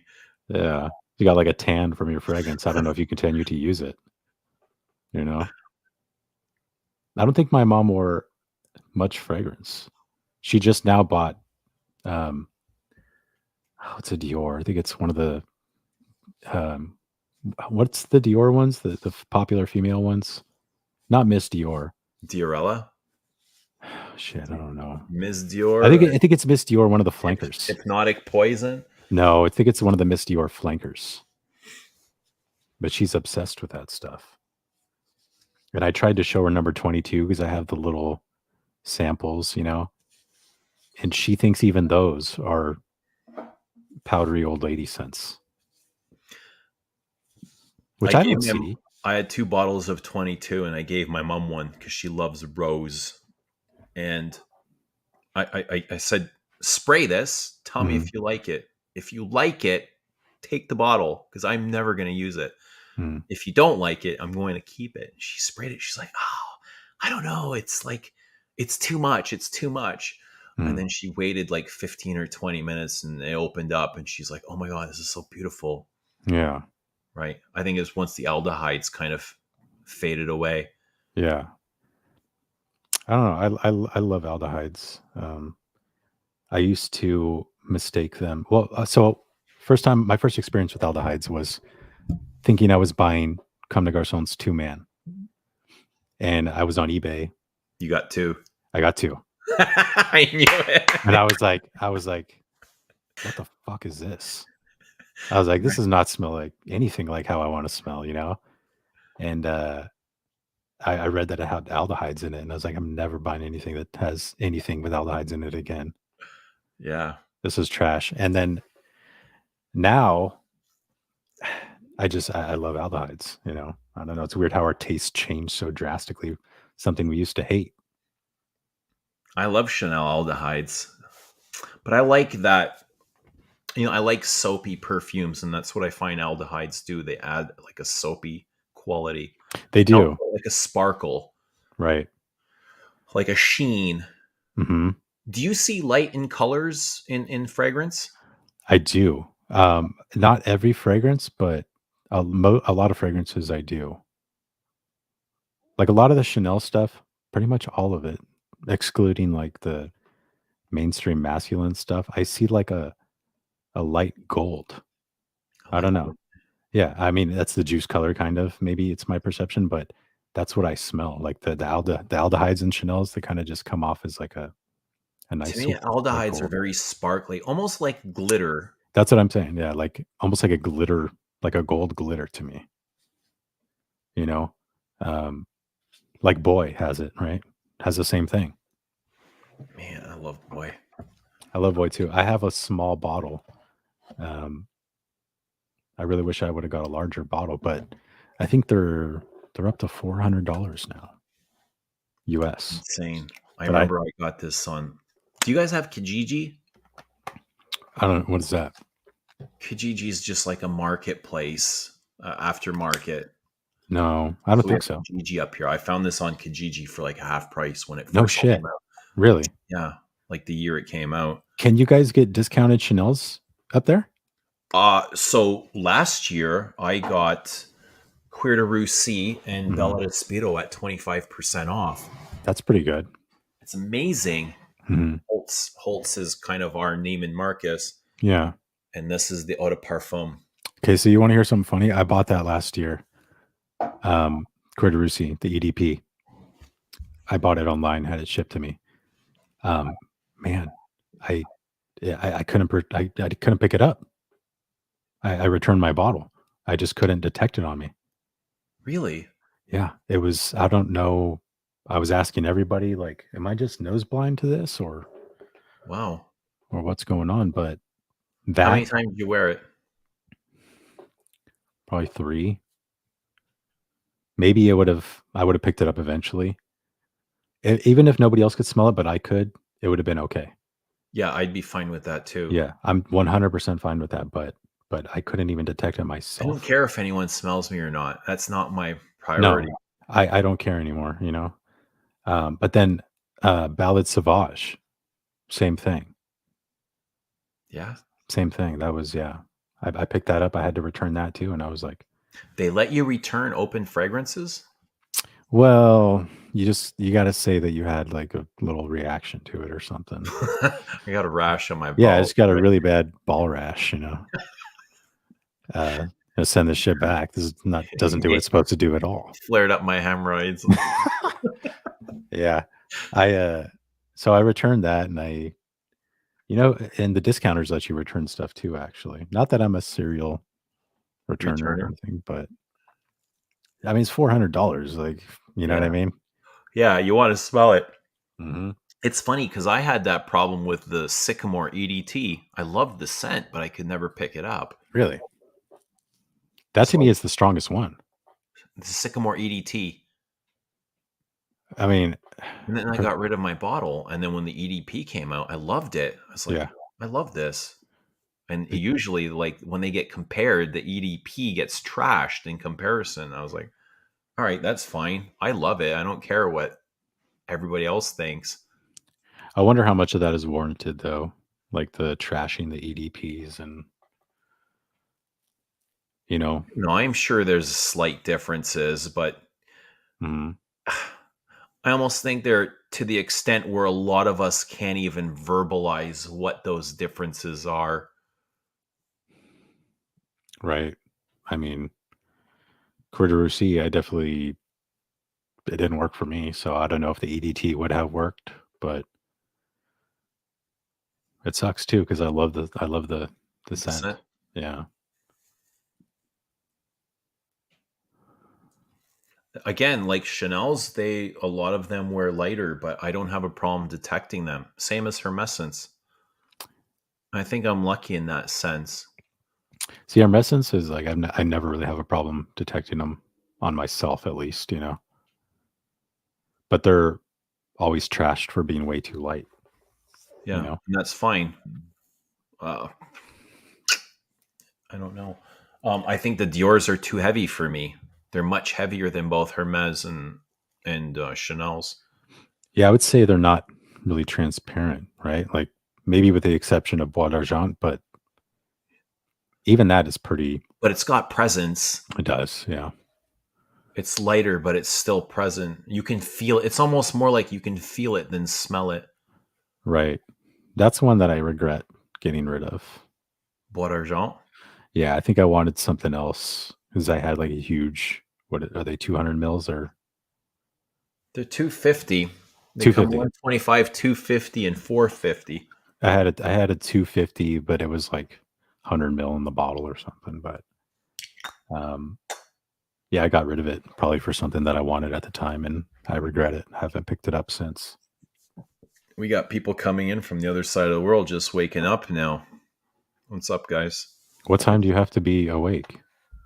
Well, they expect me at work at 6 o'clock. Some days I stroll in at 8, 9, 10. So how many hours of sleep would you say you get a night? How much do you need, and how much do you get? I'd love 8, but that's not happening. If I can get 5 or 6, I'm content. 8 is too much for me. I'm one of the people that 6 is the sweet spot. You know what's weird? I hate going to bed. Really? I absolutely hate going to sleep. What do you hate about it? I feel like I'm missing out. Dude, okay. That's so weird that you say that, because one of my best friends, the exact same way. He stays up. He stays up all night. He'll text me at 3, 4 in the morning. I'm like, this fucking guy's still awake. And he says the exact same thing. He feels like he's missing out. Yeah, I feel like missing out. The world's going by and I'm missing out. It's not anything specific, but the world's going. The world's not stopping for anything. Have you always been like that? Yeah. Okay. Him too. Him too. I wonder what that is. So not only do I hate going to bed at night, but even more, I hate getting up in the morning even more than going to bed at night. Is it just like you don't feel rested, or what is I just that? don't want to go to work. Oh yeah. But however, on the weekend, I love getting up early and just like getting up with the sun, right? Like the blue, I like love the that blue because time. it's a very peaceful time.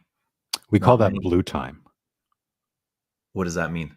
It's like when the sun's coming up and everything's kind of like blue outside, right? Yeah, okay. Same as when nightfall too. We have that blue hour, right? Reminds me of Lure Blue. When I think of like, it's so weird. That's exactly what Lure Blue reminds me of. Like, it's so perfectly right. The story fits it so well. Yeah, I don't know. I hate waking up early, but I love going to bed. I don't know. Early? Not early. I just like the feeling of like falling asleep, laying in bed and being so comfortable. I love sleeping, but I don't like going to sleep. No matter the time? Yeah. Really? Duncan's saying he worked graveyard for 25. That's one thing I would never work, is the evening shift. I quit a job once because they put me on afternoons. See, right now I work 2 p.m. to 10 p.m. every night. Oof. Is that what you like? I don't hate it. It's slow pace. Everyone leaves and I can do my thing. Well, are you supposed to be at work now? I'm supposed to be. I have the entire week off. Okay. So normally when you do streams, I'm not available. Okay. So that's. I remember. Yeah, you were saying you had an afternoon shift or something. That's right. I need to get back on a day shift though, because with a family, you know. I think the last time you came on, you were streaming from work. Yeah. It's terrible. I mean, that's not ideal because, you know, you got a young family. Yeah, I mean, somewhat young. I probably don't look. I'm 33. Dude, you're young. I'm young, but I probably look younger. At least that's what I'm told. Yeah, my kids. I got several kids, so I want to be there for them, you know, in the evenings, and I'm kind of starting to feel that working this late shift. How old are the kids? So this is where it kind of gets complicated. My girlfriend is a little bit older than me. My wife, girlfriend, whatever you prefer. So I have 2 stepchildren. They're still my children. Good for you. 19, 12. My biological son's 9. So they're not super young. They're still young. Right. Yeah. You know. But yeah, you kind of want to 10 o'clock's not extremely late. I'm sure are they still up when you get home? They shouldn't be, but yeah. Shouldn't be. They're not supposed to be. We're in the day and age now where it's, when I was a kid at that age, my bedtime was 9 o'clock. Oh, was it? Yeah. But my kids, they don't have a bedtime, man. Yeah, because my son, when I get home, he's like, I gotta use the bathroom. I forgot to get a drink. I got to do homework. And And I'm like, dude, you just need to go to bed, man. But at the Yeah. same time, I don't care because I kind of want to spend some time with them. Yeah, You you get know? to see them. Yeah, but I need to get on a day shift, you know. Mohammed's asking, do I find a relation between fragrances and music? As a metalhead myself, I used to match fragrances with albums. Fun though. I've been totally ignoring the chat. Sorry, guys. What's going on here? That's a good question. I don't really, actually. They're kind of separate things for me, but some fragrances remind me of music. Like Comme des Garçons, I feel like it's really in tune with the artsy side of things, obviously. So I Let don't me know. ask you, why do you wear fragrance? What is it about fragrance? What do you want a fragrance to do for you? It's a good question. So I think there's a few different things, a few different reasons to wear fragrance, right? Sometimes it's like it's almost like you're wearing a shirt, right? It could be it has utilitarian purposes. That would be your Bleu de Chanel, your Sauvage, whatever. Sometimes I like that, but mostly it's because I've always been obsessed with smelling things. Like it sounds funny, but like mail, like paper, I've always liked smelling things. I've just been into scents my entire life. So um I wear it for my personal enjoyment. Man, I don't know. I've never really analyzed it too much. I just love scents in general. Do you get lost in your perfumes? I can. Almost like a sense of meditation? I can. I'd say like another good example of L'Heure Bleu, I think, is that's one fragrance that I love so much. I can get lost in it, you know. Hmm. But that's such a good question because I don't really have a good answer, you know. What about you? I wear perfume strictly for myself, regardless of whether I think anybody else is going to like it or not. It isn't even a thought for me. Like it's doesn't even come into my existence. Mhm. And I But use did it ever? no, I had to like it. Um, and now I'm at the point where perfume just kind of sets off some emotions for me, and I enjoy that. And Mhm. they're emotions I wouldn't be able to connect with unless I'm wearing that specific fragrance, Hmm. right? Do you because we scent memories are a thing, you know. Yeah. Um do you find that even when you're wearing a fragrance that you newly acquired and you make recent memories with it, that you gravitate towards that fragrance more? No, because I don't wear things consistently. Like I haven't worn Chypre Palatin. It's probably been a few years, but I wore it once last week. Hmm. And again, it set off these emotions for me, almost like listening to Tchaikovsky or something. You know what I mean? Like Mhm. kind of. So so if it were do you have any fragrances that you associate with bad memories? I don't have many of those, or No, none that come to mind. Uh,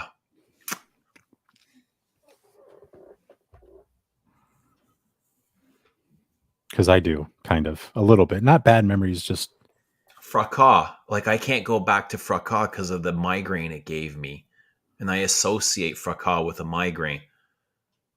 really. Yeah, I think I have similar. See, that's why I'm really careful about what I wear.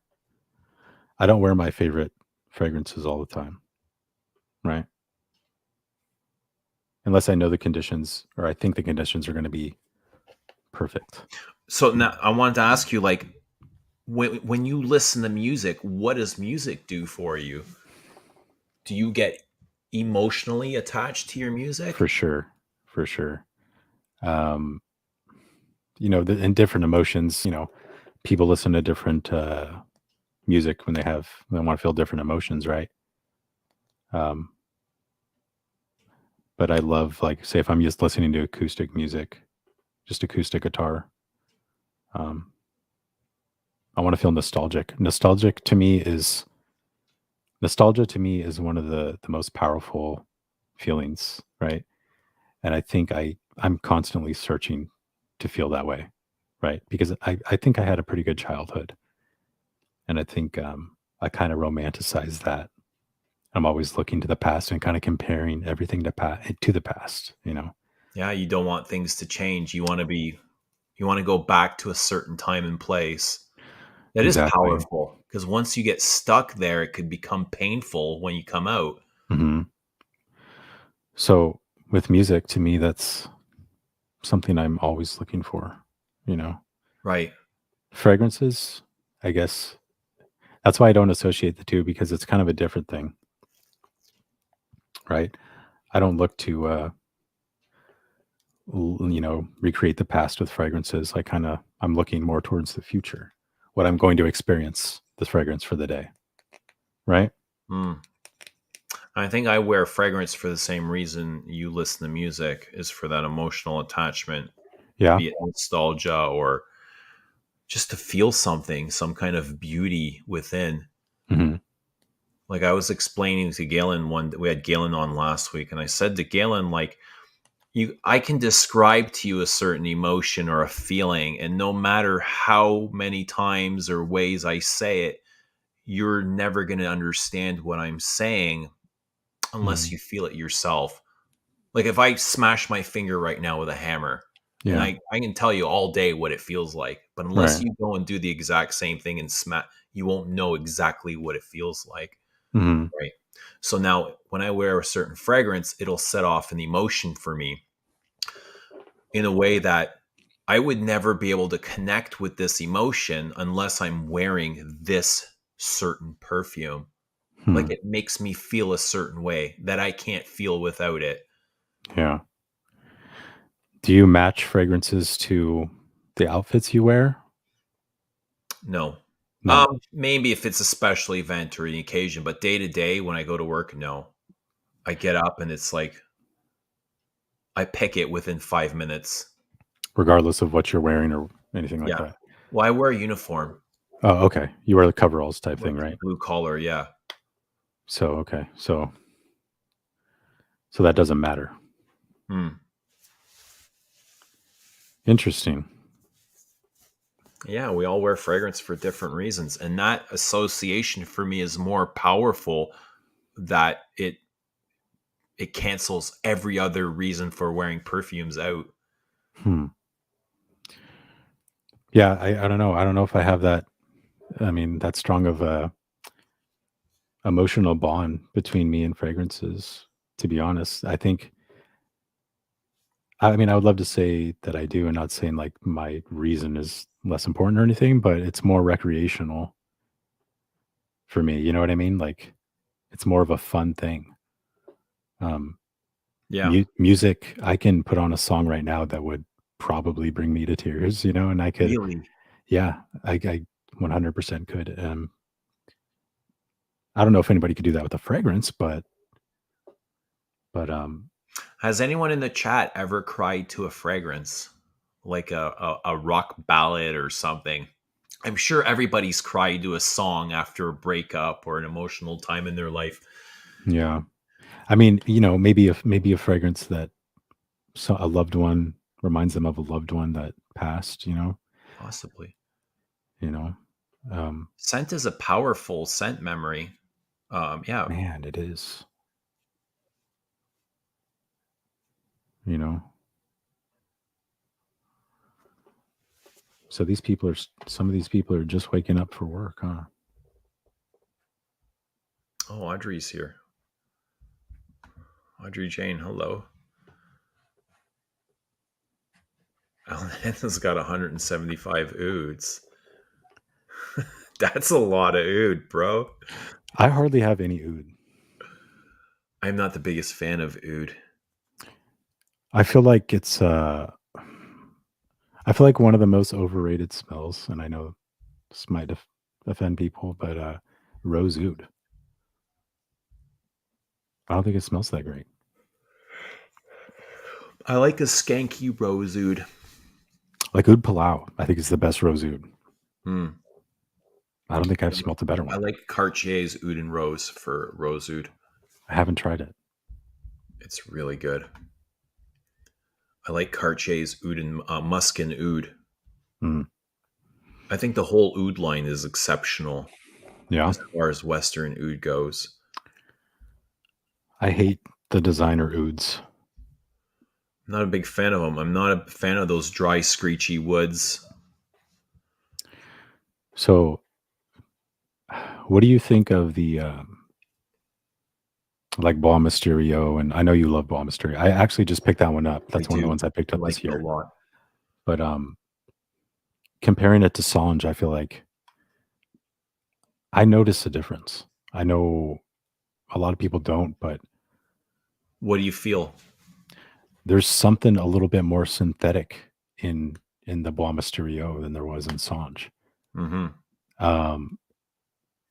And I don't want there to be, because I want to feel like I have a huge bottle of Sange. But yeah, I notice it. I notice it, you know? Right. Do you feel like they're different Do at you all? feel like... So how different would you say they are? Well, I would say they're 80% the same. 80%. I would say 80%. It's enough for me to be like, when I smell it in the air, like I could tell it's the same thing. But if I go up close and smell myself, there's some dry woods in there, something synthetic, some molecule that they have in there that's just, I detect it, you know? Do you feel like the original is more animalic than the current? Yeah. Yeah. I do. I feel like this one's way more accessible, and maybe that's part of it, what they were going for, right? I don't To know. appeal, more appeal? Maybe. I mean, you know, were they intended for the Middle Eastern market or They were the Absolutes d'Orient. Orients? Yeah. So No, they're not the they are the Orient something. Shoot, what were... somebody remind me what they were called? I mean, they're not mainstream by any stretch, of course, but No. okay, Oud Essential is one that I feel like is I don't like it. I don't like that one. Me You neither. don't like it either? I Yeah. thought it was a Montal when I first smelled it.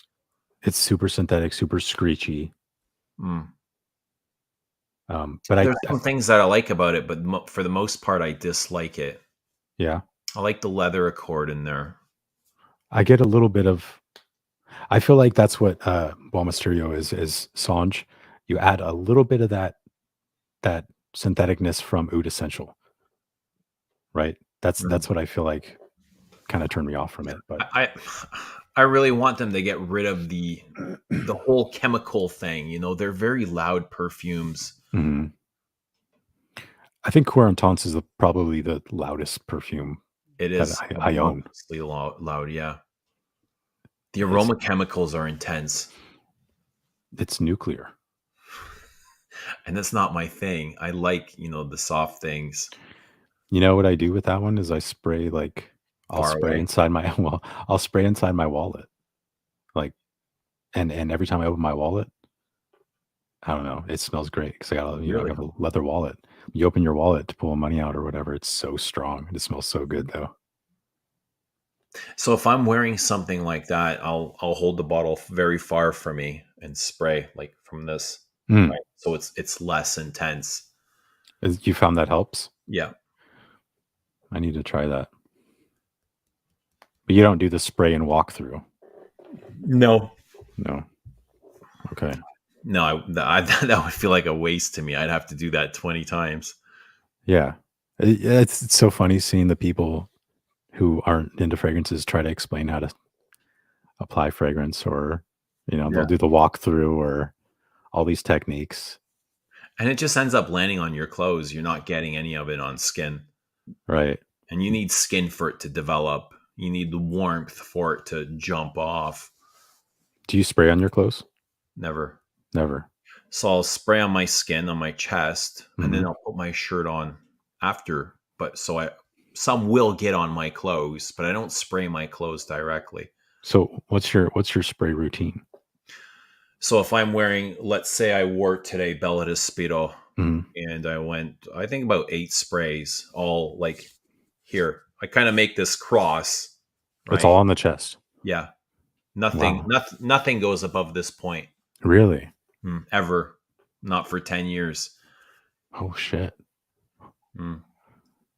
I don't think I've ever sprayed my neck, back of my neck, my hair. I don't do any of that goofy stuff. No. Yeah, really. I'm gonna try your method. You got these muscles right here, right? And they Yeah. heat up, and well, Well, regardless, I we don't. all got chest muscles, right? Yeah. And when they warm, these are big muscles, right? Hmm. Much Hmm. bigger than the ones you got in your neck. So Right. when they warm up, guess what? The first thing's going to happen is your perfume is going to radiate off of you. Yeah. It shoots right off of you, and that's why, like, I don't care what I'm wearing. You can give me the lightest fragrance, Hmm. and chances are I'm going to smell it with every single breath I take all Hmm. day long. I don't have those issues. Really? I think part of it is because I'm getting it on I'm getting a lot of landscape here, right? A lot of area. Yeah, because right here, I mean, you're just asking to go anosmic to it, right? It's Right. too. It's so close to you. Yeah. I think actually Christo was one saying too that he only sprays on his chest. You know, like 2 or 3 sprays. Really. I believe so. But I'm usually like 2 sprays for a strong fragrance. I'll do like 2 on the chest and 1 on the back of the neck. You know. I'm an oversprayer, but I work in a large area, and I don't have to sit close to anybody. Yeah. If somebody's offended, they can easily get away from me. It's not a problem. Like, I don't work in an office next to a Yeah. ton of people, so I had a lady in a grocery store, and I had a Cedra Boise from Mancera, your favorite house. I had a sample from them, and I went to buy something, and I purchased it. And out of the corner of my eye, when I was leaving, she was going like this, and I was like, I saw it out of the corner of my eye, and I was like, oh shit. How did you feel? I kind of thought it was funny, but at the same time, I was like, fuck, I'm that guy. Did you feel guilty? A little bit. Like, I wasn't dressed to where someone like someone who would be wearing a nice fragrance. So she was like, "What the fuck is that guy doing? Like walking around smelling like super strong, you know, in Yeah. his Do you dirty feel any pants." shame or anything? A little bit, a little bit. You know, like you feel guilty. Like, have you ever smelled someone, even though you're into fragrances, you're like, that's way too strong. Yeah, it happens. I work with a guy like that. It's like wherever I go in the building, I can smell him, even though he's on the other side. Like, and his Mm. scent remains inside of my nostrils. Is it the Hindu Kush guy? Yeah, it's everywhere. I like that fragrance though. You don't like it? I find it very raspy. I bet you he oversprays it. It also feels very birchy, like resinous. Do you get that? I get the resin, but I think of it as like the incense in it. Yeah, smoky birch tar. I guess there's a marijuana note in there. Yeah, I don't really get I get the greenness from like a cannabis note, but Mm. I was surprised when I first smelled it because it doesn't feel like a Mancera to me. It feels way higher quality. Not necessarily higher quality, just better blended. It's still synthetic and it is what it is, but you know what I mean? There's a lot of people here in the chat for it is 1:30 a.m. We got 57 people watching. We got a ton of people in the chat. What is everybody doing? Oh, us West Coasters, it's only or other parts of the world. It's 10:30 for me, so It's still early, right? yeah. But I know for you, whenever you want to call it, or you got to wake up and do some physical work.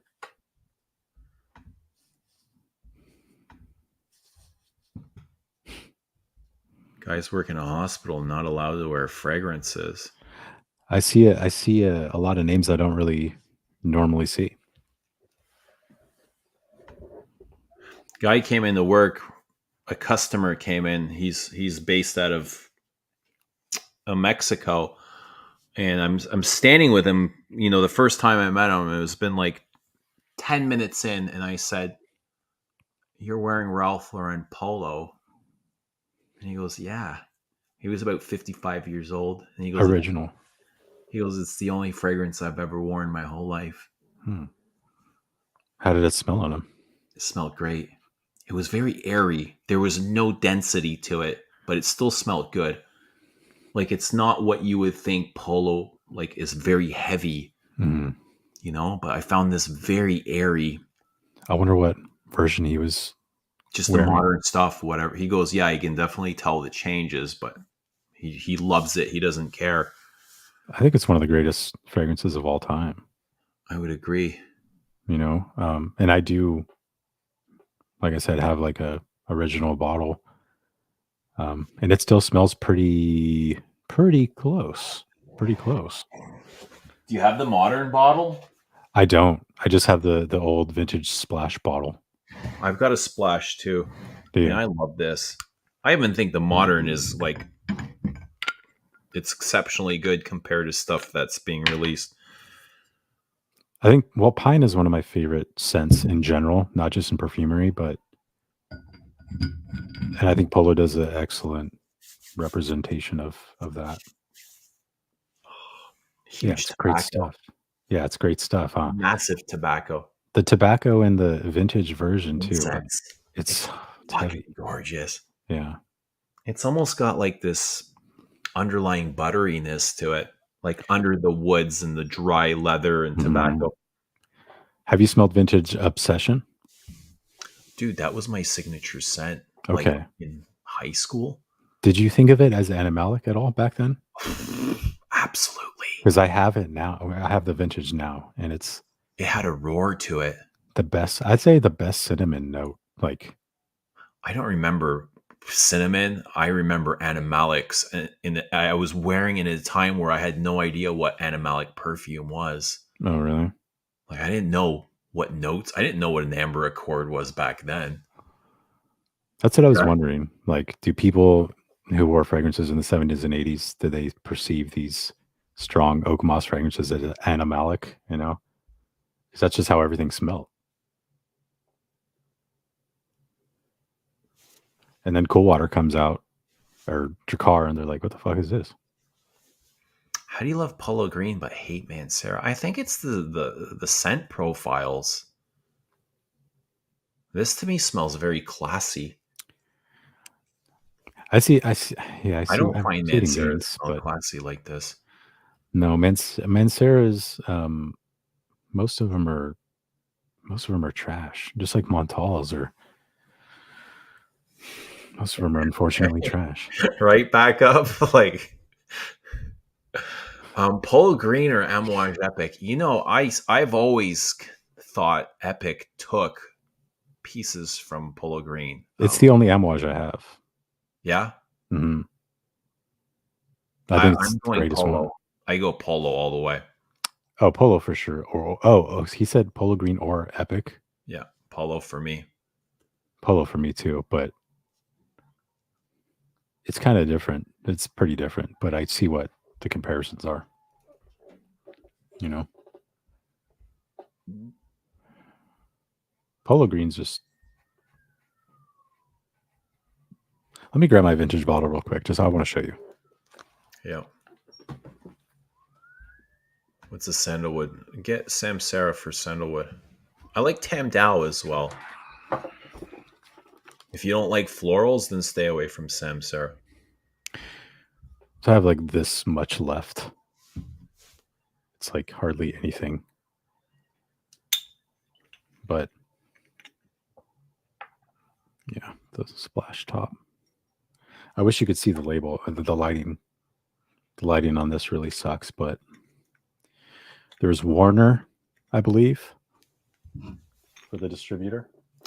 I gotta say, I did love the original release Epic. The reformulated stuff, not so much.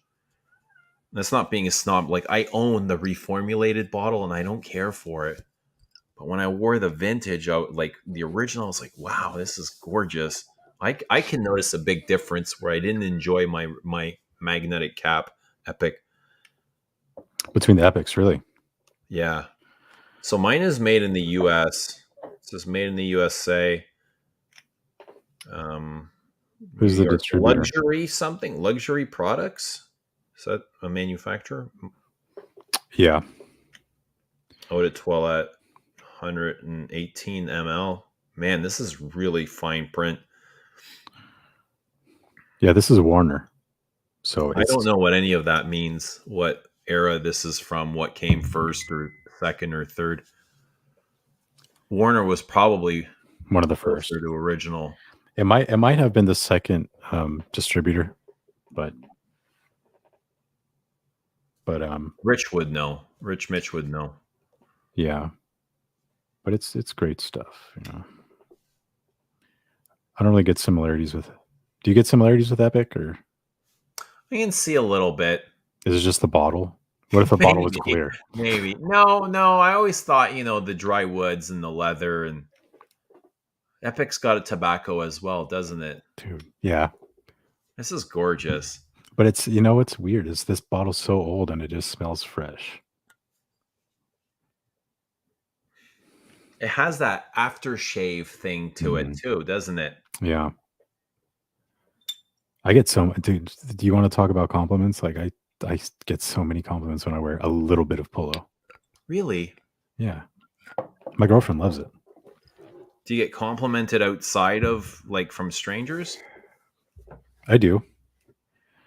At the old place I worked, when I was leaving, my boss, he called me into the office and he's like, hey, I thought I did something wrong. And he says, hey, everyone wants to know what fragrance you wear. Can you write it down? Really? And I was like, I couldn't tell you because I wear a different one every day, Okay. So he wasn't asking for that day specific. He was like, no, he just, I guess people were just too shy to ask me when I smelled good, Right. So I just gave him I was like, here, just write these 10 down. They'll be fine with one of these. Yeah.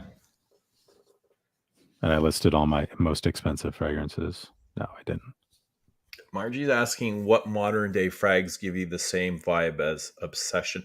I think the closest thing to Obsession today would be Chypre Palatin. I could see that. Man, Obsession? I don't know. There's nothing really. I think of a really big cinnamon animalic fragrance when I think of Obsession, right? Yeah, very big, powdery amber.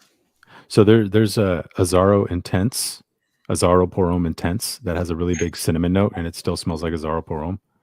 I would say that's probably the closest I've smelled to Obsession. I'm not familiar with that at all. It's basically. Are you a fan of Azzaro Porum? The original, yeah, I love that. So take a huge cinnamon note and put it in Azzaro Porum. Okay. And that's what it smells like. I have the fragrance shop by my house has an unlimited supply of Azzaro Porum too. Of the vintage? Vintage. You're kidding. No.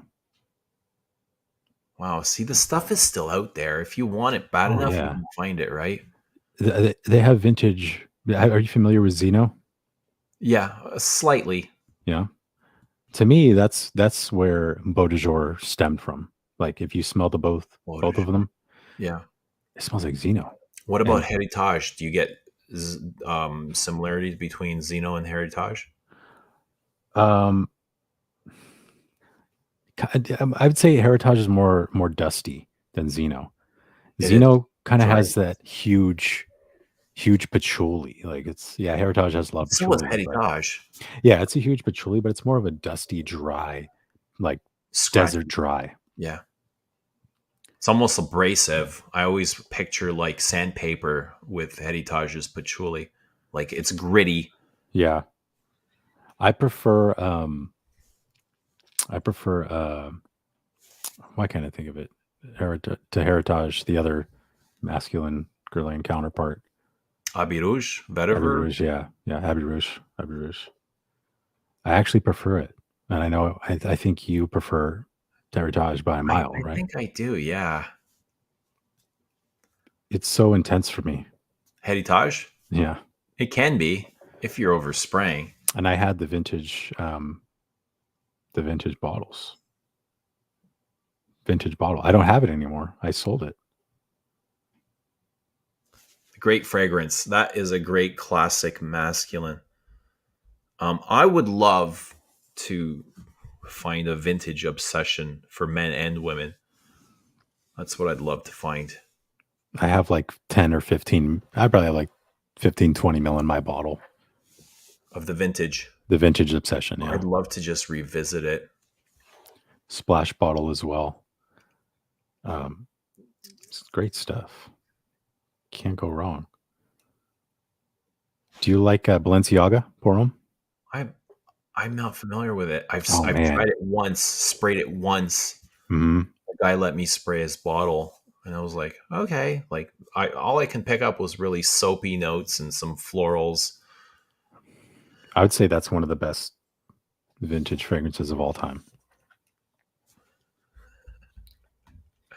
I'll call Anoush vintage obsession. No, those were factuses, Rudy. Those weren't full bottles. Kidney bottles. Is that what they're called? I don't like those bottles. The new ones. Vintage obsessions? No, is that what the original one was in? I don't know. This is the first time I've heard that term, kidney bottle. Let me get my bottle real quick. Show you. This is the women's, I believe, right? Yeah, I think this is the women's.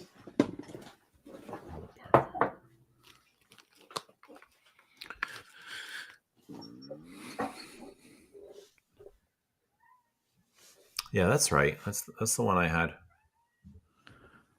Yeah, this stuff is look at it. It's got like whatever that It had is. a sprayer though. It had a funky sprayer. Dude, yeah. Oh my god. I remember the women's being a powder bomb. This just reminds me of the 80s. Like it just, I don't know. Totally. It was everywhere. Yeah, wasn't it one of them? I mean, it's obviously one of the most popular fragrances of all time, but Calvin Klein as a brand was like blowing up back then. yeah. People were wearing Calvin Klein t-shirts, CK t-shirts, CK jeans were a thing. Have they done anything good at all since? Well, they did CK1, which was huge. Right. CK Shock. I like CK Shock, actually. It's not bad. Yeah. I mean, it's for probably the worst $20 bottle. fragrance. Worst bottle I've ever seen. Yeah, tacky, right? But it's made to kind of catch your attention. Right.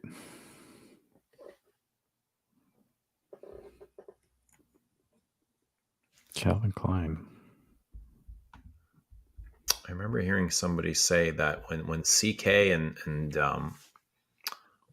Ralph Lauren were taking off in that time, that French perfumers were kind of looking to them for inspiration. Really?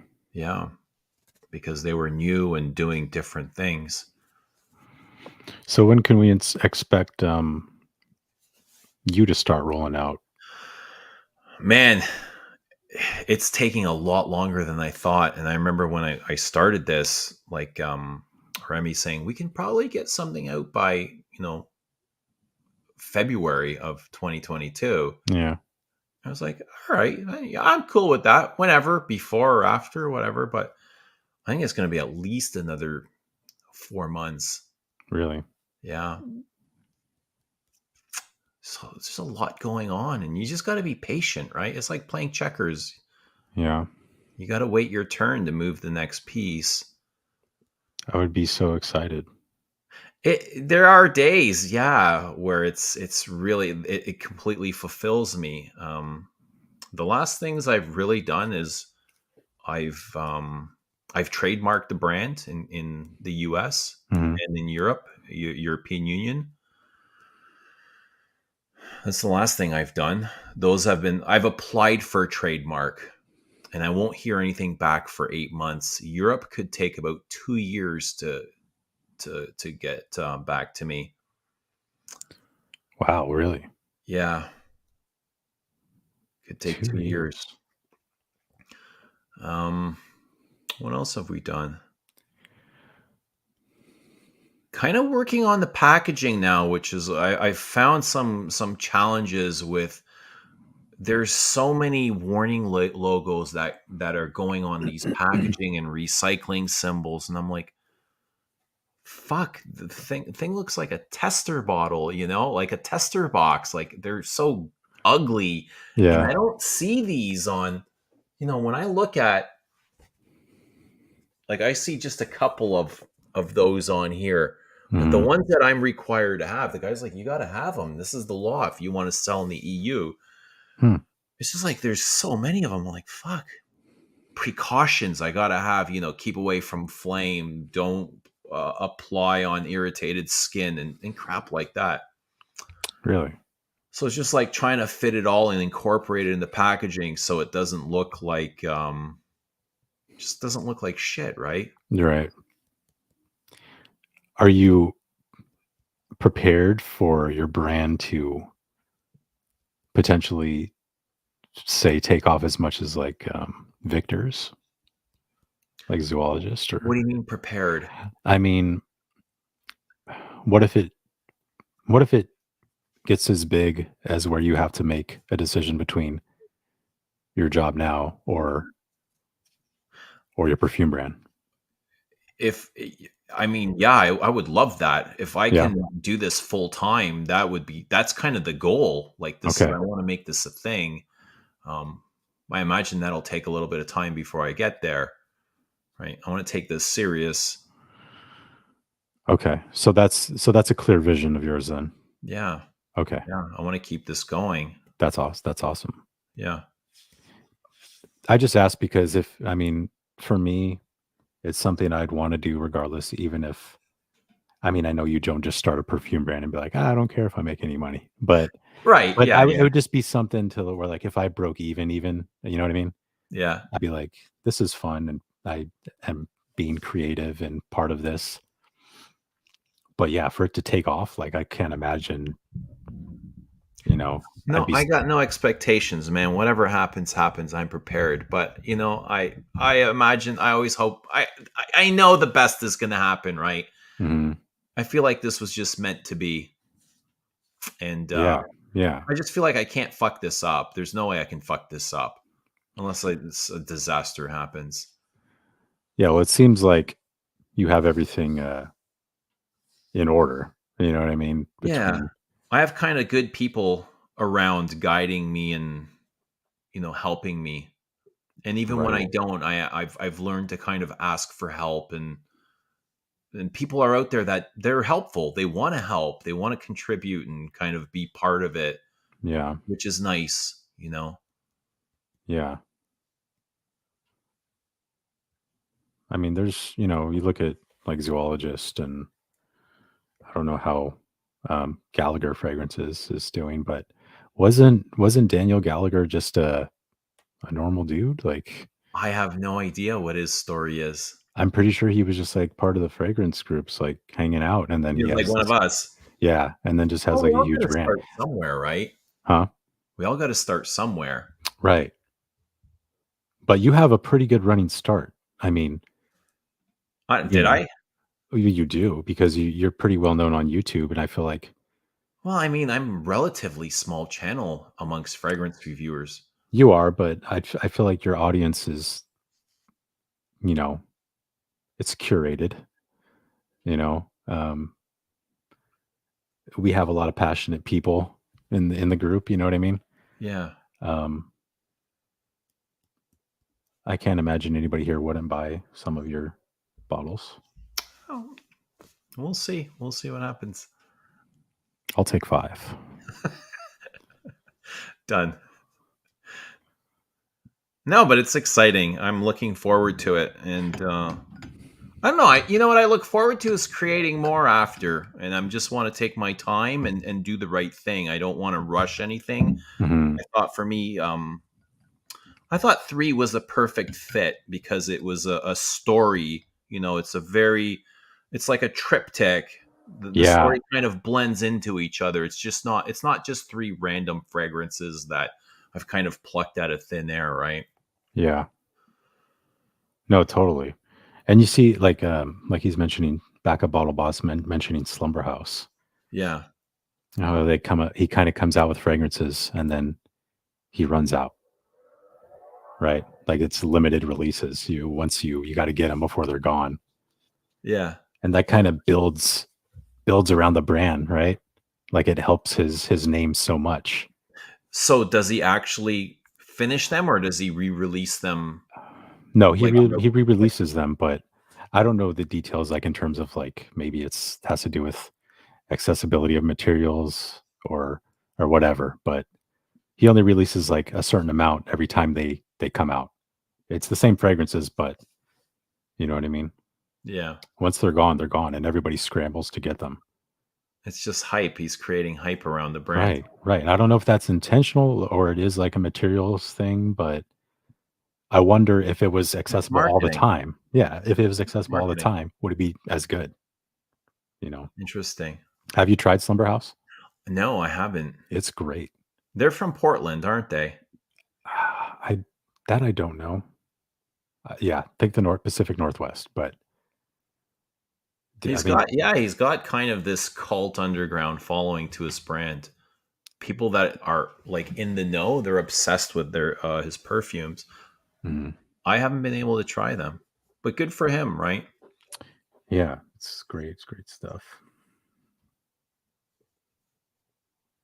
You ever think about like doing your own perfume? I would love to. I would love to. Like be a creative director, right? I love what Frederick Mull does. You know, the whole system of creative director, and but I don't know. I have other plans. You know, I don't know if that's ever going to come to fruition.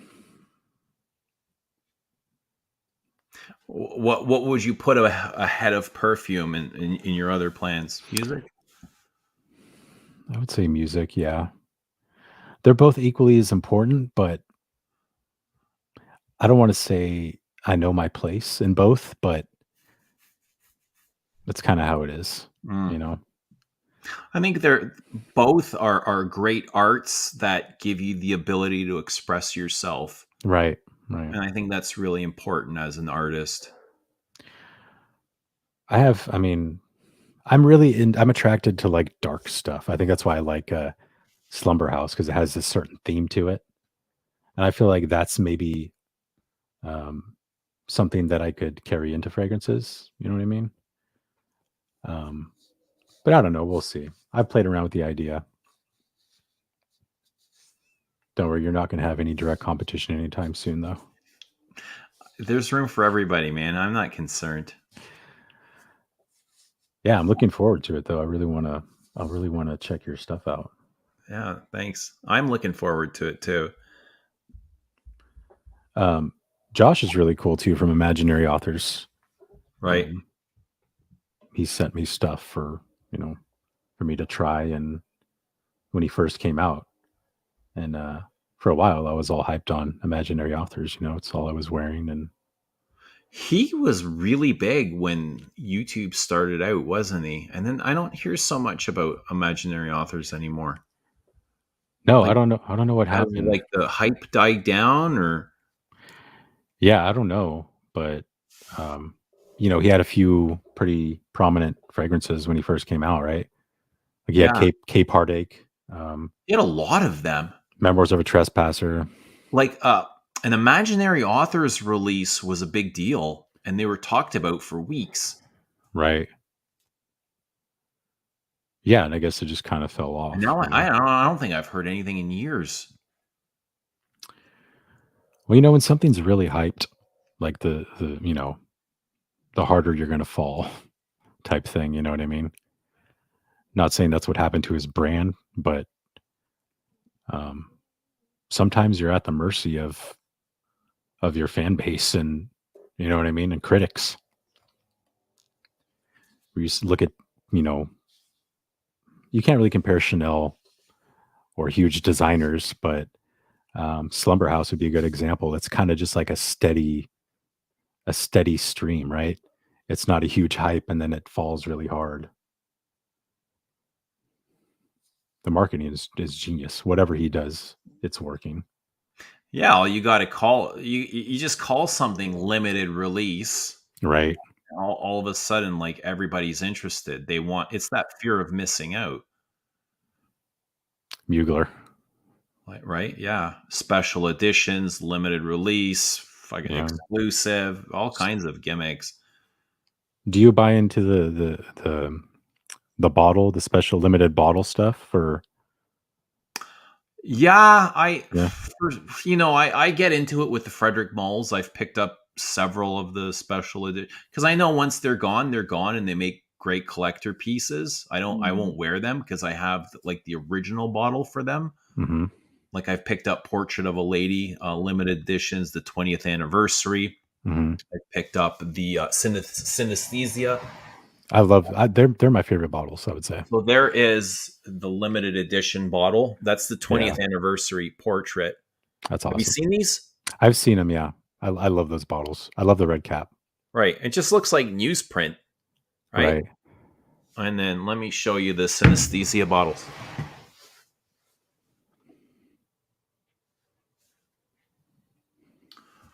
So this is the portrait. And it just like... Yeah, I've seen those are awesome. It's the colors that Frederick imagines one would see when they're wearing portrait. And that looks like almost like a red and brown. Yeah.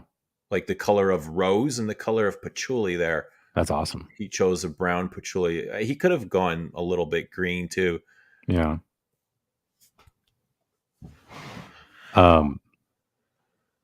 Vetiver Extraordinaire and French Lover are collectively like probably my number 1 and number 2. All right. And I'm not just talking about Frederick Mall. I'm talking about in general. Wow. Those are probably my 2 favorite fragrances. Which one do you prefer? Of the 2? It's really hard because Vetiver's my favorite note. I would have to... Oh, man, it's so hard. I'd probably have to say Vetiver Extraordinaire. Do you find French Lover wears light? Well, I had a bottle of Bois d'Orage, and it could be in my head, but I felt like it was a little more dense. But I don't feel it wears light. I feel like it's actually pretty dense, pretty noticeable, but it's not overwhelming to me. But everyone around me can smell me because they comment on it when I wear it. I feel like it's perfectly tuned. You know? It's quite vegetal, I find. It is. It's like the earth, right? Like, yeah, putting your face in the soil. Yeah, wet earth. And you know what? The shower gel. I know their shower gels and stuff are amazing. Yeah. Have you tried Angelique sous la pluie? Yeah. Because if you like those two, I imagine you would like Angelique. I love it. Yeah. I love it. Yeah, I just haven't got around to picking it up. They're really similar, you know? I find all 3 of those are very closely related. Yeah, it's definitely on my short list. I'm just waiting for a good deal to pop up. I don't think there's much Frederick Mall I don't like. Parfums de what is it? Therese? Yep. Can't do that one. Don't know why. Something in it just rubs me the wrong way. It's got to be that halitosis accord.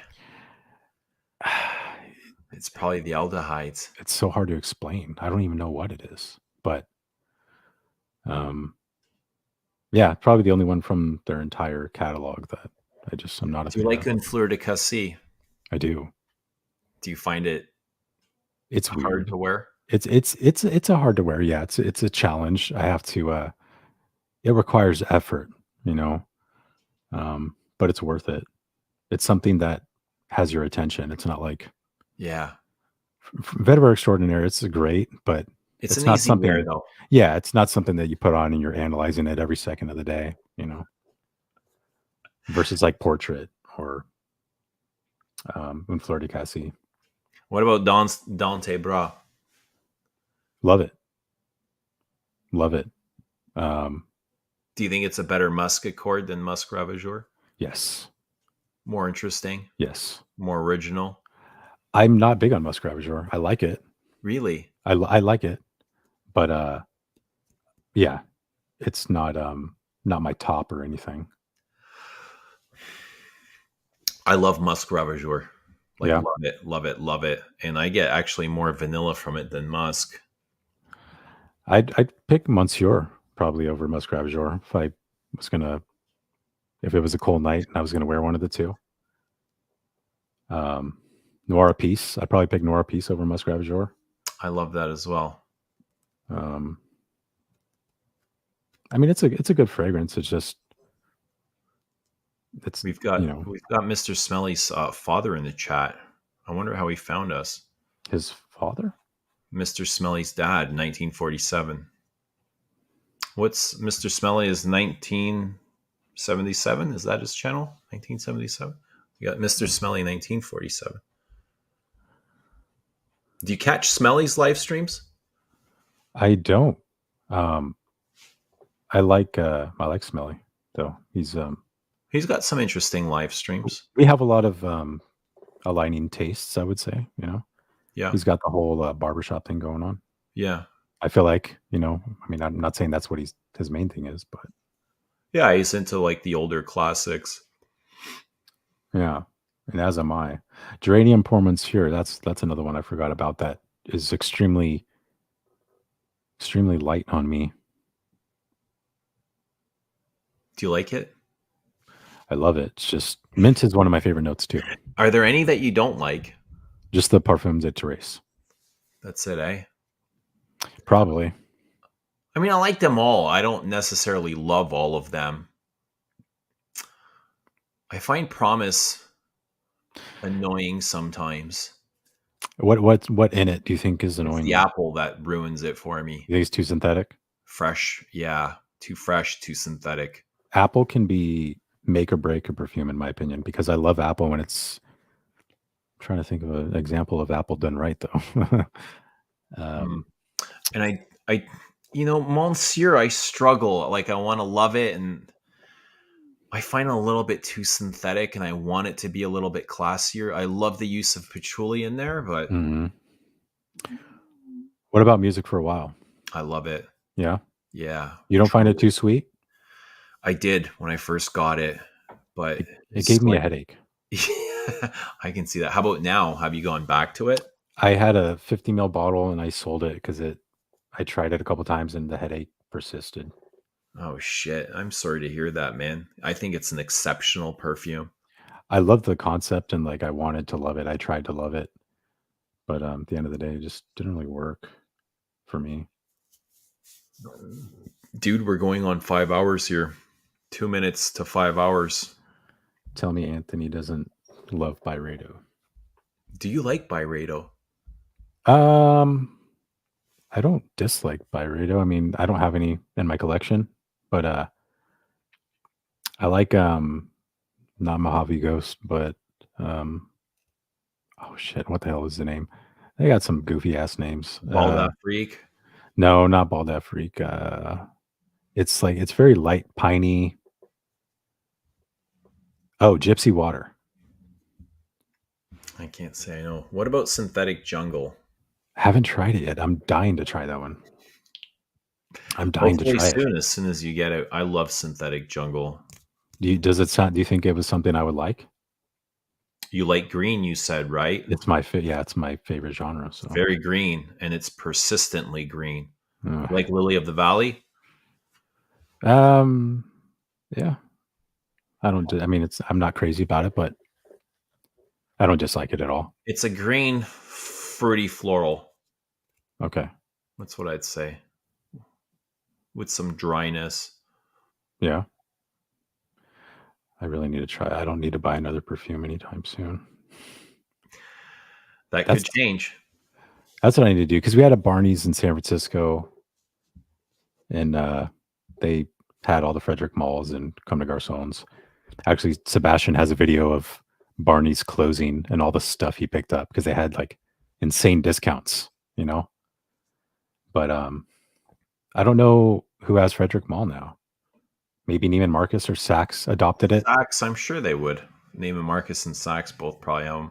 The Saks here in Canada has, some of them have, they don't have the entire range, but they have, like, I guess the better sellers. Yeah. What do you think of? I know you probably don't like Memo. I can't get on with all garbage, or I'm not a fan. I'm not a fan of that style. Dry woody embers. Do you hear my stomach? Yeah, kind of sounded like a dog. Like you have a pet dog. I don't have a dog. That's my stomach, like moaning. It's we feed me. We passed the 5-hour mark. We're at the 5-hour. It's 2 a.m. That's a long ass stream. Going. Yeah. Brutal. Yeah, you got to be up in a couple hours. 6 people here at 5 o'clock in the morning. I'm sure part of this is the European crowd. Because I see a lot of names that I don't normally see. Rudy heard that. Rudy hears everything. Rudy sees everything. I just recently checked out Rudy's channel. Because some of these people, I didn't know they had channels. Yeah, I mean, it's hard to keep track, but yeah, check out Rudy's. Audrey Jane's got a channel. Who else here has a channel? Fuck, sometimes I can't even keep up. Mr. Smelly's is the father of our Mr. Smelly. He has a channel. Famous YouTuber has a channel. You have a channel, James. Are your videos still up? My videos are still up, but it's not Savage Intolerance. It's Fragrance Review. There you go. I completely forgot about that. Smash that like button. Smash the like. I need to make more videos. I just kind of don't care sometimes, to be honest. Oh, did I say Margie? Margie's got a channel as well. Is she still here? I haven't seen her. This Margie. She's uploaded some videos. Okay. I think right under that name, Margie Louise. I'll have to where's Audrey from 7:10 a.m.? Oh, she's from the UK. She's over by Rich Mitch. Ah. I'll smash that like button on all these channels.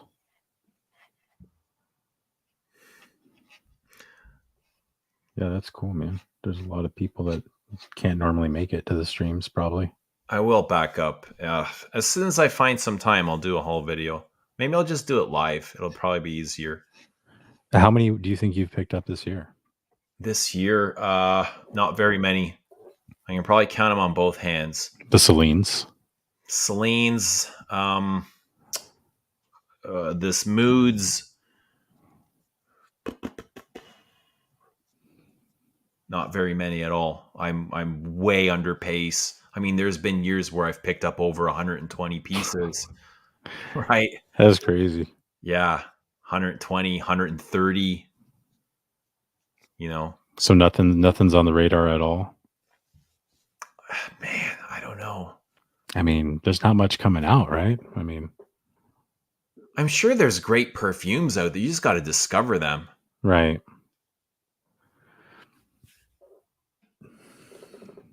And I will. Yeah, it just takes time, right? I mean, I still got to collect all the Chanels. Get back to that Queer de Russie. Try that again. Yeah, man. Such a disappointment. I balled out on a big old bottle too, you know. It's unfortunate. Hang on, let me find your channel. I'm gonna drop the link. Fragrance reviews. Good luck. Fragrance review. Review. Yeah, fragrance review. Type. Yeah, I don't know. What's the last thing you reviewed? Shit. Who knows? Probably a top 5. That's about as review. long. That's about as long as I could talk without fucking something up.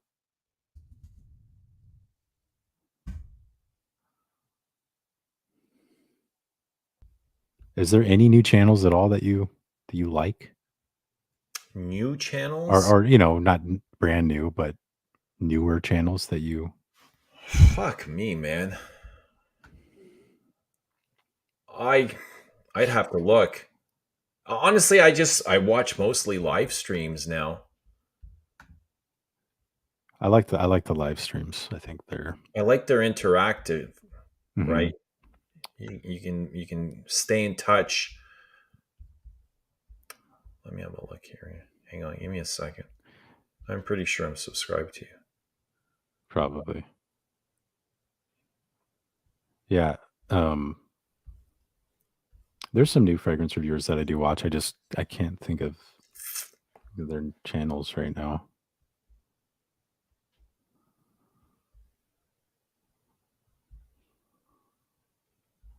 I like Persolet. Do you watch Persolet. Persolet? How do you spell that? Good question. So Persolet. Persolise.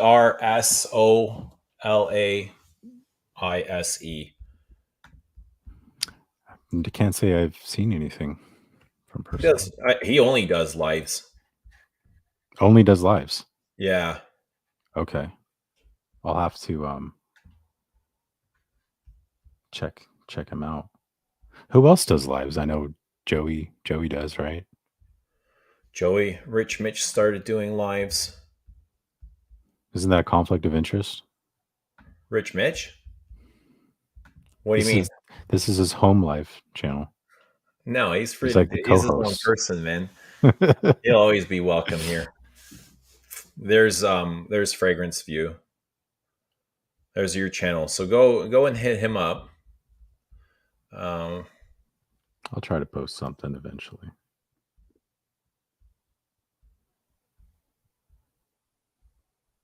Yeah, I probably should have came on as Savage Intolerant, so people all knew. Are you doing videos under that channel? No, but I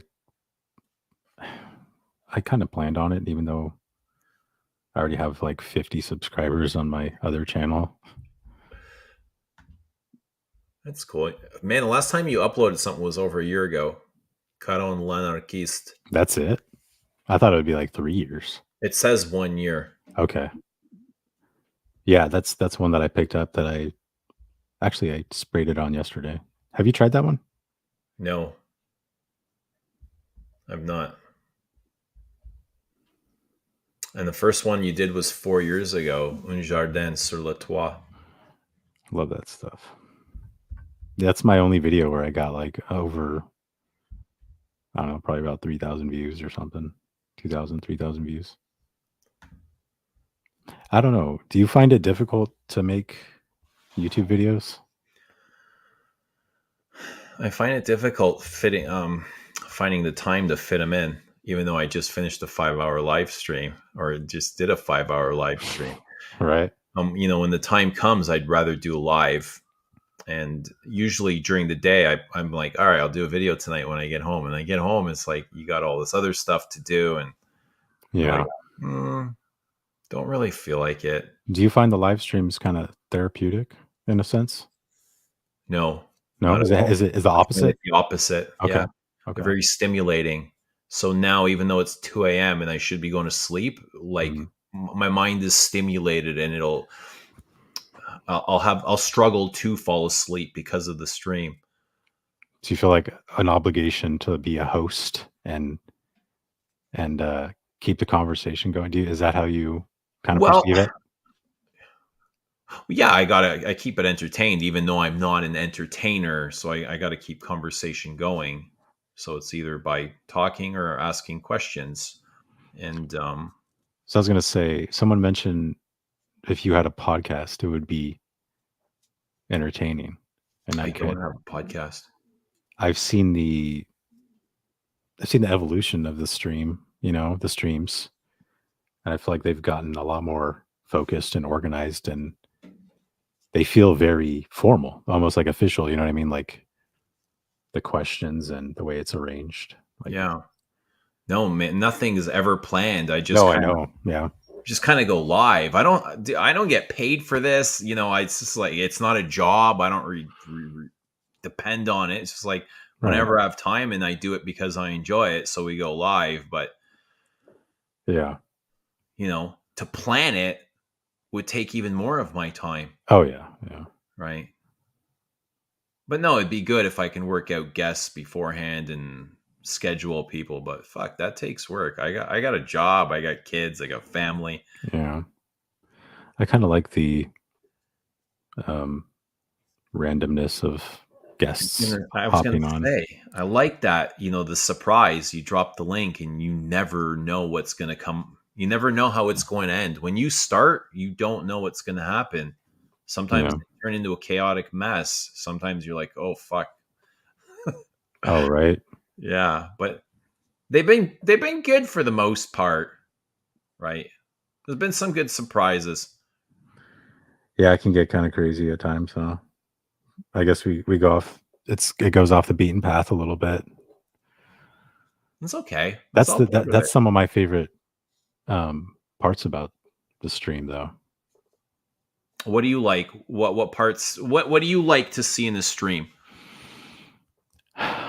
Well, I mean, obviously, I like the fragrance talk. I mean, but I kind of like when Joey was telling all that crazy stories, those crazy stories the other night about the like the dude who like Tried kissing them, tried kissing him. or Yeah, did kiss them? like yeah, Yeah, and then it goes into like this crazy shit, and I'm like, I love those. I love those stories. You know what I mean? It's right up my alley. yeah, Um, I like those too. And I talked to him afterward, and he's like, I didn't know, like, because his audience is very different than mine, right? And he's like, I didn't know if it was okay to go on or what I could say and what I couldn't say. And I was like, well, yeah. And I felt the same way. I didn't know how, if he wanted to open up to that because it's something he's never spoke about. And I was like, okay, I'll just, slowly ask him. And mhm. if I'll just kind of feel him out. And if he's interested in talking about him, I'll keep asking him. And that's exactly what happened. And Yeah. he opened up and he told the story, and it was great. You know, Well, I feel like everyone on your stream is pretty open and open-minded and doesn't take things too personally or get right? offended by much. Yeah, I mean, it is your channel, you know, so um, that's they've the probably thing. lived through Angry Eugene, you know. Yeah, there's a lot of people that have been here from Angry Eugene, and that's okay too. And that's might have been what brought him here. Yeah, Part of it, you know. maybe they're angry too. We all got a little bit of anger. I feel like some people they wanted me to remain angry, like they enjoyed that and they didn't like the change. Hmm. Yeah. I don't know. I mean, I don't think you were that like controversial, you know. Um, Probably just more dickish than controversial, like arrogant with a chip on my shoulder. I mean, did you have to make a big effort to change or Yeah, it was work. yeah. You almost have to like break the mold and go inside and kind of rediscover or have all these old feelings come up, right? Hmm. Spend a lot of time in therapy, like working with a professional. You think that was a big Yeah, it was part the of it? Kickstarter for me, man. It was started all. Well, I really like where the channel has gone, you know. Um, I mean, I like the live streams a lot. There's your stomach again, the dog. Yeah, that's right. That's right. But I don't know. I like Angry Eugene too, you know. And you never know, right? Um, no, I don't want to go back to that. I'm much happier now. I'm much more. I feel aligned with myself, right? Right. My mind and my body feel much more aligned and connected, and they're not fighting each other. I feel safer. I feel happier. I feel more content. Hmm. Yeah, that's good. I mean, we see the evolution. But there's so much, there's so many other angry Eugenes out there doing their own thing that we don't need it everywhere. There's enough anger in the world. Very true. And that's what I like about fragrances, because I feel like it's kind of an escape. Like whenever I see fragrance drama, I'm just like, it's just funny to me. People try Yeah. to bring drama into everything. Yeah. I'm like, dude, it's fragrances. Like, Yeah, it's just perfume. It's just your opinion. yeah, like why people get so worked up about shit. And it's not, sometimes it gets personal and it's like not even about perfume anymore. You know what I mean? Ah, well. Anyway, I really should be going, even though I'm enjoying Yeah, man. the stream and the chat and having you on. It's been great. Definitely. I'll if I'm not at work, some evenings I'll try to hop on again. Yeah, I'm gonna try and come back tomorrow because I'm not able to stream on weekends. I have my kids and I like to spend time with my kids and I want to make them a priority. So I don't want to be streaming for hours and hours and hours while they're here and I don't want to ignore them. So I don't, Definitely. I don't want to stream on the weekend. So I'll try and come on tomorrow. Sounds good. Yeah, and we'll see what All happens. right. But anyway, thanks for coming on. It was good to see you. Good to connect with you again like this. Don't wait so long next time. Thanks for having me. It was fun. Yeah, no worries, man. You're always welcome. All right. Well, Everybody in the chat, thank you so much. We appreciate you, and we'll see you soon. Hit the like button on your way out, and have a good night. see ya.